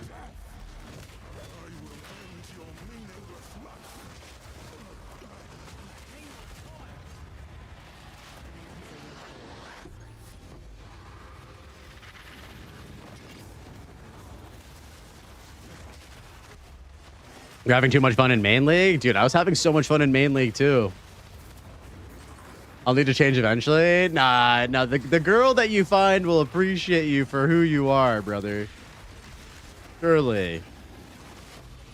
You just need to find someone with as dirty a mind as you have, all right? I know she's out there. Trust me, I believe.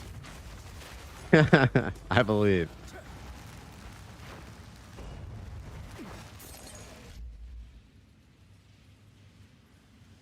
Yo, thanks, Optic. Hope you're doing well, man. Appreciate the nice message, dude. By the way, how are you finding armor so far? I'm so shocked to find that my current has been the most tanky I've ever felt. I mean, dude, I'm running fucking 11.3k sorcery ward. It's crazy. Like, that is so tanky. It's nuts. I have like 30k armor, so it's been good, man. We're kind of in different positions, Jerry, because you're on Titan, right? Whereas I'm playing Witchhunter.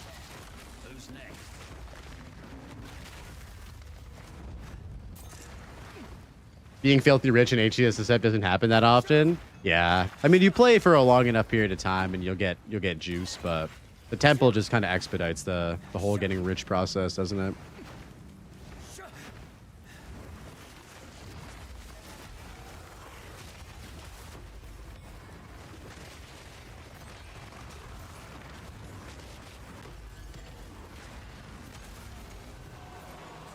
Oh, man, I wish that was a speed shrine, dude. Speed shrine right before breaches feels so good.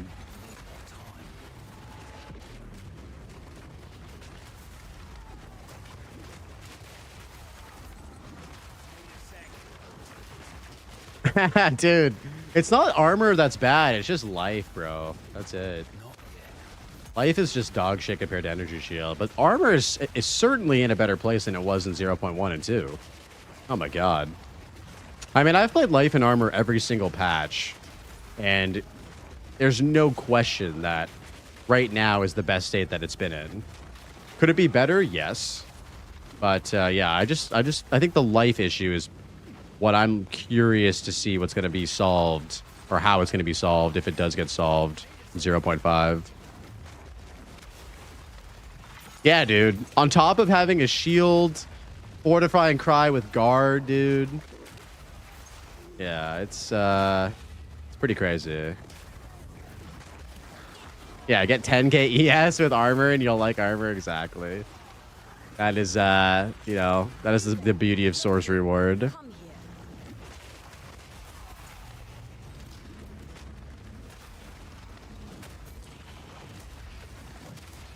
Not having warding potions feels bad, though.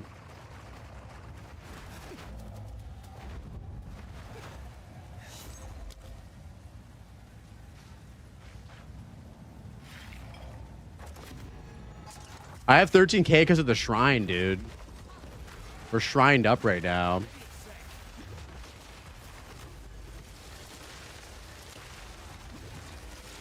This build seems different than the last shield wall. Yo, what up, Protein? Yeah, we got 2 lineage support gems, which create our walls along fissures.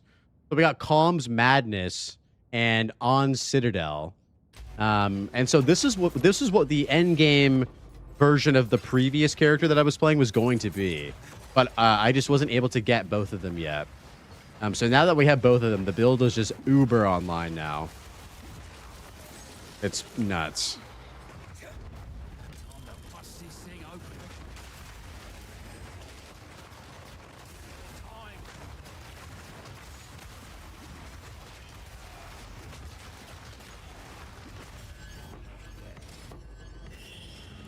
How you doing, Protein? Good to see you, man. What's good? My problem is my face is naturally attracted to the ground. I always die to sprint. Dude, I had a massive death to sprint this league. my 97 ice shot Amazon got deleted, Jerry. I don't know if you saw that clip from me falling down into a bunch of multi-projectile crabs, dude. I'm doing very well, Protein. Yeah, today's the 1-year anniversary of me being on Twitch and YouTube. So it's just been a great day, man. Aside from having some network issues, I had an awesome chat with my homie Dead Rabbit. We talked about just our last year of content creation, streaming, all that kind of stuff. Talked about the game. And yeah, now we're just vibing and mapping with the boys and yapping. It's been great, dude.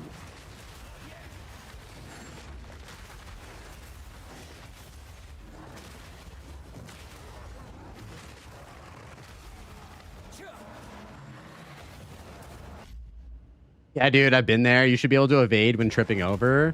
Yeah, it feels a little punishing that like an armor character still has their armor apply to hits while being heavy stunned from tripping. But if you are evasion and energy shield, like, I mean, here's the thing. Evasion and energy shield are just obviously the better defensive layers at this point because of scaling. But it feels weird that like you just instantly get fucked. I can see my Amazon break dancing on the ground. Yeah, for sure. It just needs to be even better, is what we're saying. Bro, exactly. Not being heavy stun should be for Warrior, not Pathfinder. It should be something that you can spec into on the passive tree. I do think that like that piece of utility shouldn't be just for Pathfinder, in my opinion. I don't know if Pathfinder gamers would be upset about that, but...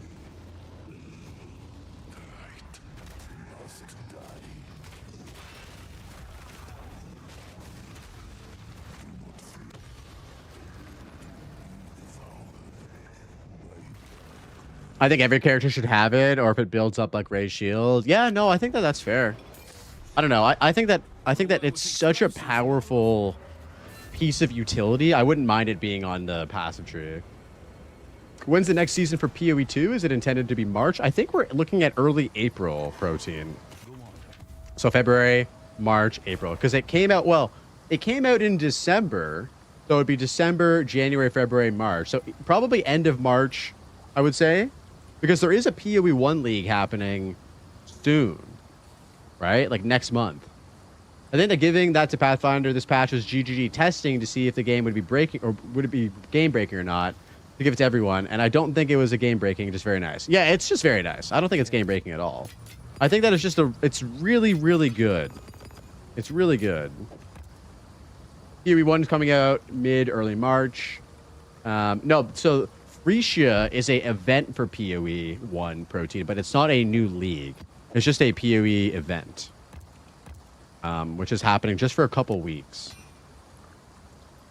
And then the main league comes out in early March. So yeah, I'm expecting PoE 2 to be April. And I want them to take their time with it because it is going to be a very important patch. It's going to be the endgame rework patch. So the future of the game's endgame kind of hinges on this patch that's coming, 0.5, being really good, because that's going to be the end game that we get going into 1.0. Oh shit, we got 2 paradises right here. Oh hell yeah, let's run that. Oh, we need what were we looking for in terms of crafting material? I guess we could just keep doing breach. Breach is fun.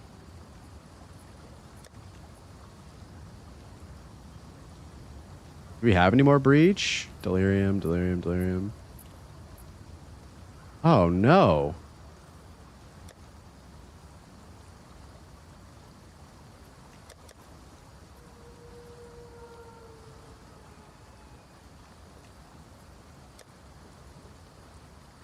Maybe we can hit a chaos on this for XP. Come on.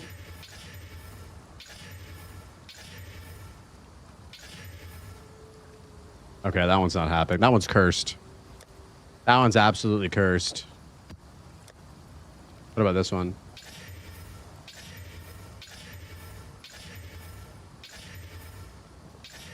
Nothing's changing on this. It's just staying the same over and over again.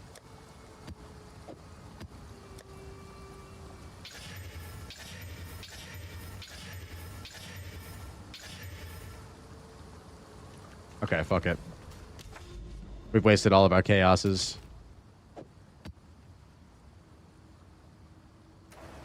Temporal change is a pain in the ass. Let's try and avoid that if we can.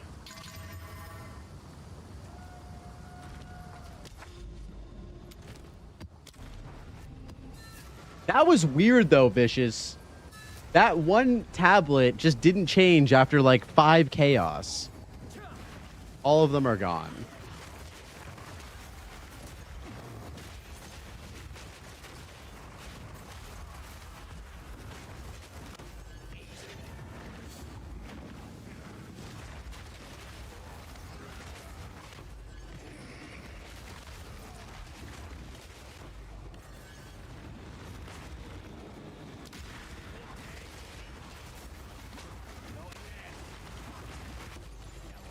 Whoa.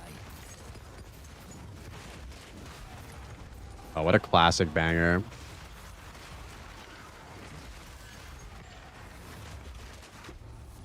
Yeah,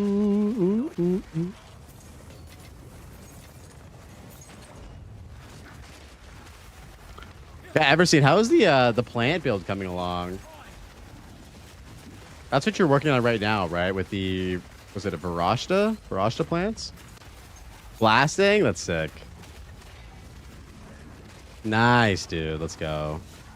I'm thinking I'm going to make a absolute meta Spark cast on crit Comet build as my next build for main league. I've never played Spark and I've never played cast on crit before. So I'm definitely curious to see how that's feeling. I've not been the biggest caster enjoyer and I want to try and do it. You could probably do cast on crit with Comet, bro, or detonate dead or something in the temple. That'd be nasty. Delay damage, yeah.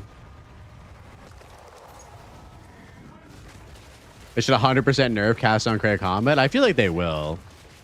They 100% will. But we might as well play. I might as well try it while it's in its like broken state. See how it feels.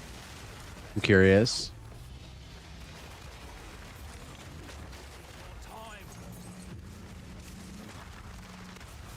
Yeti, what's up, brother? How you doing, man? Welcome in. Cast on crit shouldn't even exist. They've got to find a way to make it exist, but not absolutely broken.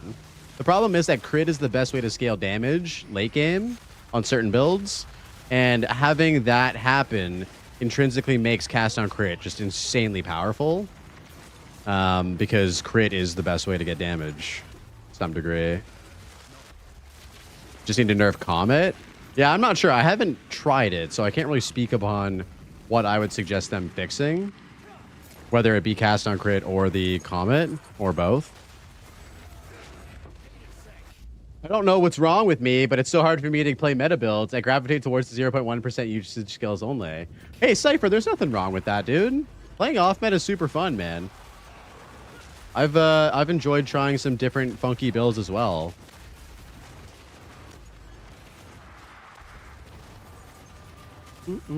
Nothing wrong with you there, dude.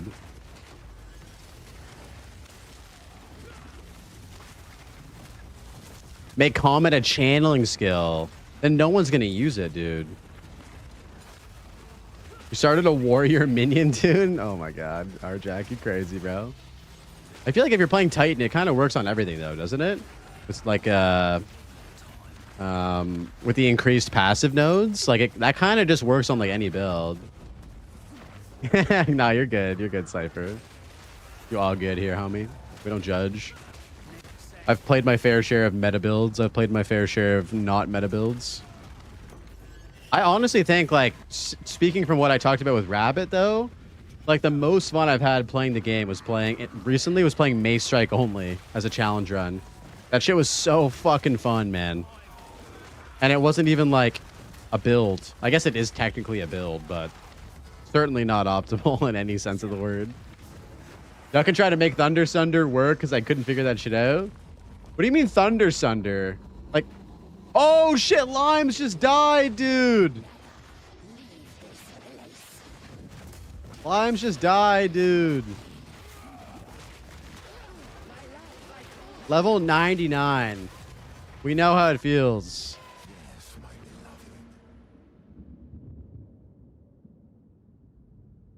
Let's see if he's live right now. Maybe we can take a look.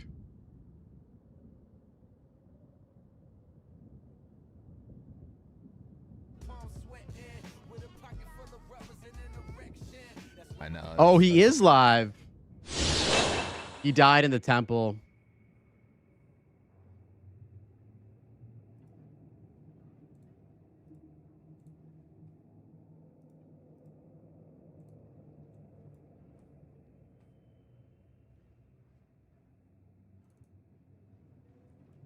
Oof. Yeah, he died in the temple. The dog shit lightning mace Varash. Oh, God, Godzilla. Let that one go, dude. That build is cursed, bro. Build is cursed. Oh, man. Oh, here's the clip. Here's the clip. It was a detonate dead. Detonate dead, yeah. Oh, well. Oh, my God, dude. He's got 21k ES just deleted. Absolutely deleted. Explodes nearby corpses. Yep. That's it. Dude, look how close he was to 100. He was 5 bars off. Dude, that fucking blows, man.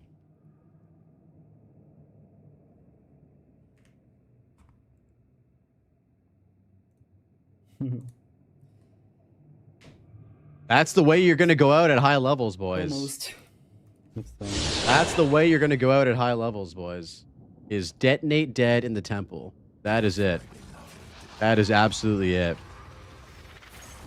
Third corpse explosion death at 99, yeah. Yep. I died like an idiot to a boss. I should have died in temple with the Chads. Speaking of temple, we have a temple we're going to hop into right now.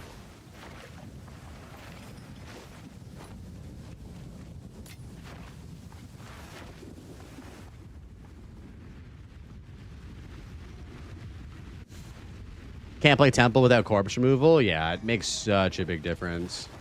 Freezing and shattering is a pretty good defense against it. Yo, should we try and build that into this build cipher? We were talking about this yesterday, swapping to Herald of Ice and doing Herald of Ice armor break, armor explosion chaining. What do you think?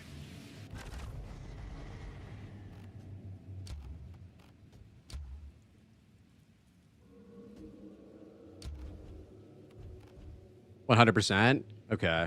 Maybe that could be the end game goal for this build. That could be sick.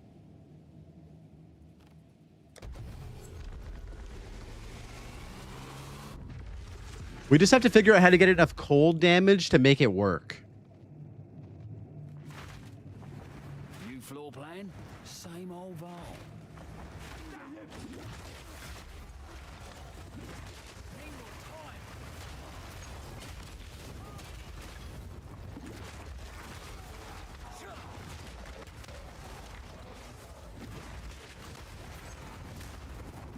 Dude, that guy was grinding too, man. Limes was absolutely blasting.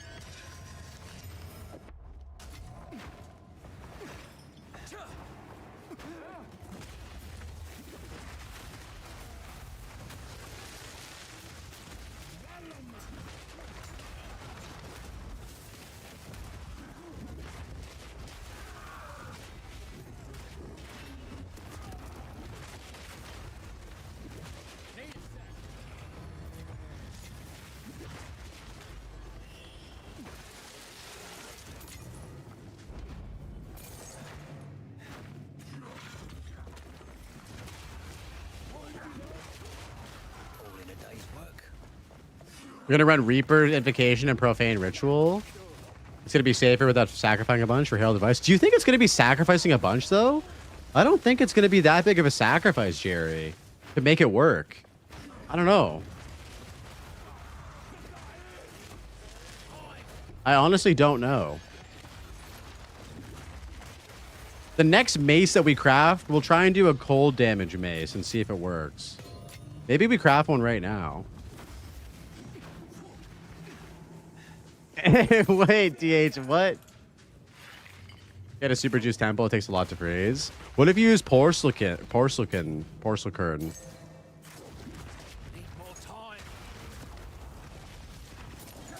Whirling Assault online. Let's go, dude. Welcome back, DH. Welcome back.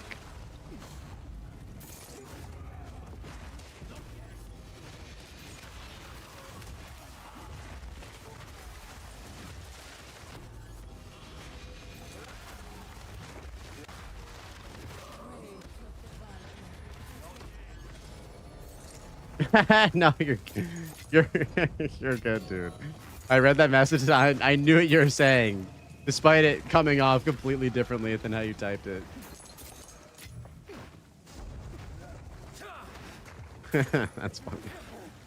What level are you now, DH?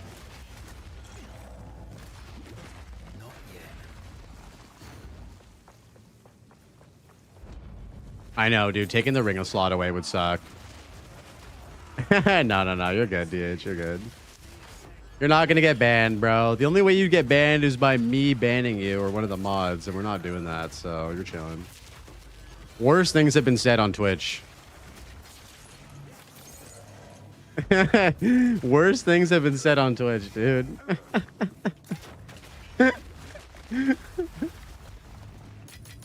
You've been perma-banned by Twitch Global? Oh, God. He's not wrong. I was like waiting for Yeti to chime in here. This is the perfect way to get Yeti to come back into the chat. Yeah, maybe just change it to men. Exactly. There you go.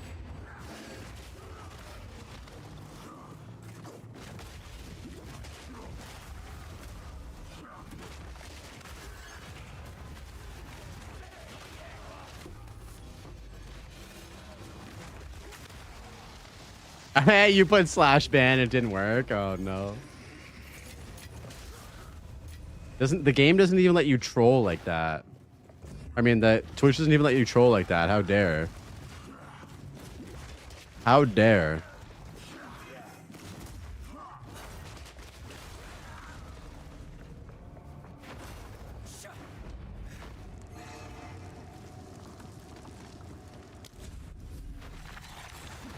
Dude, I do this every time where I never get the stupid checkpoint at the beginning of the temple. I wish it spawned right in the middle of the stairway. So no matter what happens, you could just get the checkpoint. It's such a small thing that fucks me over every single time. Literally every single fucking temple. Oh shit. Look, that chat almost died. It happens to you as well, Sam? Dude. Brutal. Call it a skill issue, but I literally forget every single time, bro. Level 47, let's go, dude. Hell yeah.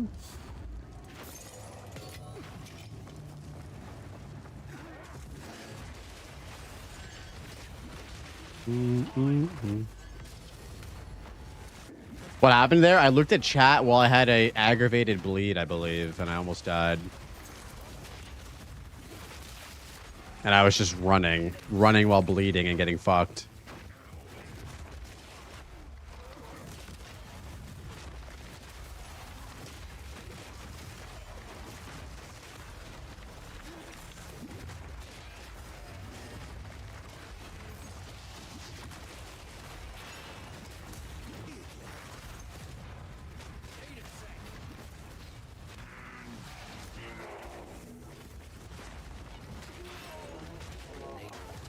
You can freeze with Herald of Thunder with Embitter, and you can get it to do so enough damage. You need Dex and Shock to make everything you touch so. I probably wouldn't do that, however. That is a good suggestion. I know, personally, I just like the way that Herald of Ice looks more, dude. I mean, we could try and kill Arbiter again to get those gloves, dude. Should we try? We could send it. We could send it on an RB run. I just like the look of Herald of Ice more.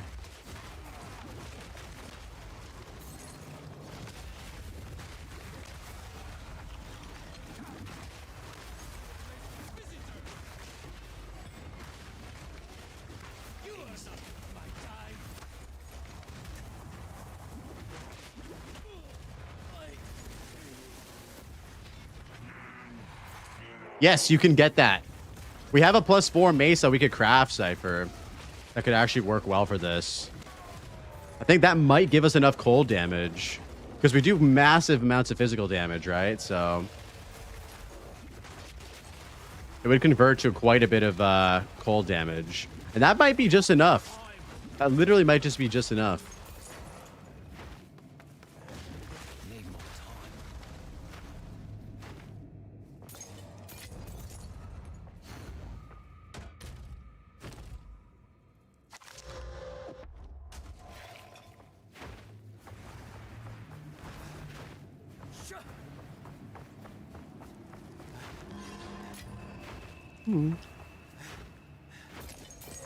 Pulls Stillness. Which one is that one again, Cypher? I forget, dude.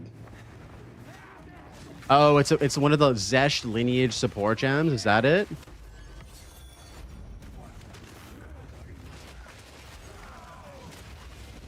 It would be really cool to make this a cold build, though. It would probably be fucking OP for Temple. Like, super Giga Juice Temple.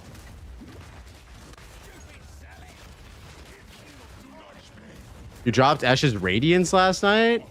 Jerry, you're popping off this league, brother. You plan to do it cold? Nice.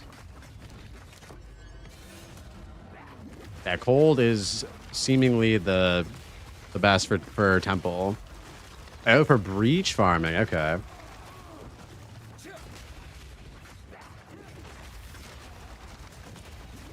I mean, could we not just do Herald the Blood with this build and put bleed on shield wall? And then do Herald the Blood chaining? Wouldn't that create some corpse removal as well? That could be possible, right? It gives you % gained as chaos from cold damage and makes you freeze based on chaos damage. Oh, okay, yeah. That would be crazy too. That would be crazy too. Should we just try the Herald the Blood tech? I don't know. We could.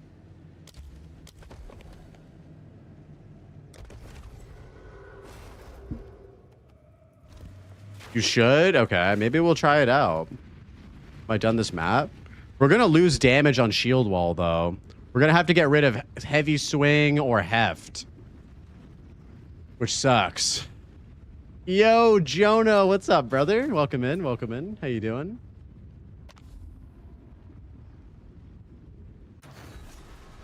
Let's see what we can do here.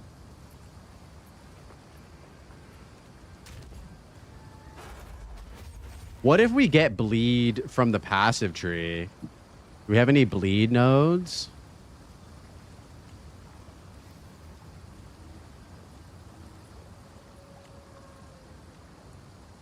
True, yeah, Giant's Blood with a Giga two-handed mace. The % nodes are so low on the tree. 5%, 5%, 10%. Oh, yeah, you only get 10% to bleed here. 5%, 5%. Aggravate bleed. Yeah, you really need to put in a lot of investment to get high percentage without the support. Yeah, it's so not worth it. I'm good, man. How's the pod? I'll have to listen to it. Yes, it'll be up tomorrow. Dude, the pod was so good, man. We had a great episode today. We had a great episode. It is odd, Cypher. It's like way too much investment when you can just get 100% from just having it like in the support gem.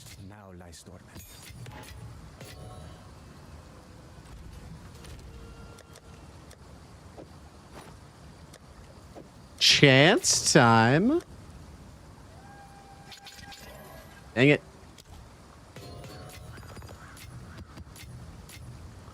Blaze the expert, real question? Yes. What's going on, DH? I might try Herald of Blood. The rite of passage charm I dropped guaranteed bleed. Yo, Jerry, that's sick. And you don't need to sacrifice the damage because you have that. That's so sick, dude. I don't do any Chaos Trial. Did the choices you make also make the boss do 300% more crit, for example? What do you mean the choices you make? Like, you mean the Chaos Trial afflictions that you choose? With the best PoE2 streamer, Blaze was there too. Yeah. Just get rite of passage. I mean, dude, he literally got that rite of passage today, Cypher. Got the boar. Do afflictions to monsters apply to bosses? Yes, they do. You have to be careful about that. These are arts gold is time is of the essence. You got to be careful of that. What level Herald of Blood can we run? Maybe like level 12? We need 46 decks. Oh, we have enough to run level 12. I don't know if this is going to be better than Herald of Ash, though. What do you guys think?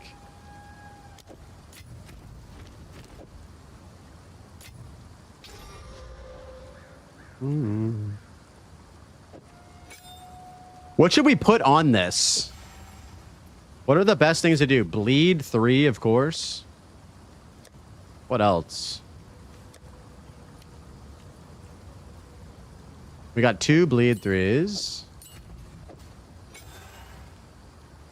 Bursting Plague. Okay. So we're going to have to take off... Ooh, we lose... Okay, we have to take off Heft. It's still at 21k. That's pretty good damage still.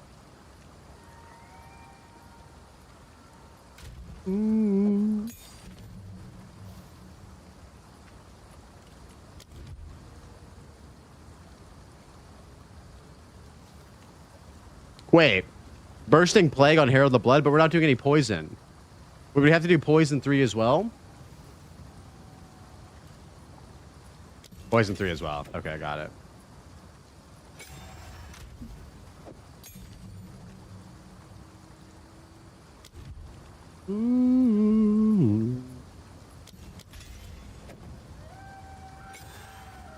Okay, we'll keep this here. If it sucks, we'll swap back. It's only level 12, so I don't expect it to be insane. I think that Herald of Ash will be way better, personally, but we'll try it. Yeah, I got Mag Area 2 in there, for sure. For sure. Yes.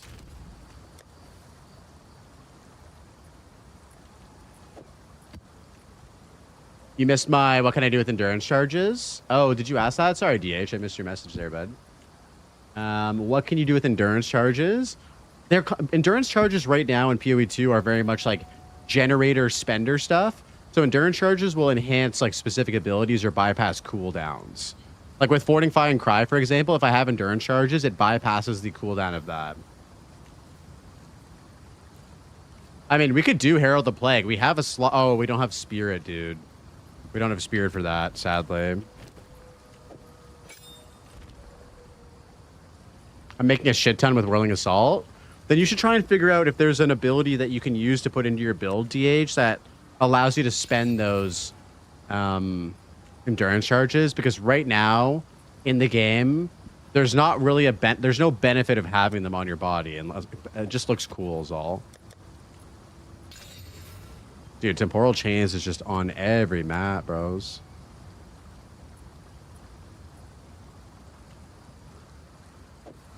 Okay, this one's Frenzy Charge, Cold Damage, Bleed, Flask, Poison Charge, Poison. This seems like absolute cancer for this build as well, actually.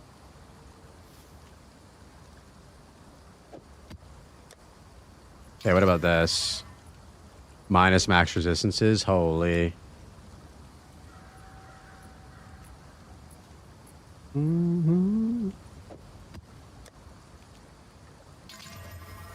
Extra cold, crit. Yeah, we can do this.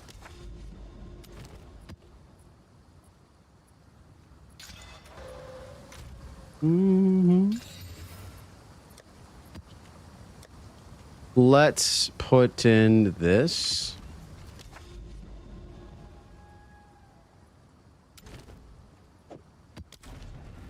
Let me see your weapon. This is the weapon we got right now. It's not amazing at all. It's serviceable for this character at the moment. It's nowhere near the Giga Mace that we had, dude.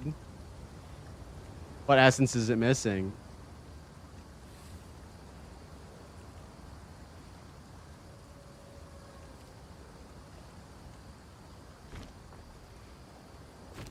Oh, dude, I have abrasion on here. You not see that? You can see it's right here. This is literally, it's right here, bro. Yeah.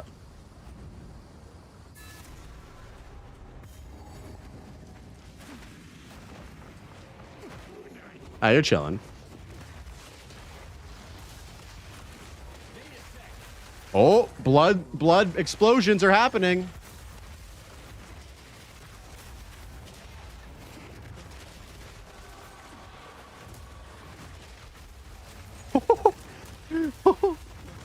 It's working. It's cue Anakin from fucking The Phantom Menace. It's working.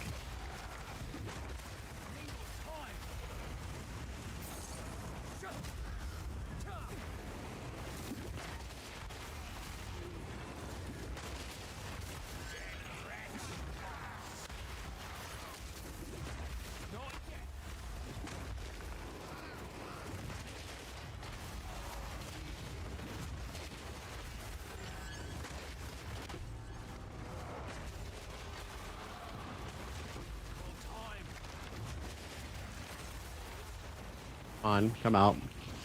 Come out and hang out. I mean, yeah, my clear is disgusting anyways. It's fine. It was fine. It was fine without this. But now this has corpse removal, which is cool. I just don't know how reliable it is compared to Herald of Ice. I think Herald of Ice is much more reliable corpse removal. We're cosplaying as every bow, poison bow Pathfinder? Yes, exactly. We're just trying to fit in right now.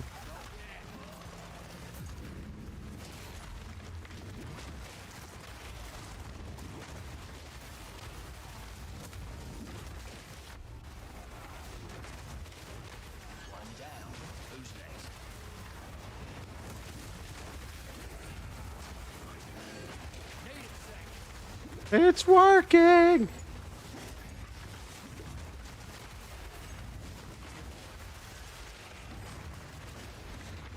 I feel like it's so much better when you have, whoa, what is this? Oh, +7. Nice, dude. With, wow. Off the ground? Oh, you just exalted +7 and physical hold? Jesus Christ. Beautiful, beautiful plant weapon.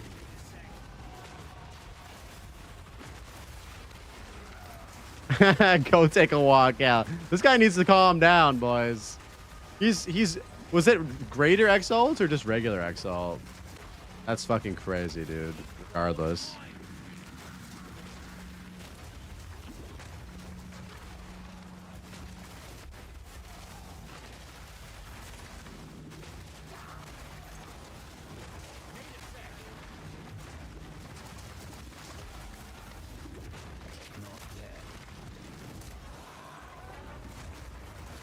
I dropped with spell damage and crit, essence cast speed, and YOLO double perfect exalted. Oh my god, dude. You just YOLO double perfect exalted that? That's fucking insane. What the hell? Somebody check this guy's PC.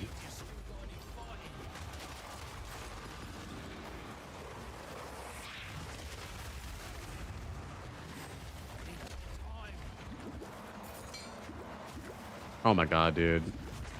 The degens are just OP. It's just OP.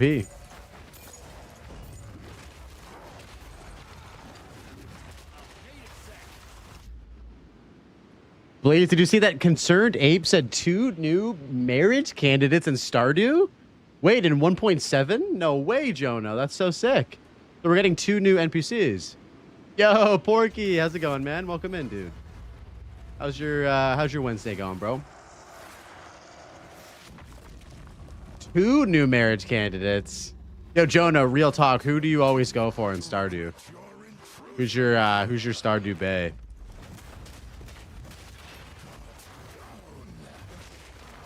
Oh, so maybe he's changing it so that you can marry 2 people that already exist. Also, did you ever play the Stardew Valley expanded mod?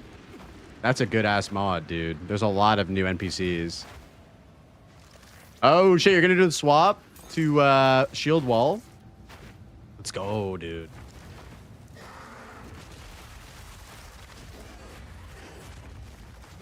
Clint stance. This is your chance. That's crazy. Imagine being a Clint. Imagine. Hey, maybe I'm judging too much. I'm sure there's a few out there. I'm sure there's a few out there, dude. On my playthrough that I did on when I went to Japan, I played a lot on my Switch on the plane, and in my downtime, I did I tried to marry Haley, bro. Don't judge me. Don't judge me. I went for Haley this time. Can't you marry Krobus? I thought you already could. Pretty sure you already can.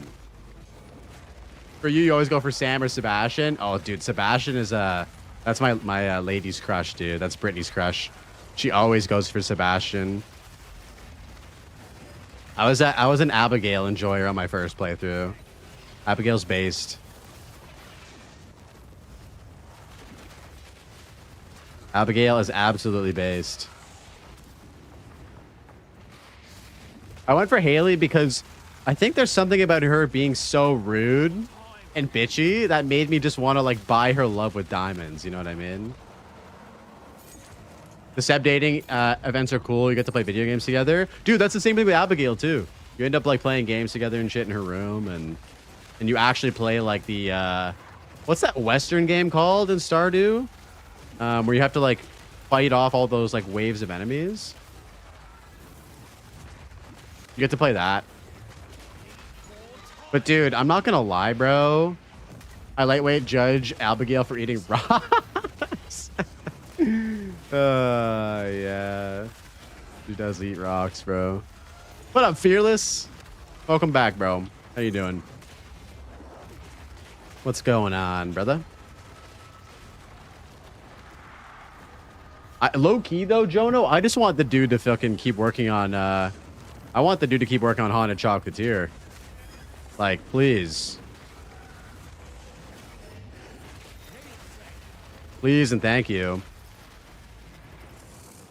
Where's this guy? Oh. Damn it. I think it'll be a banger, dude. I just woke up. I gotta stop being a degenerate. What time did you go to sleep last night, dude? Also, what time did you just wake up? Like 3 p.m.? I've been there. I've definitely been there.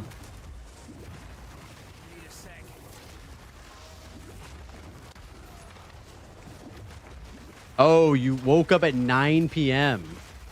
Oh, so you're on that fully, like, inverted sleep schedule right now, aren't you? Yeah. Yeah, I've been there as well. He's on that I don't want to see the sun vibe.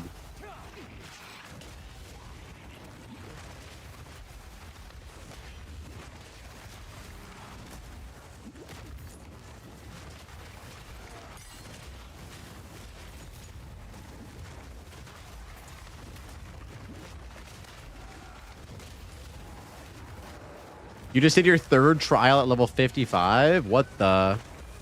Giga Chad. Sun in this cold? I don't want to go outside? Yeah, that's fair. Dude, we got snowed on last night, Fearless, and the snow literally looks like that fake, like, powder shit that you find in, like, malls during Christmas. It's like the perfect, like, fluffy, like, I don't even know. It's like, it looks so fake. It's crazy. Yeah, I'm probably going to go back to using Herald of Ash, I think.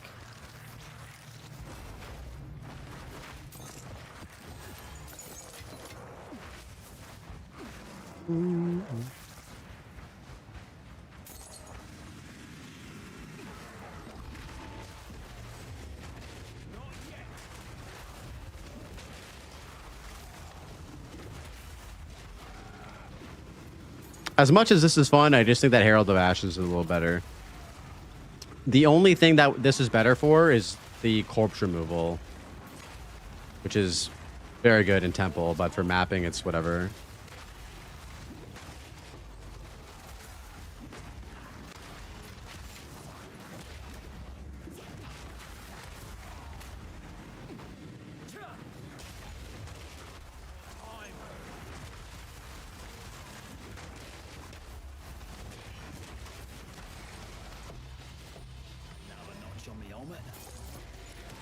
None of the bosses even fought back. They just got instant heavy send. What build are you running now, Atomic?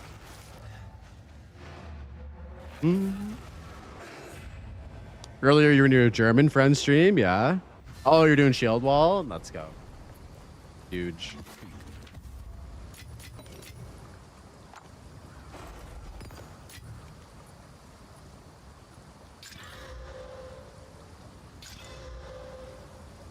Oh shit.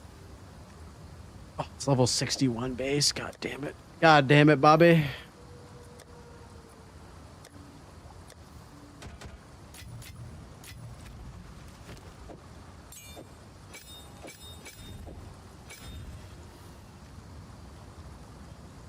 One hour of 80 style. Oh my god, bro. That's funny.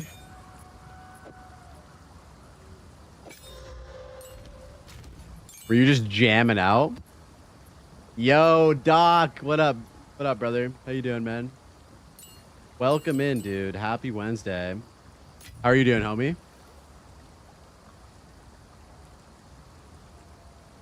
I'm feeling some electronic music. I also doing some progressive house.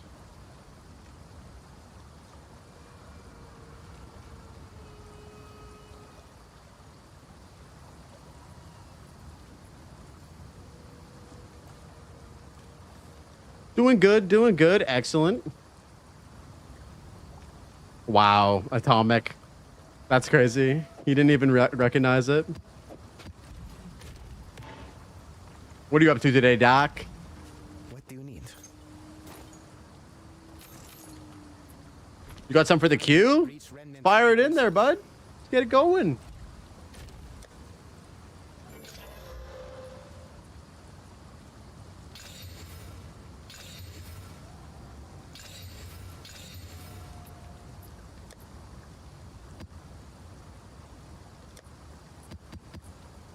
Oh, what is this? What is this? All right, this has been added to the queue. Added to the queue. Yeah, this is what's good.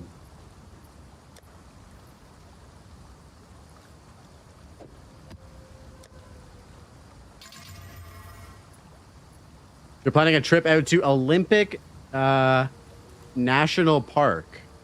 Where's that? Eating.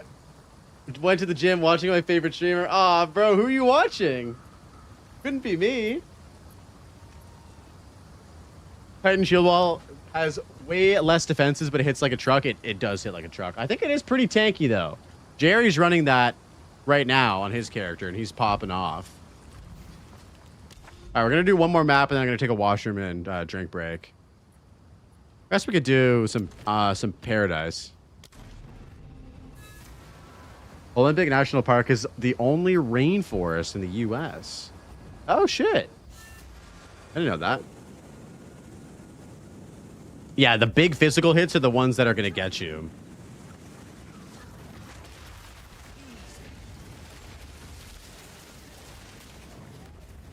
So when are you guys planning on going to that park?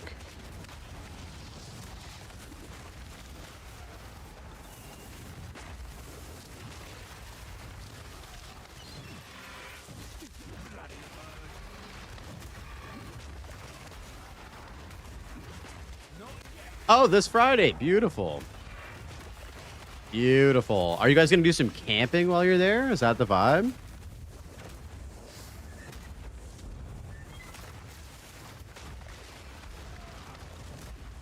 Yo, Servax, what's up, brother? How you doing, man? It's cold as fuck out, so more cabin vibe. Oh, that makes sense, actually. Yeah, I don't know why I said camping. Jesus. Winter camping is not ideal. Miss me with that shit. How's the THC run going, Cervix? Cervax? I don't know why I said cervix. Oh, you hit 90. Right. I remember you saying that in Discord. Fuck yeah. That's huge. New personal best, if I'm right. Yo, what up, Smith? How's it going, dude? We know where your music or where your brain is. Slip of the tongue. Slip, guys. It was not a Freudian slip, all right. It was an honest mistake. Sevrix.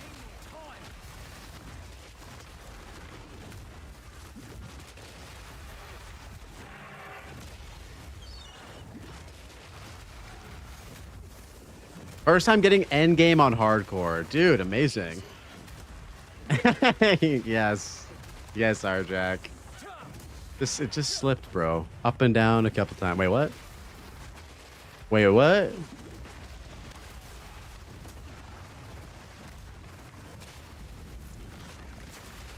I made a joke, like a dirty joke in Halsey's stream yesterday after I raided her, and I was like, I just realized, yo, maybe not to do that because not every community fucks around like we do in here and just says says dumb shit.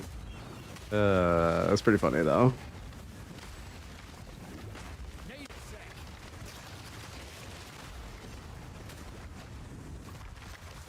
Oh, for real? What do you mean? Blaze is yeah, I'm fully calling you guys dirty, 100%.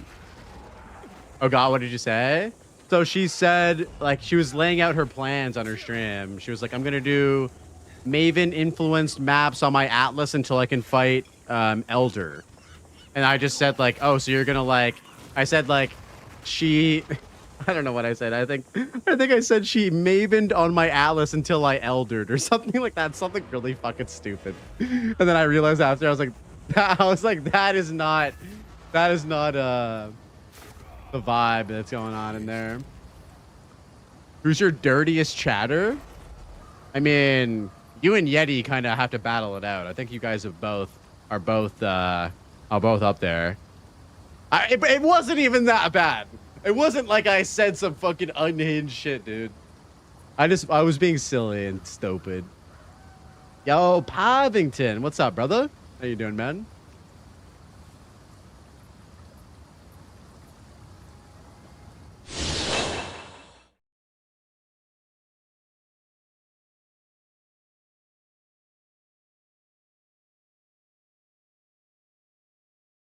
Bro, what the fuck is this? I'm waiting for the beat to drop.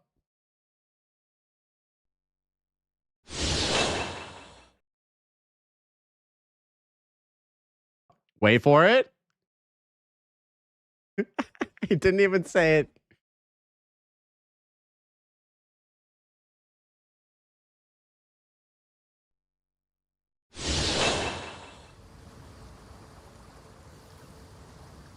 Bro, what is this fucking song, dude? Fitting song for PoE, yeah. Especially if you're running Temple with Detonate Dead, dude. On that workaround, you got a little break. Is this the anthem for HCS players? Yes. 100%.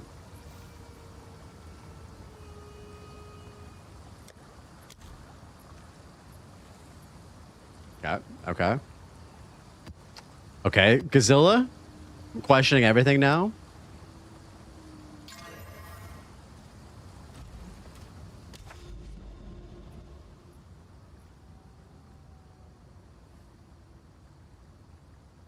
Does anyone else do Interlude 2 to get the coin? Yes. I always do Interlude 2 first to get Asmati out of the way.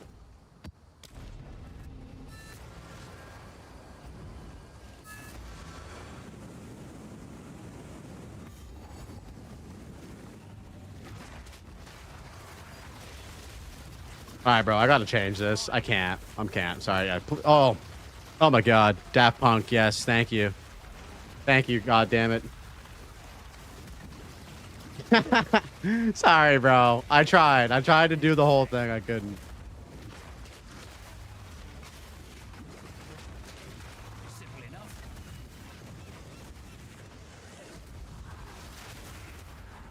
That song was making my ear hairs curl. Bro, same.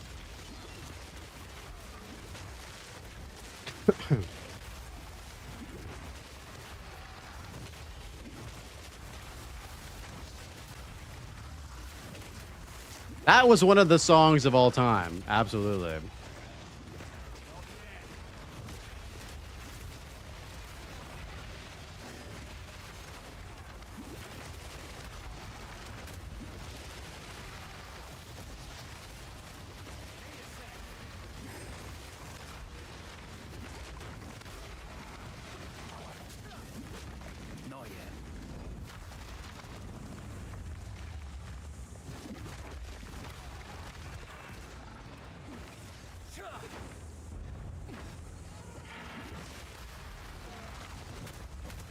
I appreciate that. You never know what you're gonna get. On my first THD character, I did Asmati first and last because I forgot to click the Barya. Oh no, dude. You had to do them twice? That is very unfortunate, Reed.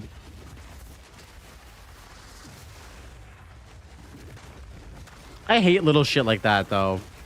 Where, like, if you forget to click something, you have to go back and do the boss again. It's so annoying.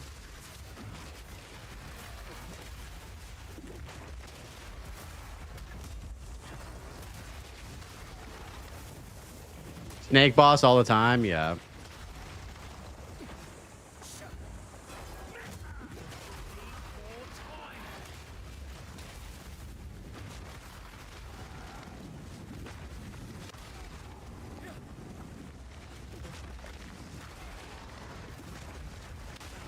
If you forget something, they should make you repeat the whole interlude. Holy. Guy's on some savage shit.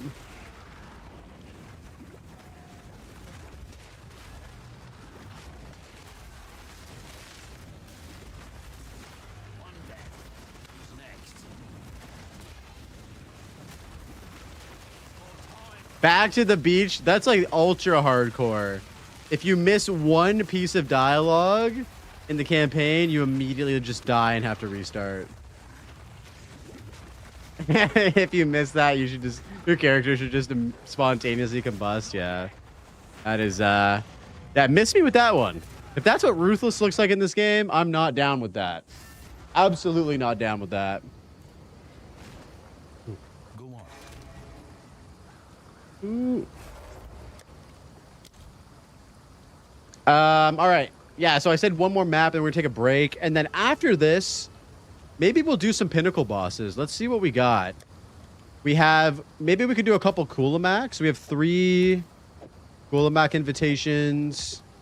We could do a tier, oh, I know what we're doing. We're doing Zesht. We're doing Zesht tier 2 immediately when we get back. Let me find something for you guys to watch while I go take a break for a sec.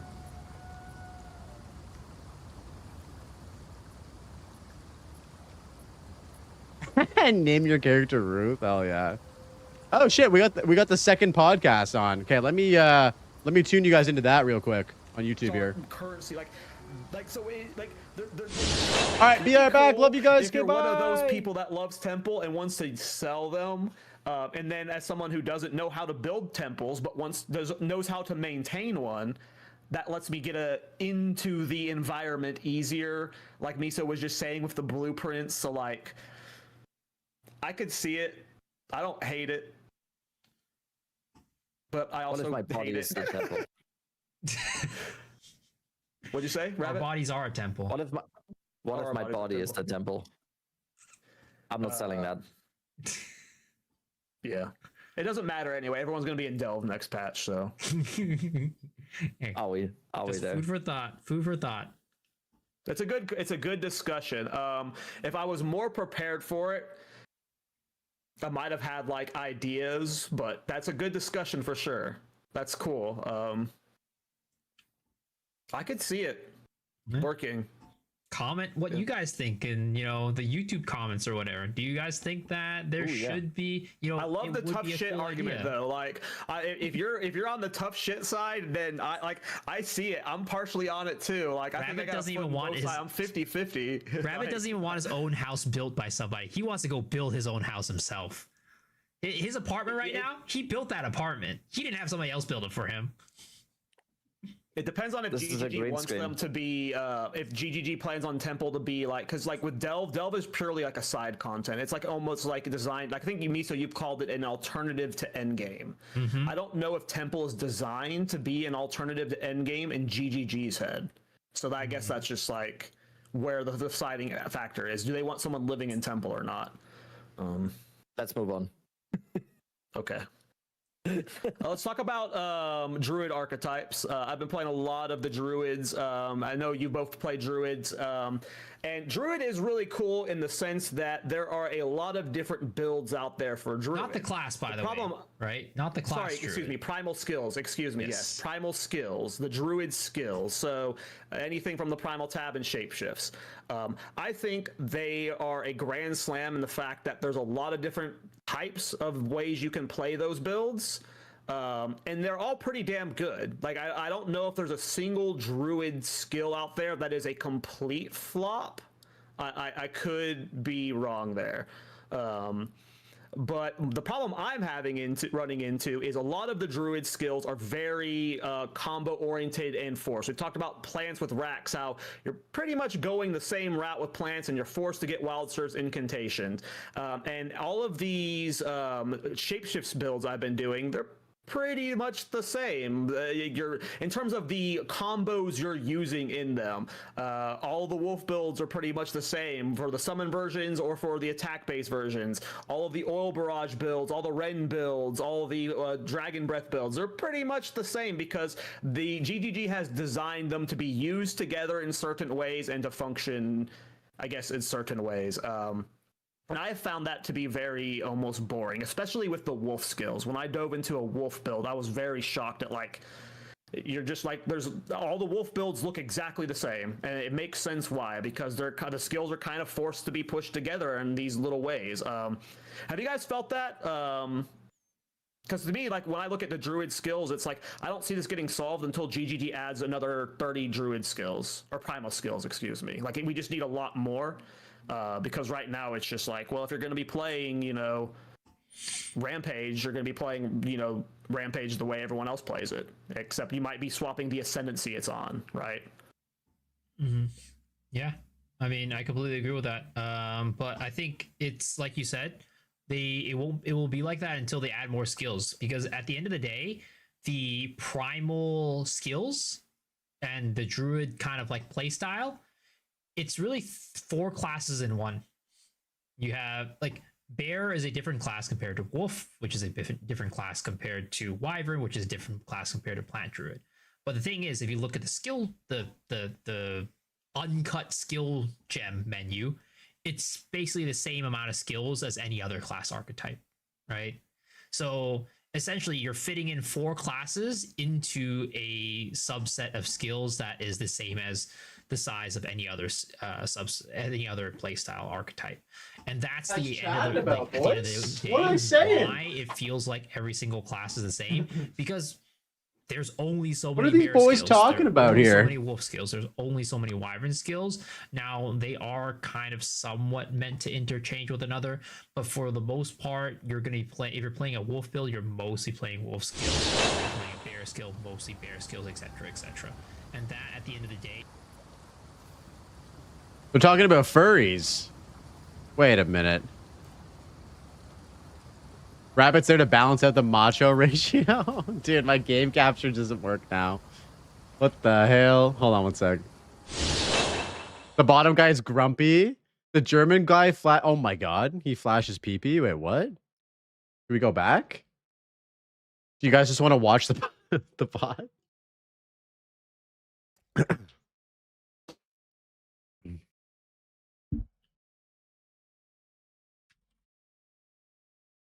I think we might have to go back. Accidentally flashing it on stream isn't TOS. Rewinding to see it is.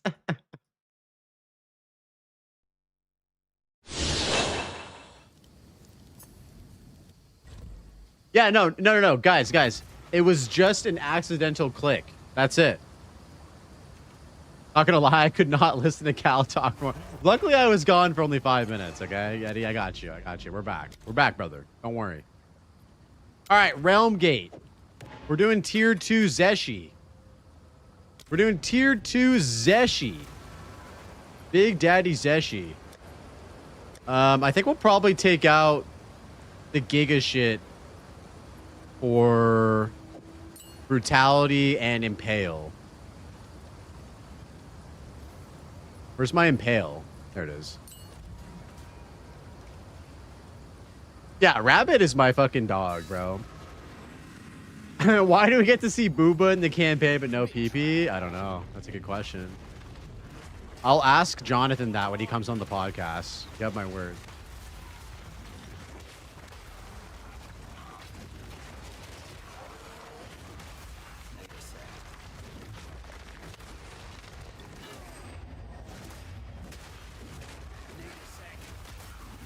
Yo. All right, Lost. Appreciate you stopping by as always, big dog. Have a good day, man.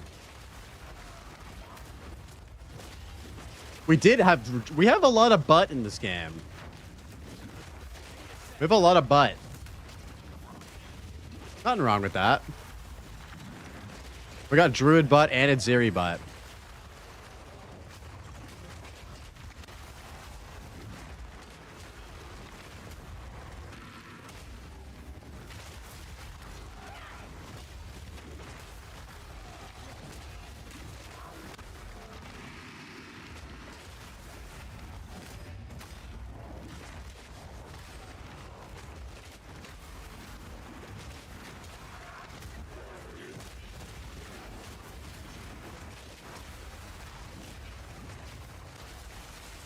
Equal opportunity, exactly.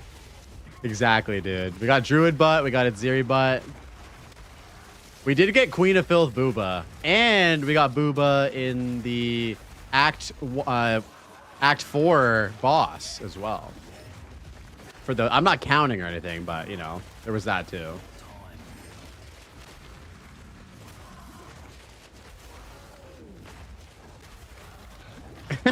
Foopa Booba. Oh my god.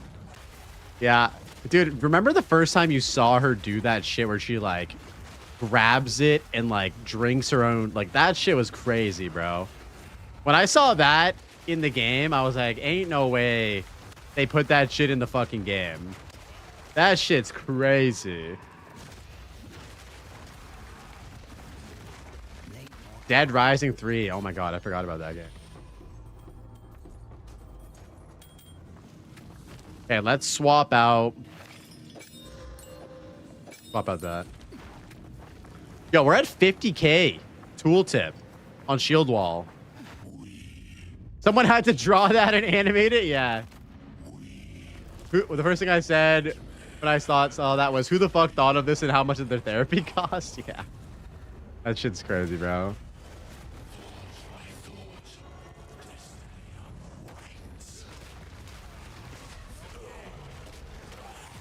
Okay, he's dead. We're good.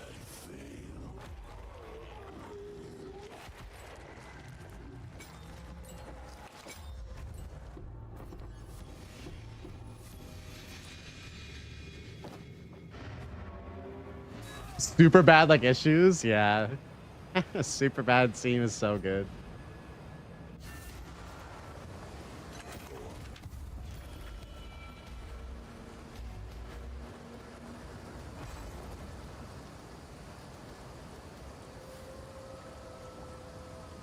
The Queen betting plays at Queen in Kingston is your longest standing graffiti thing.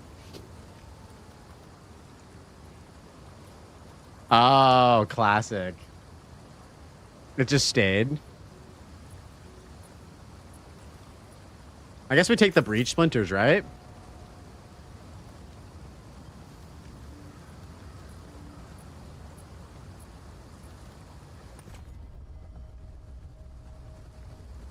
Bro, Maxi, that detail was also wild in the Black Chambers.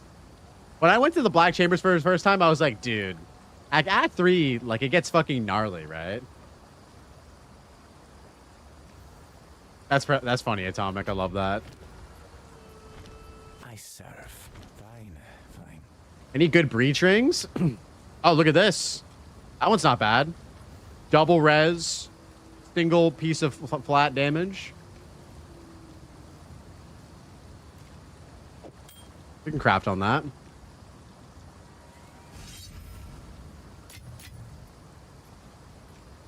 Hey man, great podcast as always. How's it going in Timmy's League? Yo, what up, Nick? Thank you so much, dude. It's been going really well. Have you been playing Timmy's League as well?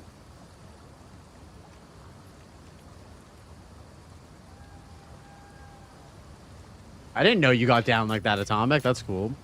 I respect it.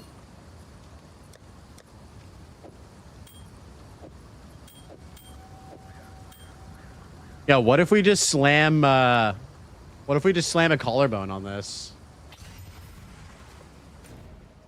What happens if we just slam a collarbone on this?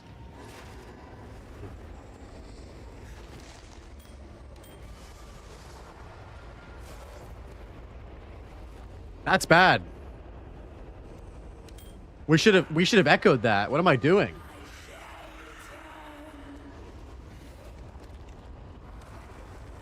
Your tag was Kush, like those squishy balls from the 90s.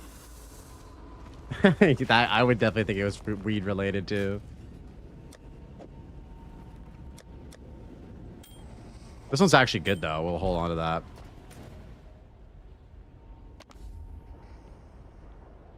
Yeah, appreciate the nice message, Nick. Glad you enjoyed the pod, bro.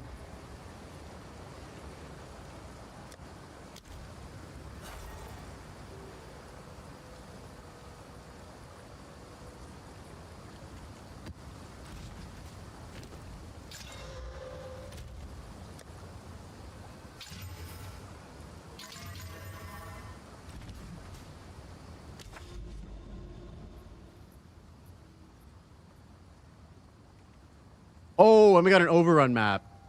Is Sinkhole a good map? Yeah, man. I reached maps on my Disciple of Varashta. Try to upgrade your staff. Let's go, dude. Fuck yeah.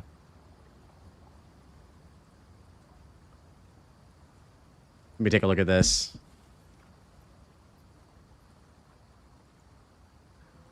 Oh, dude. I remember having these when I was a kid. I definitely remember that. Rubber, yes. It's a classic. Okay, let me add this to the... Let me add this to this thing. Oh my god, bro wants me to play it. Jesus Christ. Laces. Alright, fine. Alright, fine. What is this, a Y-Doc stream, bro?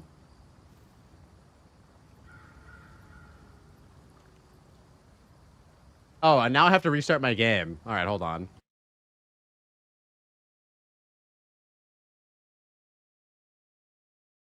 Give me one sec, boys. What is this, a goddamn White Hawk stream? Was a good one. Dead Rabbit was funnier than expected. Dude, Dead Rabbit's super funny, man. He's got some funny takes and some funny jokes, dude. Glad you enjoyed. What up, Spuds? How's it going, man?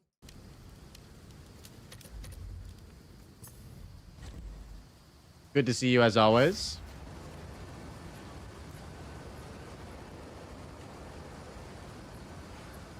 Oh, dude, if you find that, that's going to be a trip down memory lane for sure. What map is Sinkhole? I can't remember. Can't remember if it's bad or not. Oh, it's Yama, dude. This is fucking atrociously bad.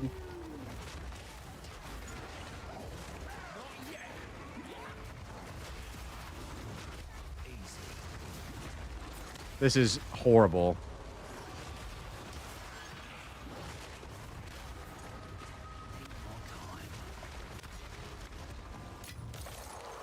Why is Yama so bad? He's not bad specifically. It's just the layout of this map is terrible.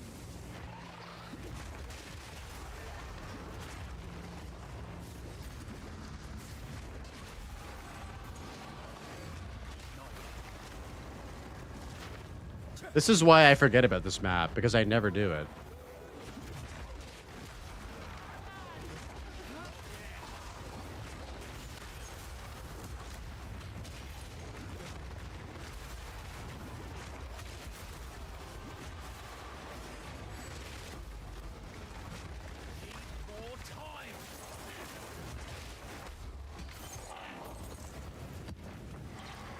What the fuck is making your shield wall move like that? So it's a combination of Calm's Madness and On Citadel. Yeah, 2 lineages. And it goes along fissures that you make at the expense of damage and attack speed. Dude, it's so good. Oh, here we go, boys. Here we go. Laces, you better be enjoying this right now. I'm turning this up. This shit slaps, actually, unironically.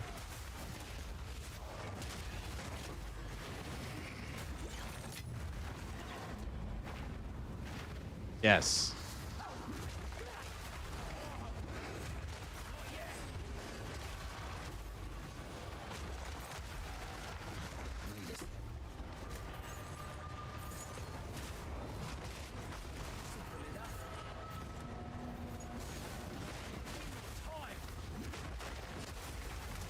Yeah, I saw the lightsaber, dude. That's fucking amazing.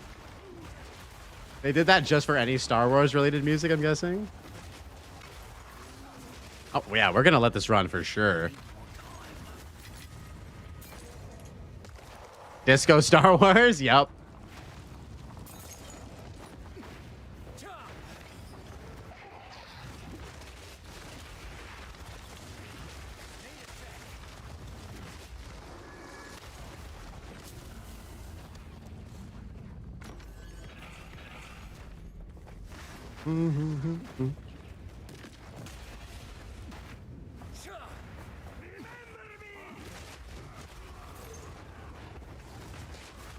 What the? Okay, I trust you. We'll add this. We'll add that one in a bit.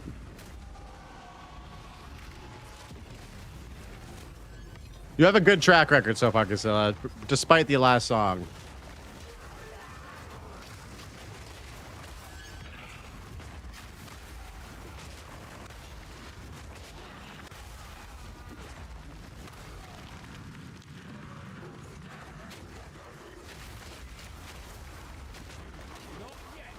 This is such a bad layout. Oh my god. It's so bad for every piece of content.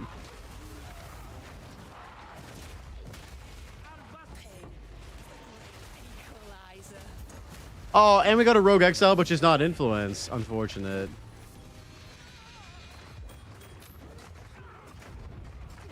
I know, bro. I know. We troll quite frequently in here. I'm not a stranger to it. I'm here for it. I'm very much here for it.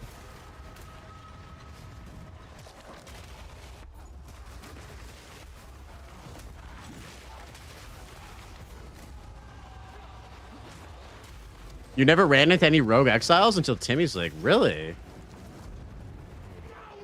Oh, God.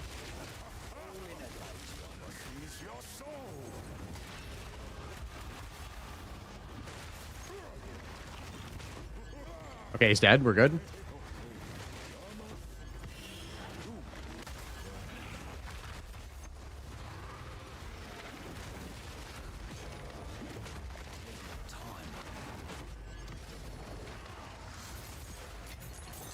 That was a scary boss room. Overrun, Abyssal Run, Yama boss room.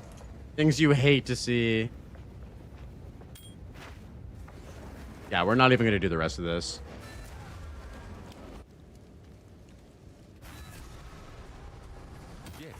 All right, what's this? Let me add it to the queue here.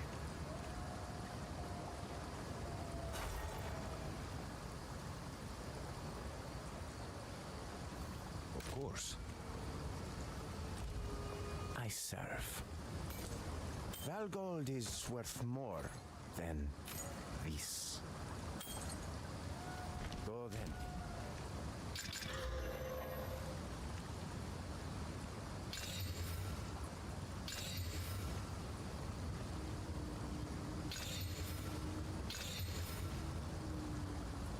Yo, what up, Ryan? How's it going, brother?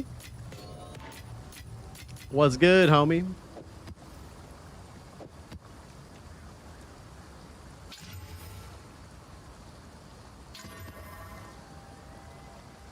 Yo, Craig, what's going on, dude? How you doing? Good to see you, boys.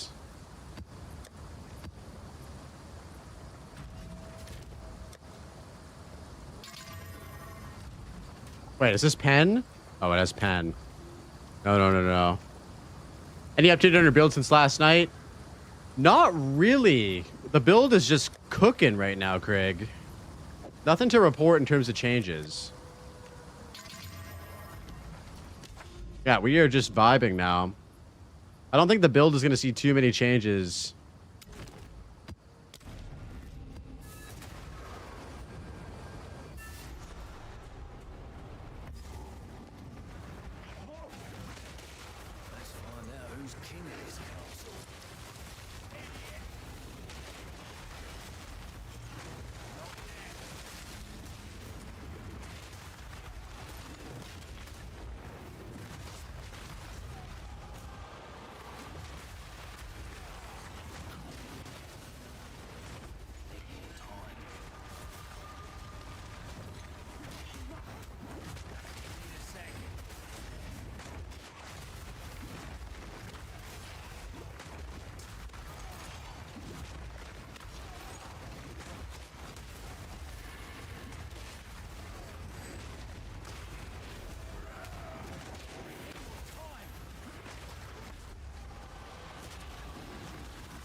Come on, rite of passage. No.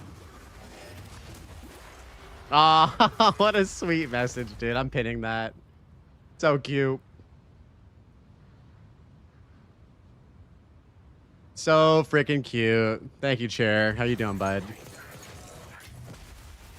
Dude, I talked to Britt, and unfortunately, I don't think we can do a double date this weekend because we're looking at houses to move into together on Saturday. And she's also insanely busy with work. So can we rain check for like April when she's done? She's just on a disgustingly insane work schedule. Yeah, we're taking a look at houses, bro. This weekend, or this weekend. I don't want to say because I don't want to dox myself, but yeah, I'll let you know privately. All right, 10 tier 3 subs and I'll dox myself. No, I'm just kidding. I'm just kidding. Don't do that. Do not gift. Do not gift. No, don't do that. I'm kidding. Oh, what is this? We got another lightsaber timeline on this too.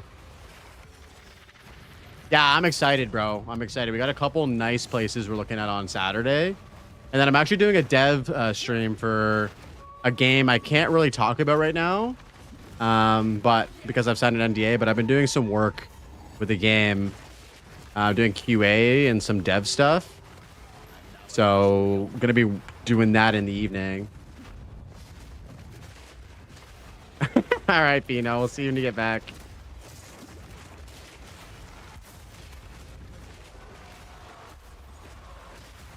Now, I'm fucking with the Star Wars covers, boys. This shit's gas.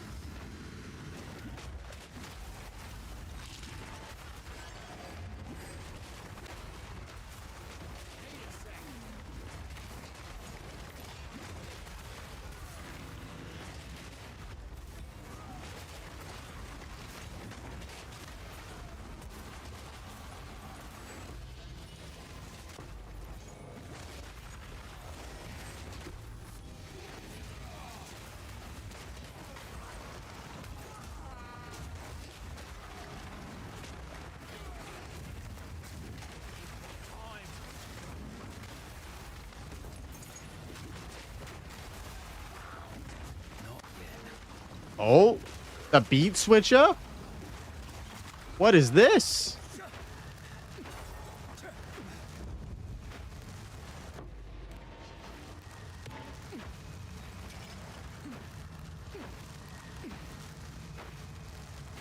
And she's so easy to kill. I don't know why she makes me nervous. Because she hits like a truck, dude, if you don't have armor. She's actually scary, bro. In my opinion, anyway, she's scary. I've died to her a few times. This could fetch a pretty penny.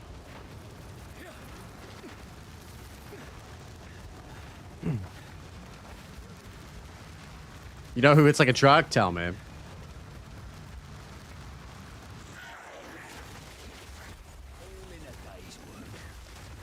That fucker from the graveyard? Oh, Lachlan? Yeah, he definitely hits like a fucking animal. He can ruin your day. The way she moves and curses always gives me anxiety. Yeah, I know. She always moves all flippity floppity. You know what I mean? Not in a good way. It's a very distracting fight. Yes, exactly, Jerry. You know who else hits like a truck? Who? Wait, who the heck is that? XZ Picado? I butchered that. I'm sorry. Oh, the architect. Yes, that guy can fuck you up. That guy can absolutely fuck you up. Y'all are leaving out the one who hits the most like a truck? Who? Who? Optimus Prime. Yep. Yeah, Optimus Prime, he can definitely fuck you up, I would imagine.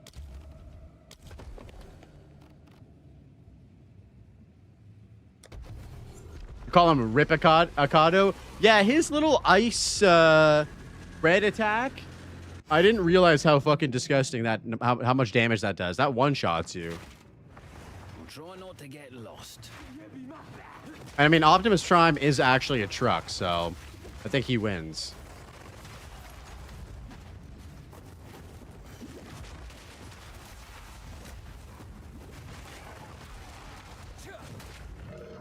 Optimus Prime is, in fact, a truck, and therefore hits, in fact, like a truck. Is Electric Ball Barrage 2? Oh, yeah, he can shotgun the fuck out of you with that. I've never gotten hit by that, but I've seen it a few times.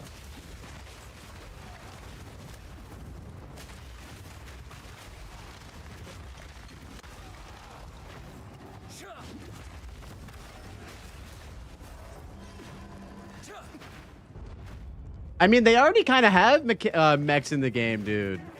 They're like these guys, not these dudes, not the soldiers, but like the what do they call them in this game?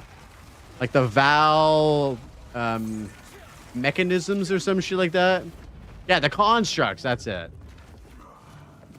Like if you think about it, Doriani's like beetle thing that he rides around in is basically like a mech, right?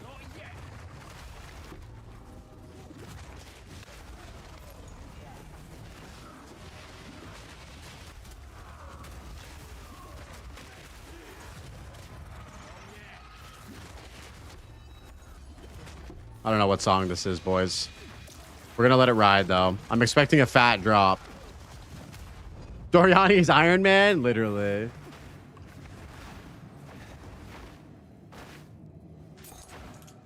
We good? Oh, there's one dude in here. Classic.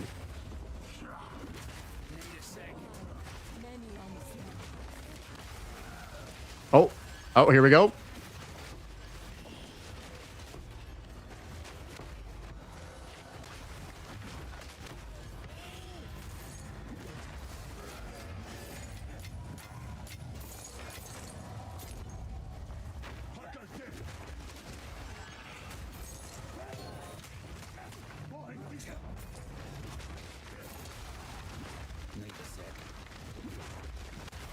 Where the hell are all the invisible guys in here?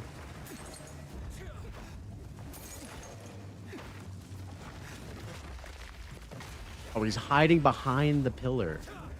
That is so dirty. All right, no, we're skipping this one. Sorry. Oh, this is a classic.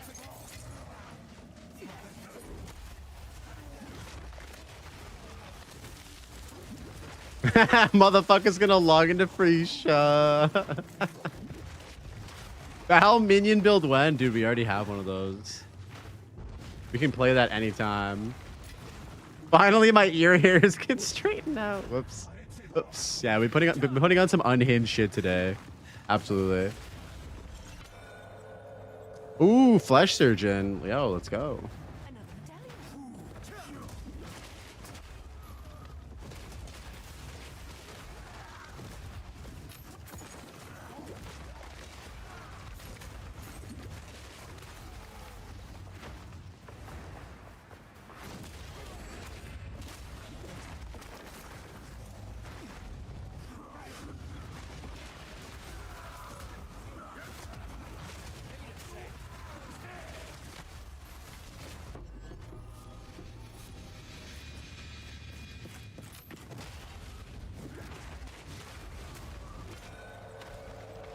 Man, do you think that he got up to some crazy shit after this song, man? I think they did.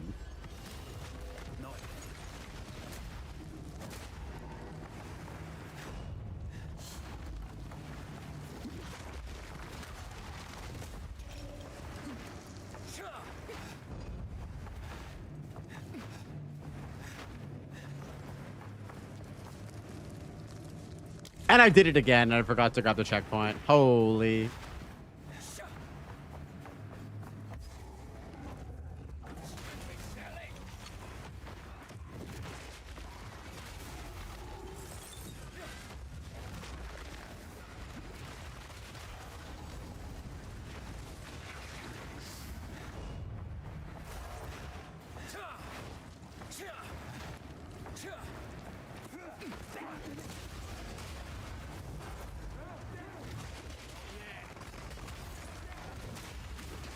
I'm running a minionless minion build on my Disciple Varasha right now. It's pretty brutal.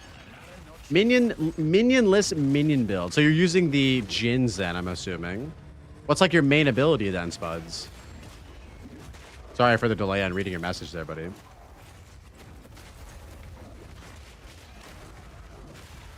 You're using Fracture. Is that from the physical side of things? I haven't played Disciple, so I'm not entirely familiar with it.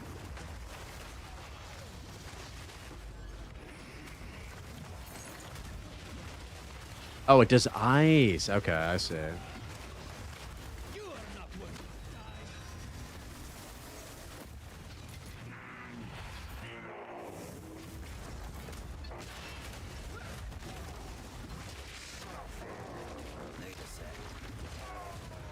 Oh, is that kind of similar, Spuds, to the build of the week they featured on the GGG channel?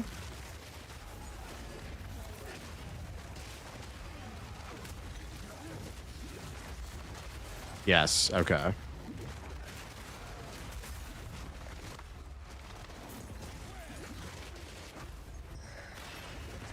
Oh, you don't wait. What? You don't follow GGG? Come on, man. Gotta show GGG some love on YouTube, bro. They dropped some sick builds that other people have made.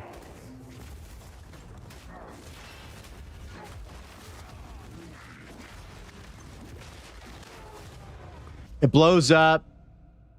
It blows up chilled ground. So use Ice Nova and just shatters the screen. I follow Blazeworks TV. He drops all the intel. Man, what a Chad. Holy.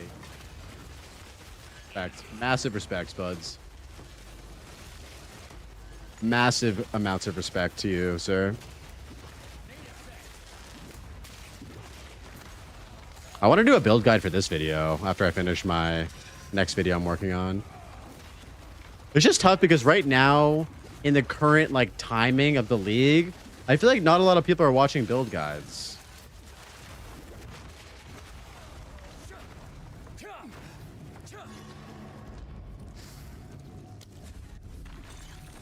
I think a lot more people are watching like video essays and like analytical content.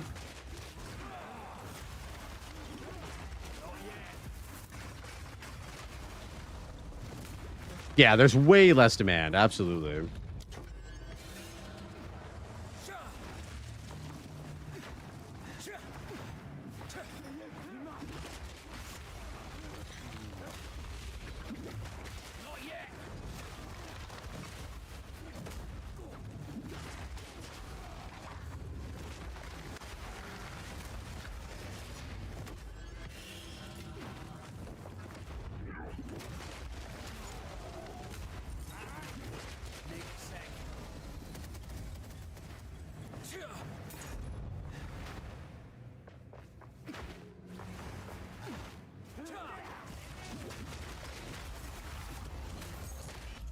I would guess this late in the league, what people want to see are tips on refining and synergizing an already running build. Okay.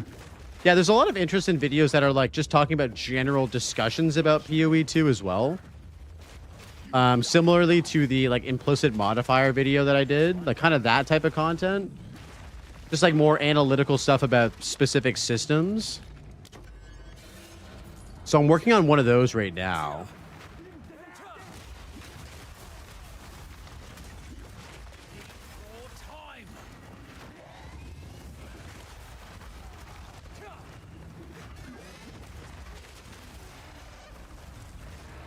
Temple complete. Yeah, no, it's good. It's good. And it gets people. Oh, protagonist coming in with the T1. You subscribed for 2 months, ladies and gentlemen. Appreciate the subscription. Thank you for the support. I canceled my Prime, so know this comes from my wallet. I mean my heart. Happy stream anniversary, and here it is to the next one. Aw, dude, protagonist, thank you so much. Appreciate you being a part of this community, man. Always stopping in. Means a lot, bro. I just like hearing people talk about what the what's and whys is a huge difference on how much I could run, and by proxy, how much I could enjoy. Yeah. No, and those conversations are important, right? Absolutely. We didn't get a lock. Fuck. Oof. There it goes.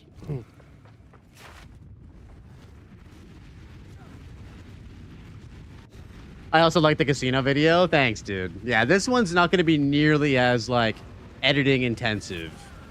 That casino video took a lot out of me. This one dapper fucker in a suit explaining PoE casino perfectly. Yeah, that was a really fun video. The feedback has been overwhelmingly positive about it. It's just a lot of fucking work, man. Just a lot of fucking work. And I do enjoy it and I love it, so I'm not complaining at all. It's just not like feasible to do those types of videos all the time.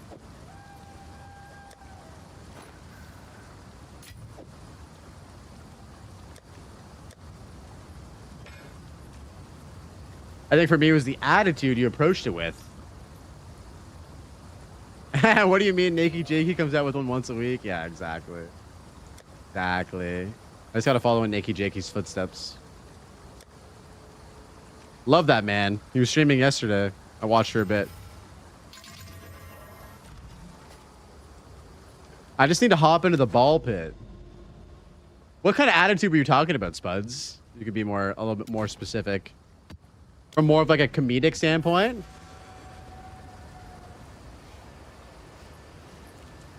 I got a video idea. Why you should play hardcore in PoE 2. I got into hardcore after watching your pods and believe the way you talk about it would resonate with a lot of people who don't watch the pods. That's a good idea. I think YDoc did a video similarly about that. So I feel like it's kind of already been done before. You know what I mean? I'd have to think about it in terms of like a different angle perhaps, or a funnier way to talk about it. Because at this point, it would be like, how do I do it differently than my friend who's already done it and has a great video about it, you know?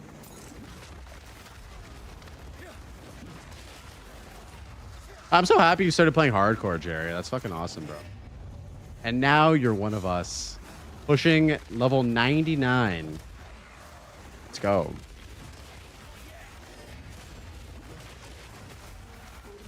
He yapped a bit too much. I didn't finish it. I told him it was a little too long, but he didn't listen, unfortunately. Mine would definitely not be almost 40 minutes. I try to keep the content pretty condensed.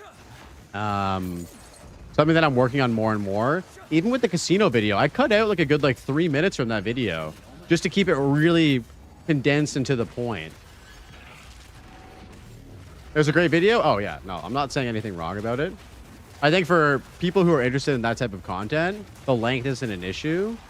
For me, I always look at it like, could this have been done quicker? Like, you know, I think people do appreciate that type of stuff as well.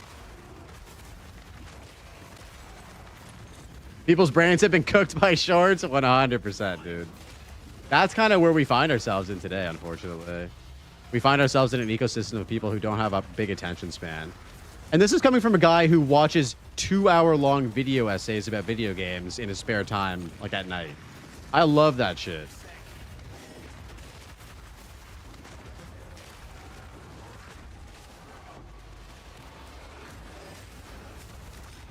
Yeah, it's definitely a skill to know how to keep content concise. Yeah, it's a thing that we all as content creators are working on. Like, even what Rabbit was saying in the pod. I don't know if you were listening, Jerry, but like he was saying that his first big video was him just breaking down how to anoint an amulet in 1 minute versus the other guy who did it in 25 minutes. You know what I mean? And that's what popped off. Short, concise, knowledgeable videos. And if you can actually edit well and put together some nice editing for engagement, I think that helps as well.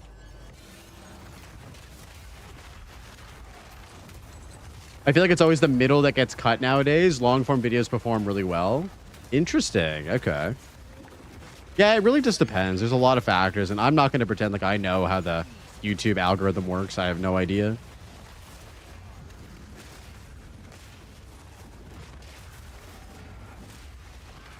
But yeah, I've been the first person to say the YDoc, yo, trim this down or whatever. But at the end of the day, it's his vision, his story, bro.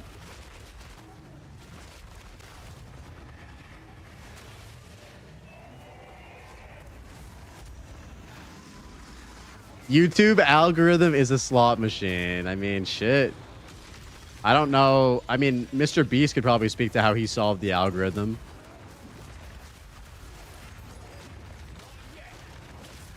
But it's certainly a mystery to me.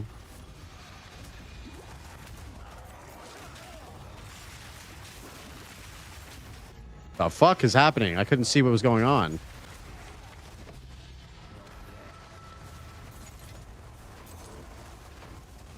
Mr. Peace solved the algorithm with unpaid labor and tax evasion. I don't know anything about that. 100%. There's a formula that people follow for sure.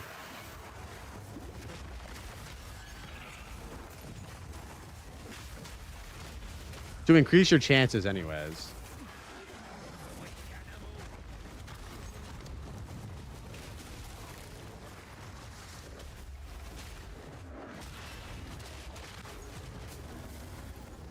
There's plenty of people who constantly complain about the PoE2 economy. They just need a little bit of a push on the SSF HC train to be converted. I know, Jerry. I know. And we were talking about this on the podcast as well. I think a lot of people get in their minds too quickly why SSF or HC isn't for them. And it really is just a matter of like getting over those initial like concerns or like mental blocks to jump in. Because I do think that truly, as soon as you jump in, you're gonna, if you give it a chance, like, you know, play for a couple sessions, it will be a thing that you enjoy. Yes, the preconceived notions. Exactly. Precisely, Jerry. If you can remove those and just like kind of go in without that, it's completely different. All right, homies, bedtime. Yo, Pino, pleasure having you in the chat today, dude. Thanks for hanging out. Have a good rest, bro. We'll see you tomorrow. Take it easy. Oh my god, we got Confluence. Let's go.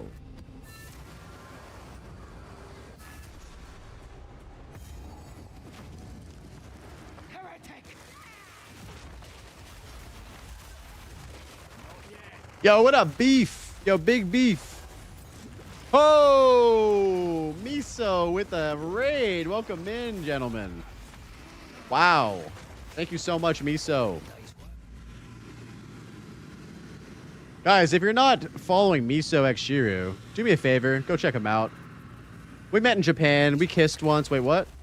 We didn't. No. Sorry. We had beers together. We didn't kiss.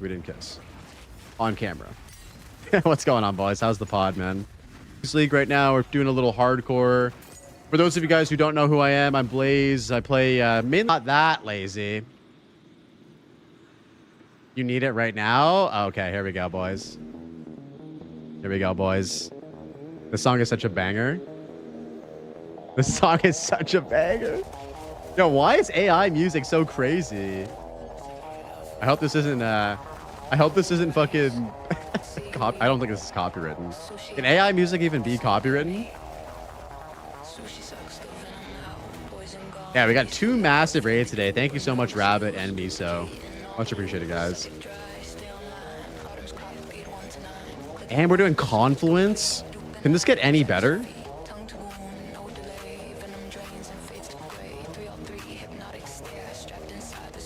I just want to run Confluence forever, dude.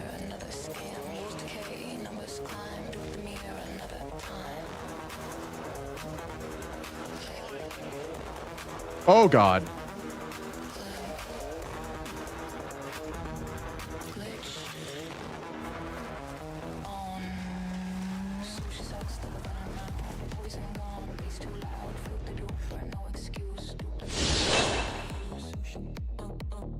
Yes. Yes.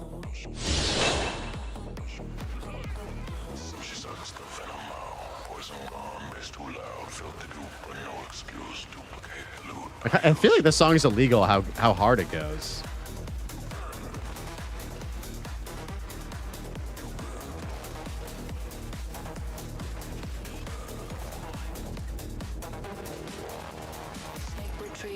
Miso, how you doing, buddy? Thanks for the raid, bro. And why couldn't there be like 100 breaches on this map?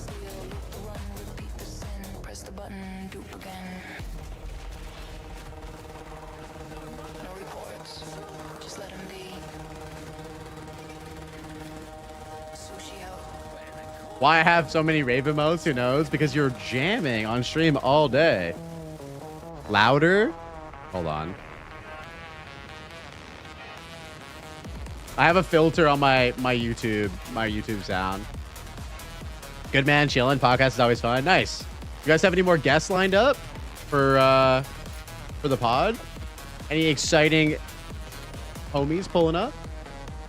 Do you link your current chess piece? Yes, it's right here. 3,538 brass dome at the moment.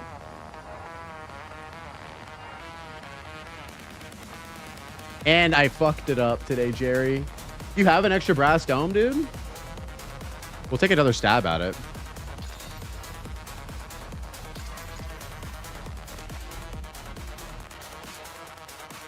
Oh, and we get Epitaph. Next 2 weeks, 3 weeks, all set. I heard that a spicy Jazzerus might be pulling up soon. Very excited for that one. I fucking love Jazzerus. Guy's hilarious. Arrow and Lex. Holy stacked lineup, dude. Love to see Lex getting some love. That's my boy right there. That's my day one right there. Also love Arrow too. Arrow's a beautiful soul.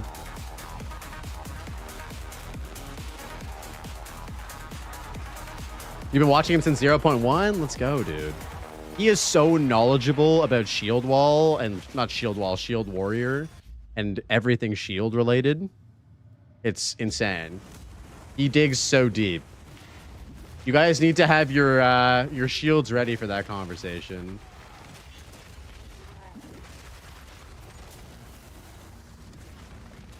He's incredibly knowledgeable. Also just such a nice dude.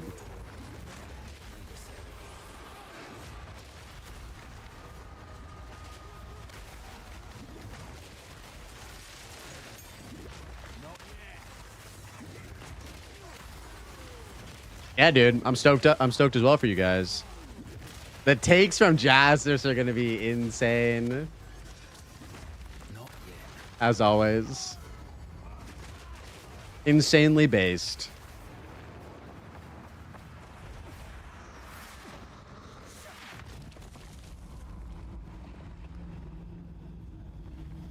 Miso, we got to get you in Timmy's league next patch, dude. What is it going to take for us to convince you?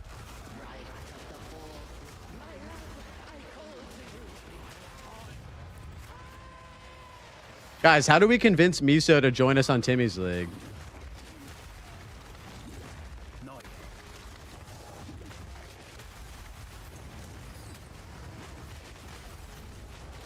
Everyone is poor in THC. Yeah, I understand. Oh my god, Moon Man. Chill, bro. Chill.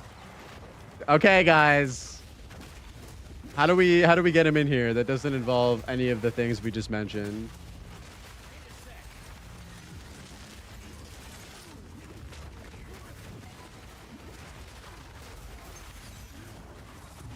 I understand though. Once you have so much loot in the stash and you can start trying wacky builds and like farming strategies and shit like that. Show him your lightless void. God damn.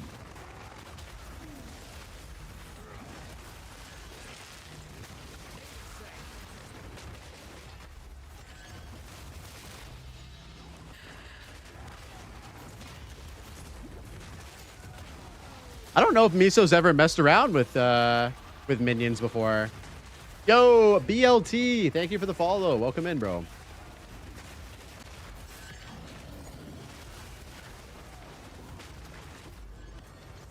Oh, you did in 0.1. I feel like minions were probably at their worst in 0.1 too. I think they're so much better now. Oh my god, bro. Oh, you guys are cooked. You guys are cooked.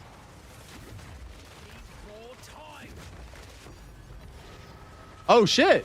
Yo, Omen of Light. Yo, Miso just brought in the good RNG. Love to see it. I learned about Jazzers after the Asmonbald video with him about if you don't like it, don't play it games. Wait. Is that a video he reacted to, BLT? I don't remember that one. Also, I love how you just said Asmonbald.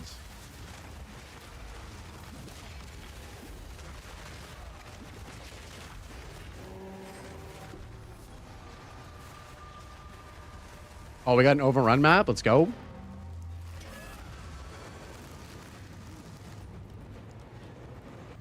Does Asmund Gold even play video games? I think he used to play this like really small indie game. I don't know, but made by this really small studio. You guys probably haven't heard of it, called World of Warcraft. I'm pretty sure he used to play that. I don't know if he still plays games though. I think the game he plays now is farming millions of views on YouTube. Wait, where's the overrun map? I swear we just got an overrun map. Oh, we got a Rust Bowl? Yes, dude. What's that game? It sounds interesting. Okay, so take this in. So there's another game made by the same small indie studio called Warcraft 3. Another game you probably have never heard of. And so what they did was, instead of it being a real-time strategy game, they made it so that you could actually log in and go into the world of Warcraft with a bunch of other people. Didn't farming millions of views on YouTube win Game of the Year? Actually, you know what's funny about that beef is that it was nominated for Game of the Year, but it actually lost out to Expedition 33, sadly. So, yeah. Feels bad for the developers of that game. Yeah, it was a tough beat. I mean, it was a clean sweep. You think you're diving into TBC? No way. Are you actually? Dude, I'm kind of jealous. We were like, I was just talking with Rabbit about WoW on the pod. I think Rabbit might play Classic as well.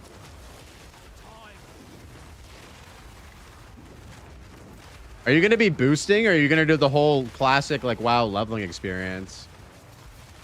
Oh my god, double XP shrine? No way.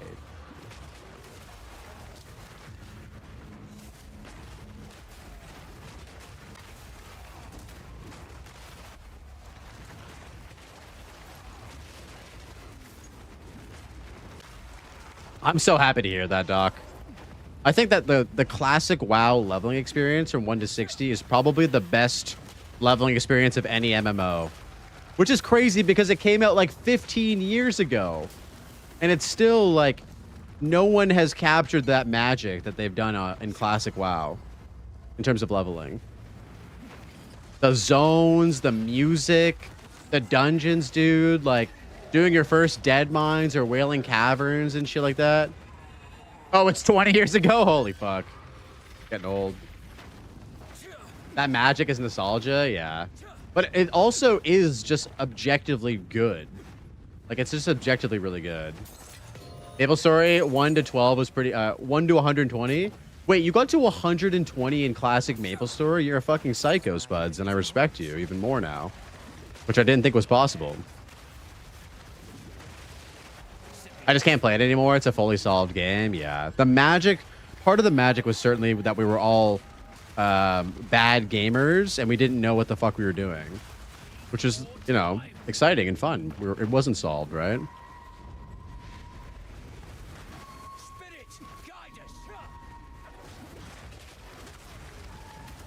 Yeah, I remember that. I just never got to that level, dude. That's insane. That's so much grinding. It took you like a month to hit level 30.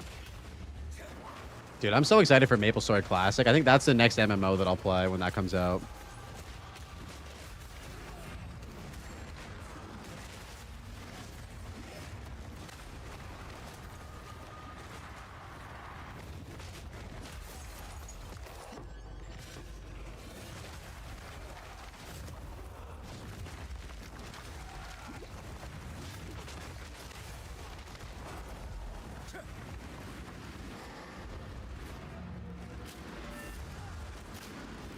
I can't play it anymore. I don't have teammates flaming the guild 5 seconds after a wipe due to ping anymore. Damn, you miss you really miss that core element of the game, huh?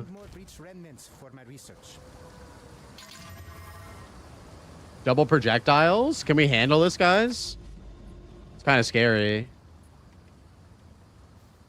Kind of scary.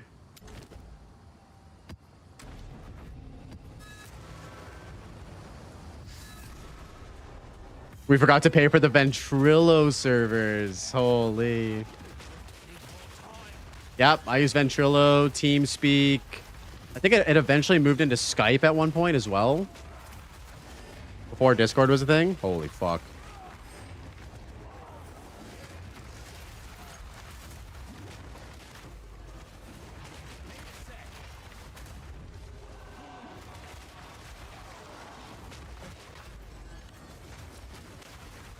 I am actually so guilty of that. We did use Skype over Vent for a bit. Hamachi? What is that, dude? I totally missed out on that, Spuds.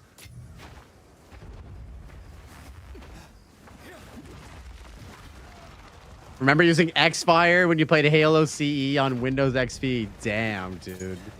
I haven't heard the name Xfire in forever. This is just a nostalgia-fueled trip at this point.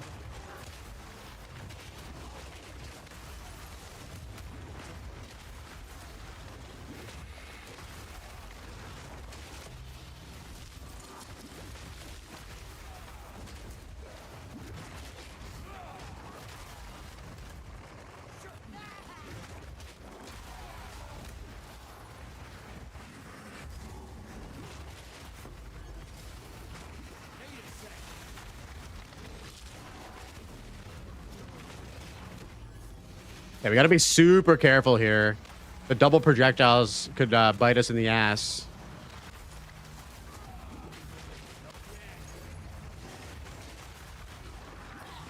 Oh, and of course we got hit by the fucking the temporal chains. That's unfortunate.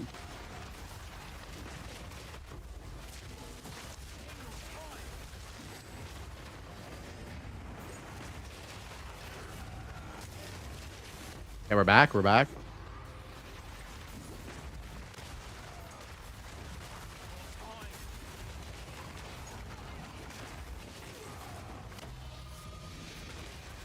Oh, we got the unique thawing charm. Let's fucking go. Even though we don't have energy shield. That's sick for another character.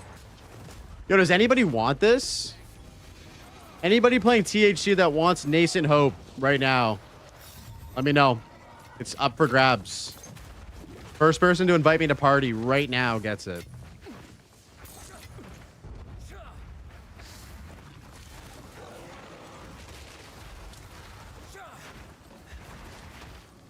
Going once. You're not even sure what it is? Oh my god, Arjack was quick on it. Yo, this guy's on a warrior? What the hell? Do we give a Nascent Hope to a warrior?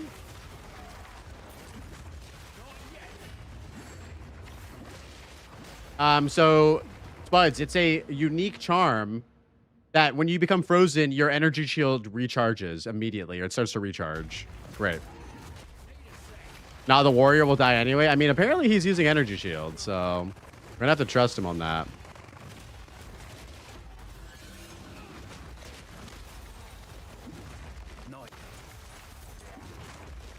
It's very good. It's very, very good. Any energy shield build, which is many of them, can make great use of it.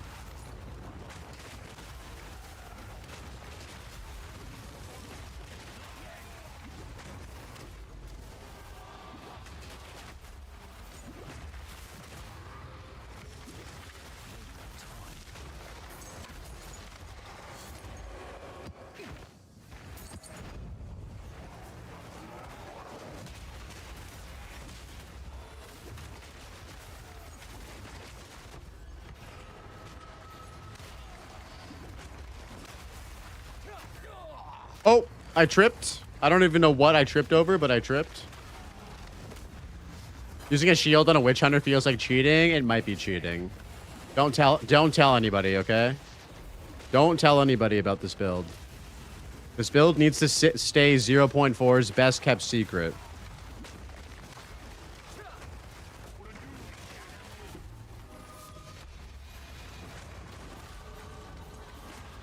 This build needs to say 0.4's best kept secret.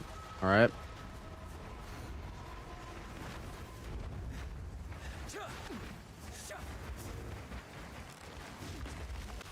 Yo, kudos with the follow. Thank you so much, man. How you doing? Meanwhile, Chai Lewis Darkless still sucks ass. Yeah.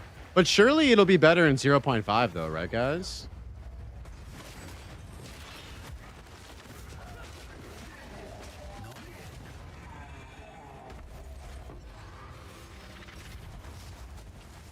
Dots feel terrible. You need leech. You need big leech, brother. Leech is the key. Solve that. You can also spec out of you can also spec into immunity to poison and shit like that as well. If you really want to.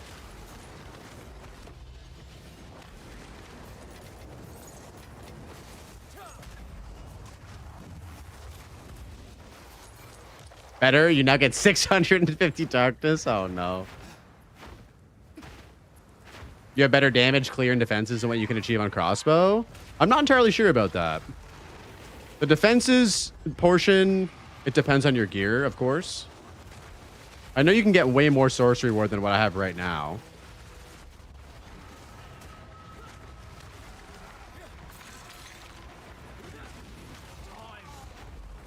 The clear is insane, though, on this build. It's just so good, so satisfying.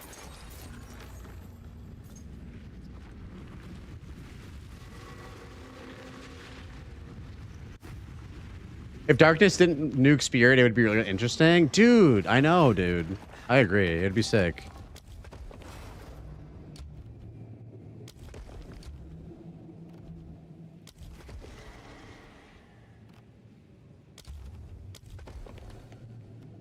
Oh, man, we need to get a lock. Look at this XP that we have, boys. Where are we at right now? 101%. Solid. That's very solid. Unique monsters have how much effectiveness? 153%. I think we can handle that. Oh, and we leveled up to 96. Yo. By the way, I could have started that enlargement chain with the barracks. Okay, I got you. Yeah, I'm still such a noob at the temple stuff. I'm just kind of winging it.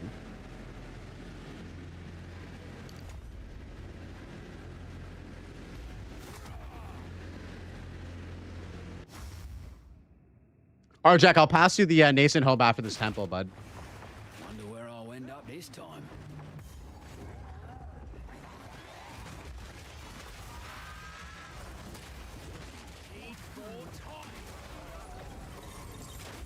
Oh, we actually did get the checkpoint.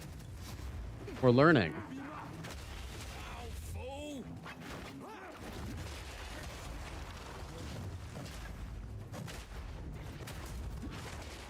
Ah, I got you, Fearless. Okay. Blaze, have you pushed to 100? I died at 99, Jerry. That's as far as I've gotten. I'm going to just do mapping, I think, this time. So I did mapping to 99, and it's so much more optimal to go the temple route. I was just stubborn. Everyone was trying to convince me. Everseen was trying to convince me. All the guildies were like, bro, what are you doing? And I was just like, no, I'm going to do it the old-fashioned way. And it is possible. It's just like, temple is just so much better for XP right now. And I don't know if it's going to be that way next league. I really don't.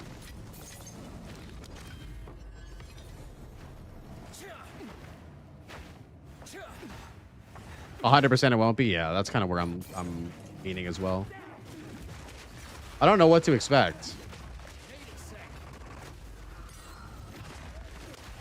Too many deaths by corpse explosions? I mean, yes, but a lot of people have hit a hundo in there, Jerry.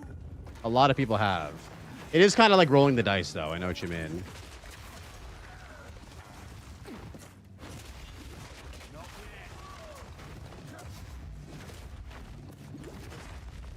To be honest, I don't see the temple being particularly problematic as such as it is. We can't scale maps to the same extent as the temple.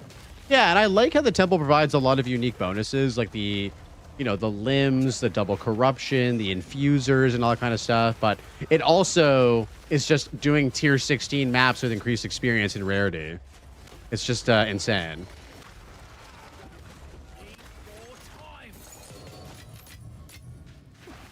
And we all know, especially as SSF players, we all know how hard it is to get T16 maps.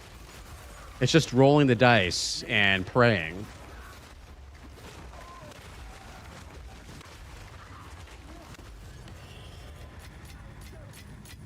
No way you just got one from the Crow Bell, dude.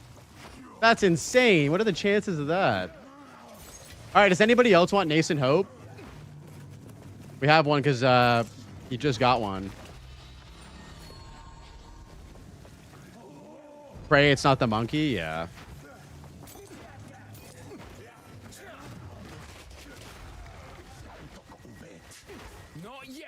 Come on, give me a lock, please. Damn.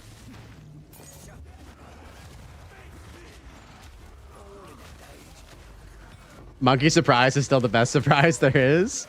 I don't know about that. I personally don't love me some monkey surprise.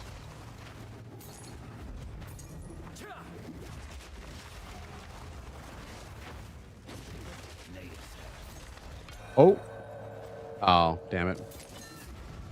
I'll hold this medallion for you.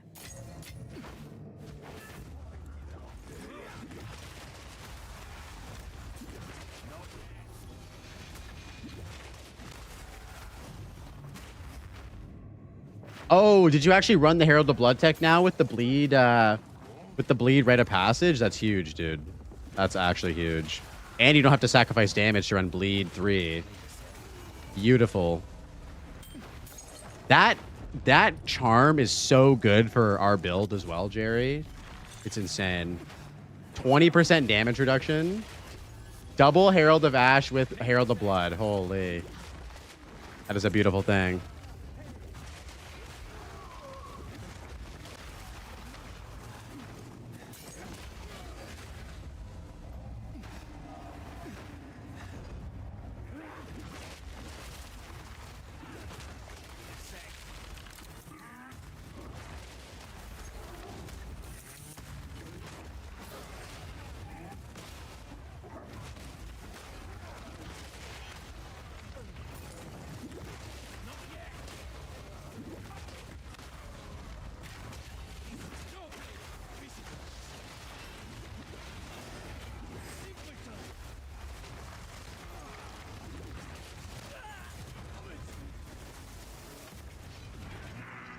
And I watched the video of the guy who cleared the campaign completely naked. I saw that video pop up on my feed and I added it to my watch later, but I haven't watched it yet.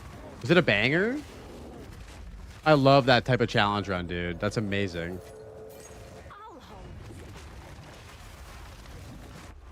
It's a good vid? Okay, nice. I'll watch that tonight. Yeah, he did it with no gear. Was it just punching and no gear? If I remember correctly?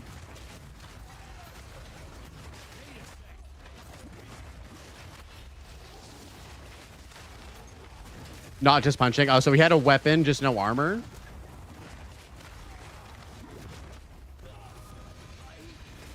Oh, he used the palm thing. Okay, I got you.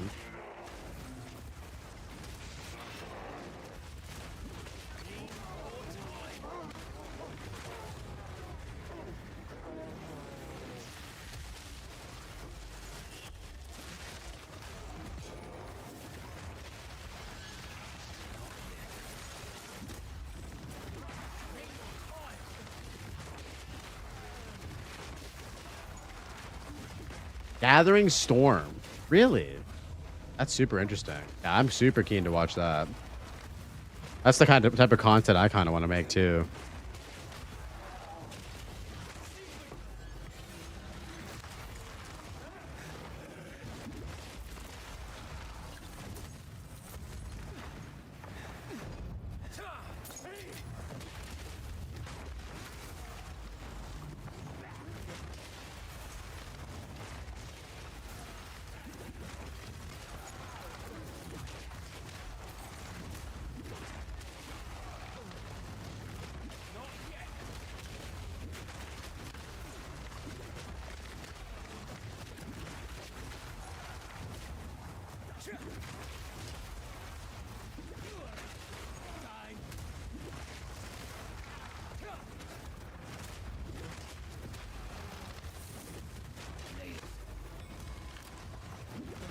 All right, what is in the reliquary vault?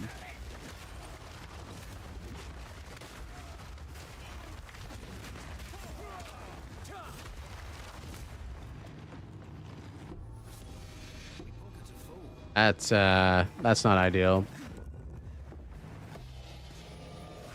Ooh, that one's not bad.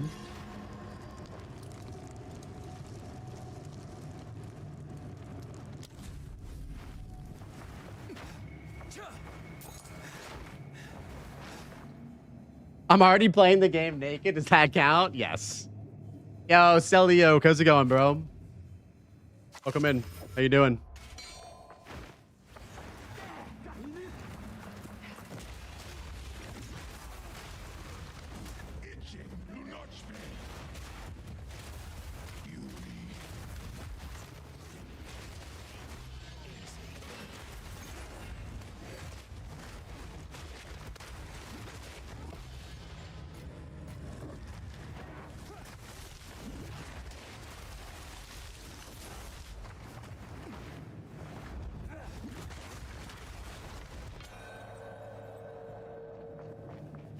Oh, missed a medallion. Hold up.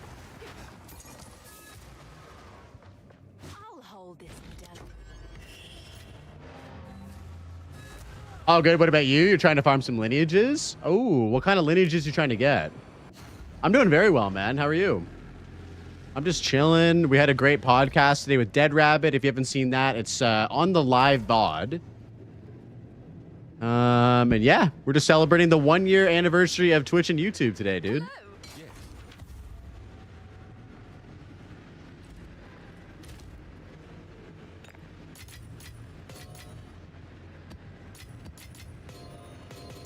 Just getting XP at the moment.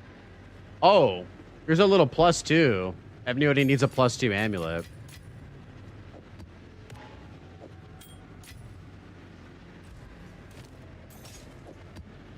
Until next time. What is? Hey.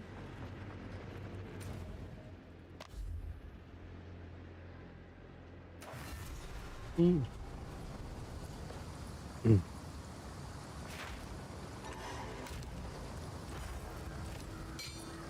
Find more breach remnants for my research.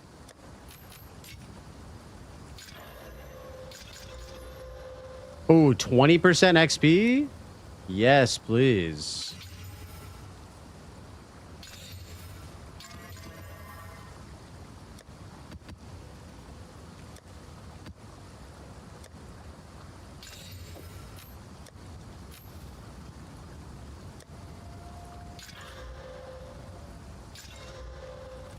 What do you need? Go then.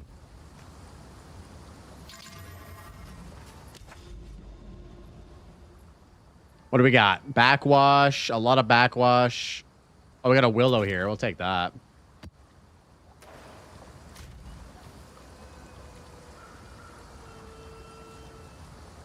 Oh, hell yeah, Celio. Yeah, another good way to do lineage farming is farming the architect in the temple and just spamming a lot of those lineage support gem rooms.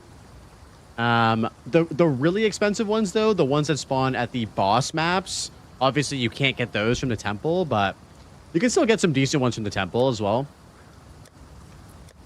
I have yet to see a Rakiata's this league, unfortunately.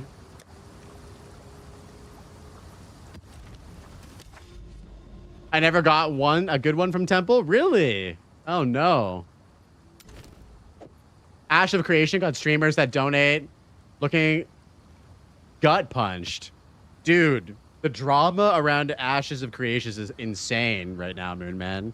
I've been eating good on that side of things for content. It's crazy, bro. It's crazy. That was the one MMO that was supposed to save the genre, right?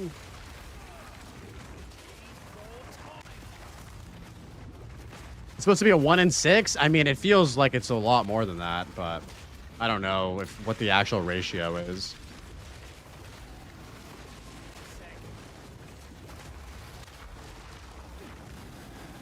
Why is this guy so tanky? Holy moly.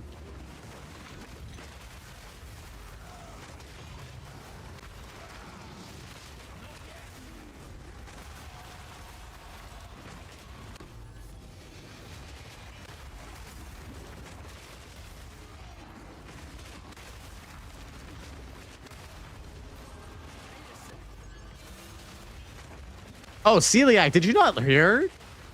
So the TLDR is... I'm trying the music for a sec. The TLDR is that Steven Sharif, who's been the game director and founder of Intrepid Studios and basically responsible for bankrolling a large portion of the funds for the game, after releasing to early access, sold the company to a private equity firm with a board of directors. And as soon as he did that, they started demanding that he do a lot of things that he didn't want to do, like laying off a lot of employees and doing a bunch of shit. And so he actually resigned as out of protest to the board of directors. And then in solidarity with his resigning, a lot of senior management at Intrepid Studios also resigned. And then the board of directors did mass layoffs of the entire studio. So the game, for all intents and purposes, is dead. The whole studio's dead. It's crazy. It's fucking crazy. It's fucking nuts, dude.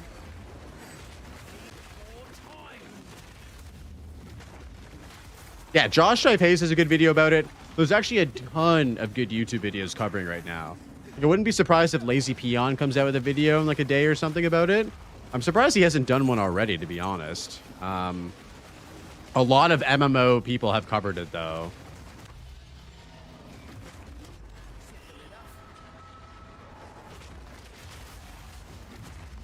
Neck Rage. Okay, I don't know who that creator is, but if they have a good breakdown, you can link the video in the chat. Yeah, the thing is, with Josh Strife Hayes, he had a video about 5 years ago or 4 years ago that came out saying, like, don't believe the hype about Ashes of Creation, and he was absolutely right. He was absolutely right.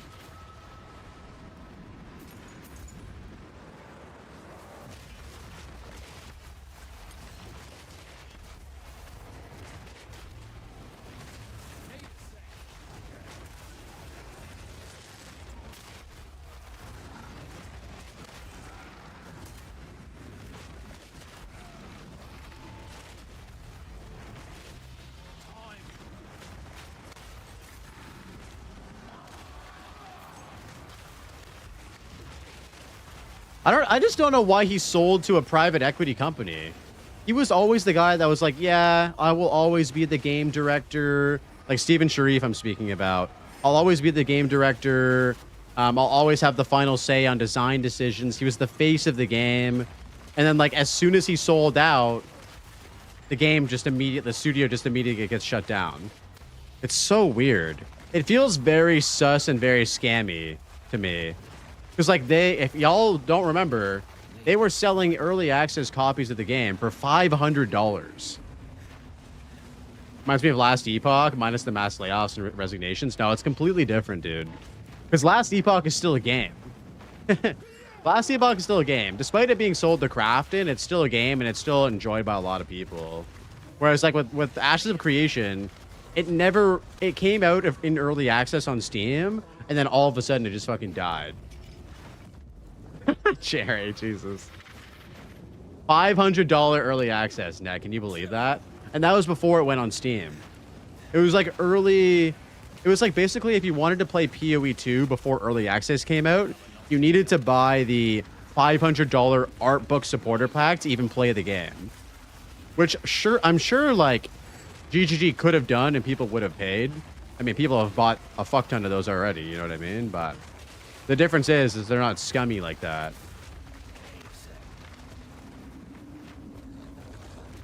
And like I'm not gonna lie, dude, it's just disheartening as somebody who has enjoyed MMOs for a long time and hasn't played one for a while. Like that one looked like it was really gonna be the one to bring it home for people. That's true, Zleppy, that's true. We haven't seen like another update for Last Epoch yet. We don't know how it's going to proceed moving forward. It could, like, I know they're already starting to charge for, like, classes and stuff, I'm pretty sure. I know that brought on its own set of drama.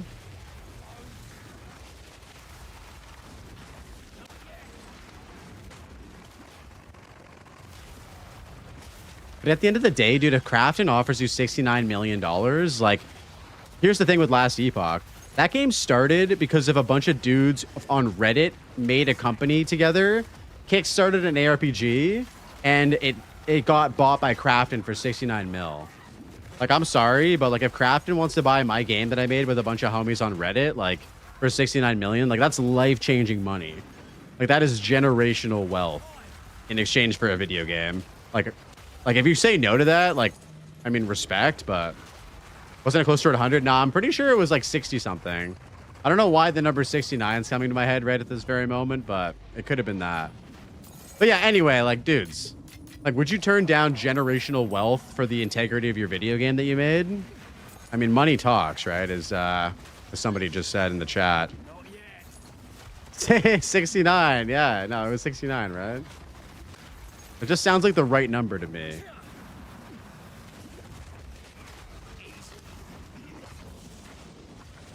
It was 96 million. Holy fuck. Okay, so I was close. I just had the numbers swapped. That's even crazier. Wow. All right. So yeah, basically like 100 mil. Wild.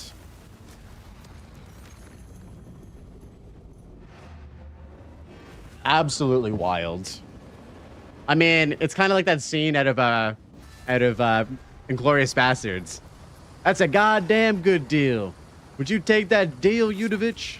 I'd take that deal, sir. Damn good deal. How much the sorcery reward? Oh shit, another raid by hobos. Thank you so much, dude. Appreciate the raid. Welcome in, boys. How's it going? Yo, what up, Blade? How's it going, man? Let me give you a shout out, dude.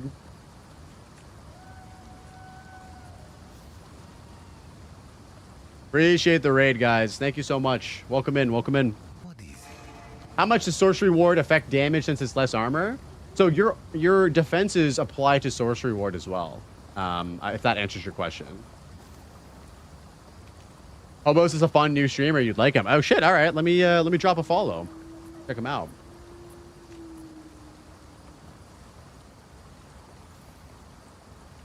Hell yeah!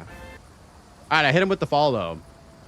You came highly recommended by Blade, and he's been a blessing to me since I met him, so I wanted to come check it out. Dude, Blade is an absolute, like, great part of the community, man. That's awesome that he's been part of yours as well.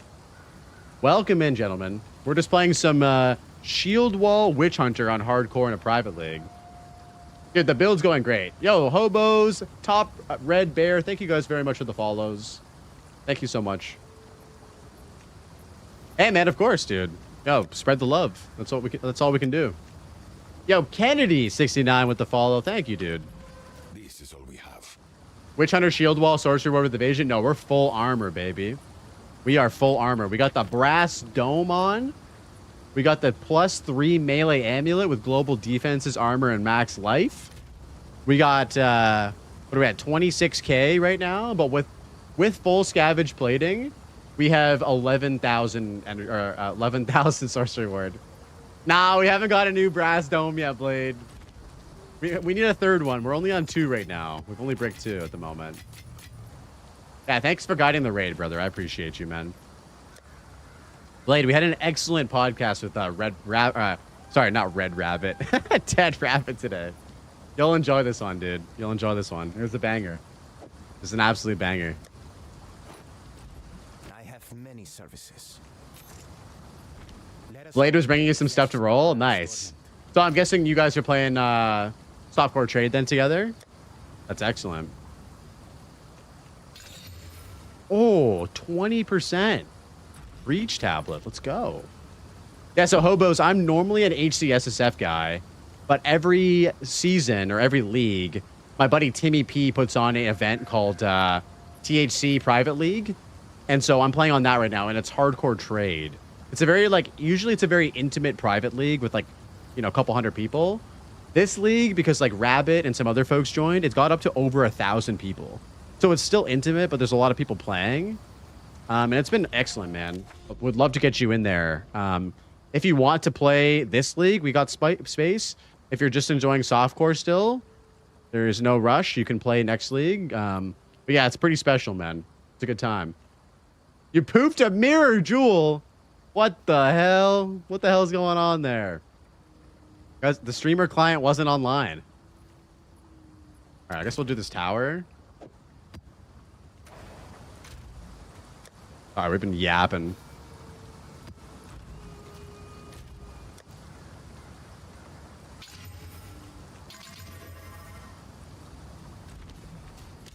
Oh, wow, that sounds amazing. I would love to try that maybe next league. I'm still a little new to be comfortable with hardcore. Absolutely. By 0.5, dude, log in with us. It's a great time.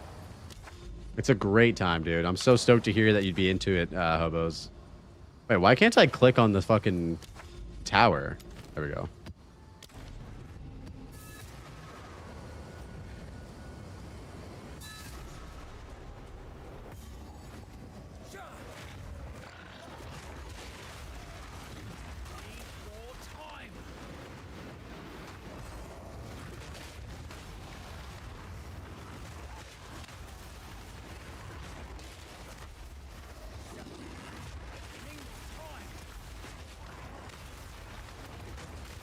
Yo, when does the Valhalla event start, Blade? Are you donating a bunch of like crazy shit to it or what? I'm excited to watch that. You guys go crazy with the you guys go crazy with the gambling, dude. You'll love to see it.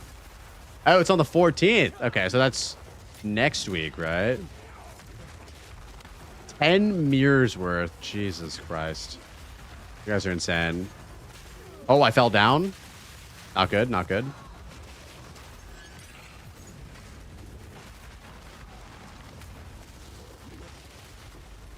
Shield wall is so satisfying. Dude, it's so satisfying. This is probably my favorite build of the league so far. With the fissures, oof, it goes so hard. You hope to reach 50 mirrors. Damn. So do you have a lot of homies in the community that donate to that then? Like yourself and others?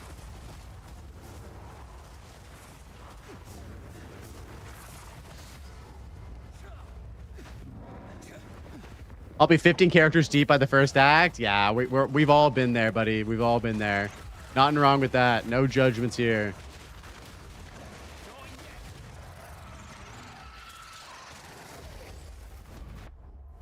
Between you and Rabbit, you guys already have about 20. Damn! I've never seen a mirror in my life. The only way I'll see one is if I drop one, and then I'll just use it on something. The SSF life. Wait, you dropped a mirror today in Temple? Holy. Yeah, Sorcery Ward is very good, dude. Exceptionally potent defense when you have stacked armor or evasion. That's why this build functions so well. Got great damage with Shield Wall and amazing defenses with Sorcery Ward. It's 0.4's best kept secret.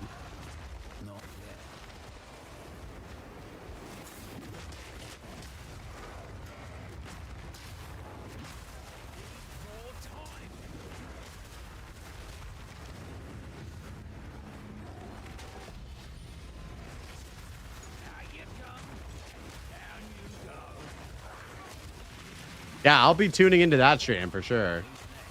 Sorkward is the second as king. So if you take damage to Sorkward, does it remove your honor or no? Because that's crazy if that actually is a thing. This could be like this the best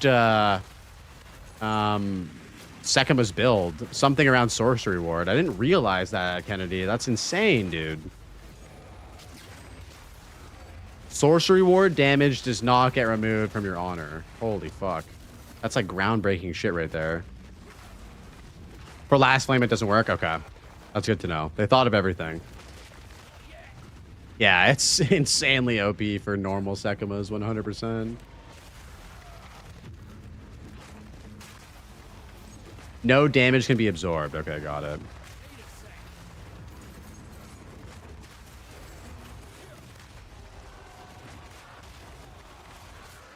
So Blade, how did you meet Hobos? Were you just vibing in streams and found him randomly, or are you guys IRL homies? What's the story with that?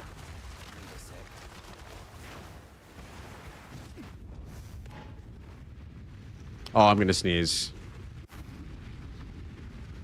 Never mind, it went away.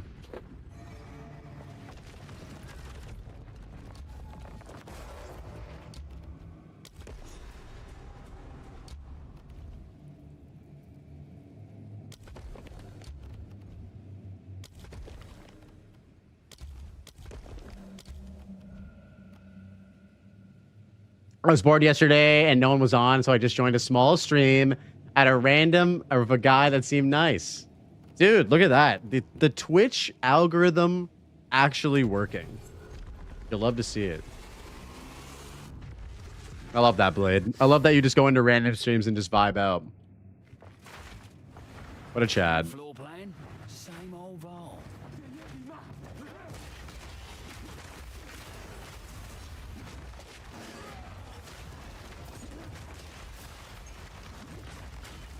Yeah, small streams are definitely a vibe, dude. I'm also the same sort of way. The biggest stream that I usually hang out in is DM stream. Just because I like hanging out in DM stream a lot. Yes, exclamation build if you want to see my POB at the moment, hobos.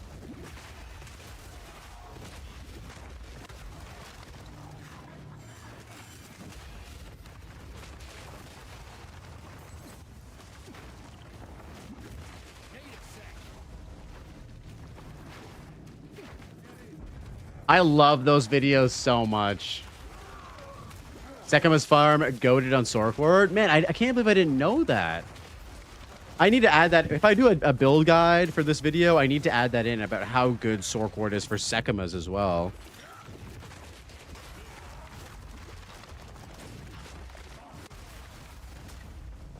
Did you apply or message him, Blade, to get in there?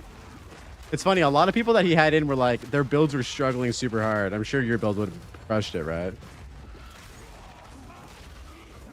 Well, I like to say that streamers need to stick together. Yeah, bro, it takes a village, man. We were just talking about this with Rabbit. It's just all one giant community. And the cool thing is about PoE 2 and PoE, like, community is just an amazing community in general. I tried, but he gets spammed like hell, yeah. Yeah, I love that video series. It's so good. Game does a great job with that. Oh my god, I'm killing him from over here. Hell yeah.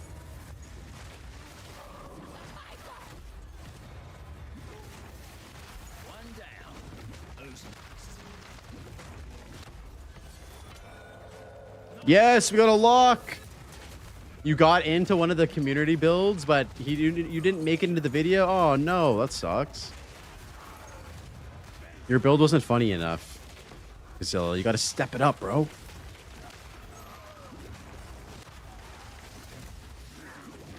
We need the Ice Disciple of Arashta Mace build, dude.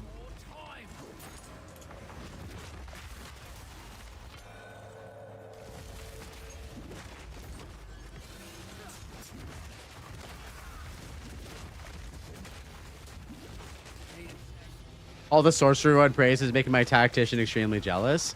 So here's the thing. Tactician gets Pin. And Pin is arguably the most broken CC in the game right now. Especially because it has no internal cooldown. And with the tactician, you get to essentially just freeze enemies in place and they can't attack either. And you can do this over and over again. So Pin is fucking amazing. I league started tactician folk this patch. And I got my personal best. I hit level 99 in HCSSF with it. It was very, very strong. Yeah, that's with my boy, the tactician. That is with my boy. So I did nades up to level 99. And then at 99, I swapped to Siege Cascade. And Siege Cascade is an incredible build. Yeah, dude. I'm sad I didn't hit 100. I was going for 100, but I fucking died like an idiot. I died to some stupid not being locked in bullshit. Yeah, folk, I would take a look at Siege Cascade, dude. It's such a sick skill. There's a crazy build you can do. There's actually a few different ways you can build it out. One with Fizz and crit, and one with LE damage and crit. And you're just clearing screens with Herald of Ash and Plague chaining.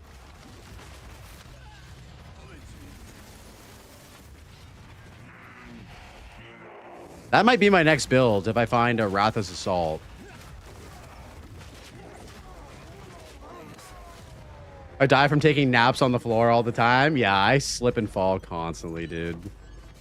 I've died many times from doing that. I lost a level 97 in hardcore SSF to falling and dying. Siege Cascade is your favorite skill in the game? Oh shit, I didn't realize that, Cypher. That's sick. That's a bold statement.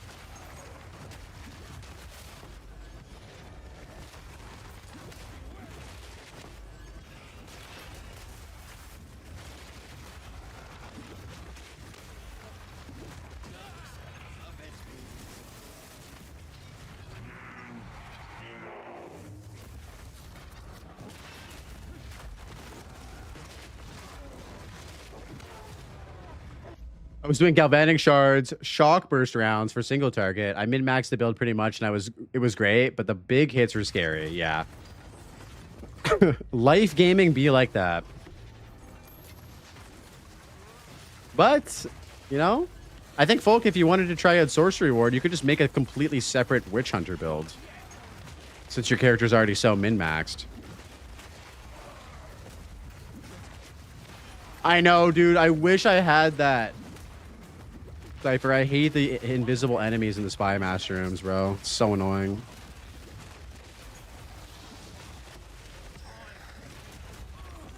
You did your first SSF Arbiter with Siege Cascade as a tactician, Craig. Oh, nice. With Last Lament. It's my all-time favorite skill in the game. Yo, let's go. That's amazing, Craig. Fuck yeah. Yeah, I never really was interested in Witchhunter until the improvements to Sorcery Ward happened this particular league. And yeah, it absolutely gripped my attention as a hardcore player, for sure. It's been great.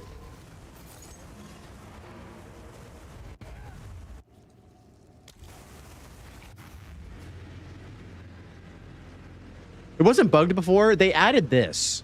So they made it so that Sorcery Ward also applies to physical and chaos damage.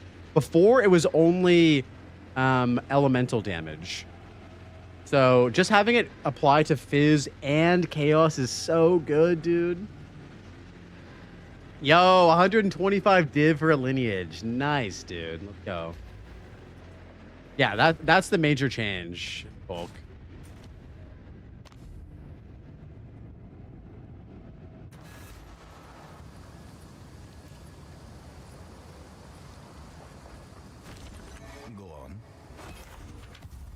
And it doesn't take double damage from Chaos like Energy Shield. Absolutely.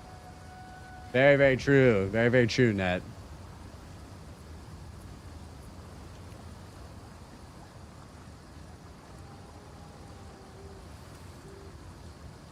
All right, gentlemen. Today has been a wonderful stream. I want to thank you guys so much. We're going to wrap up today. It's been about 7 hours. I have a YouTube video that I'm working on right now that I want to get some time on right now. But yeah, dude, today has been an insane stream. Holy shit. We had so many big raids. We had so many dope people pop in today. Thank you so much to, you know, Miso, Rabbit for the podcast and the raid, Hobos as well for popping in here today, guys. I really appreciate it. Today has been epic. Today has been like the 1 year anniversary stream, and you guys have made it so fucking sick and so special. So yeah, I appreciate you guys. Thank you so much. Tomorrow we'll be back same time, 10:30, 11 Eastern Standard Time, and we will be continuing blasting on the Shield Warrior Witchhunter. So until then, stay safe, have fun. I'm gonna send you guys over to Angormus, the legendary goated warrior speedrunner. Make sure to go check him out, give him a follow, all that stuff. Oh, dude, Hobos at the end of stream T1. Thank you so much, brother. I appreciate that. Unless you play, I'm not playing offline, Gazilla. I'm not. I promise. I'm not gonna play offline.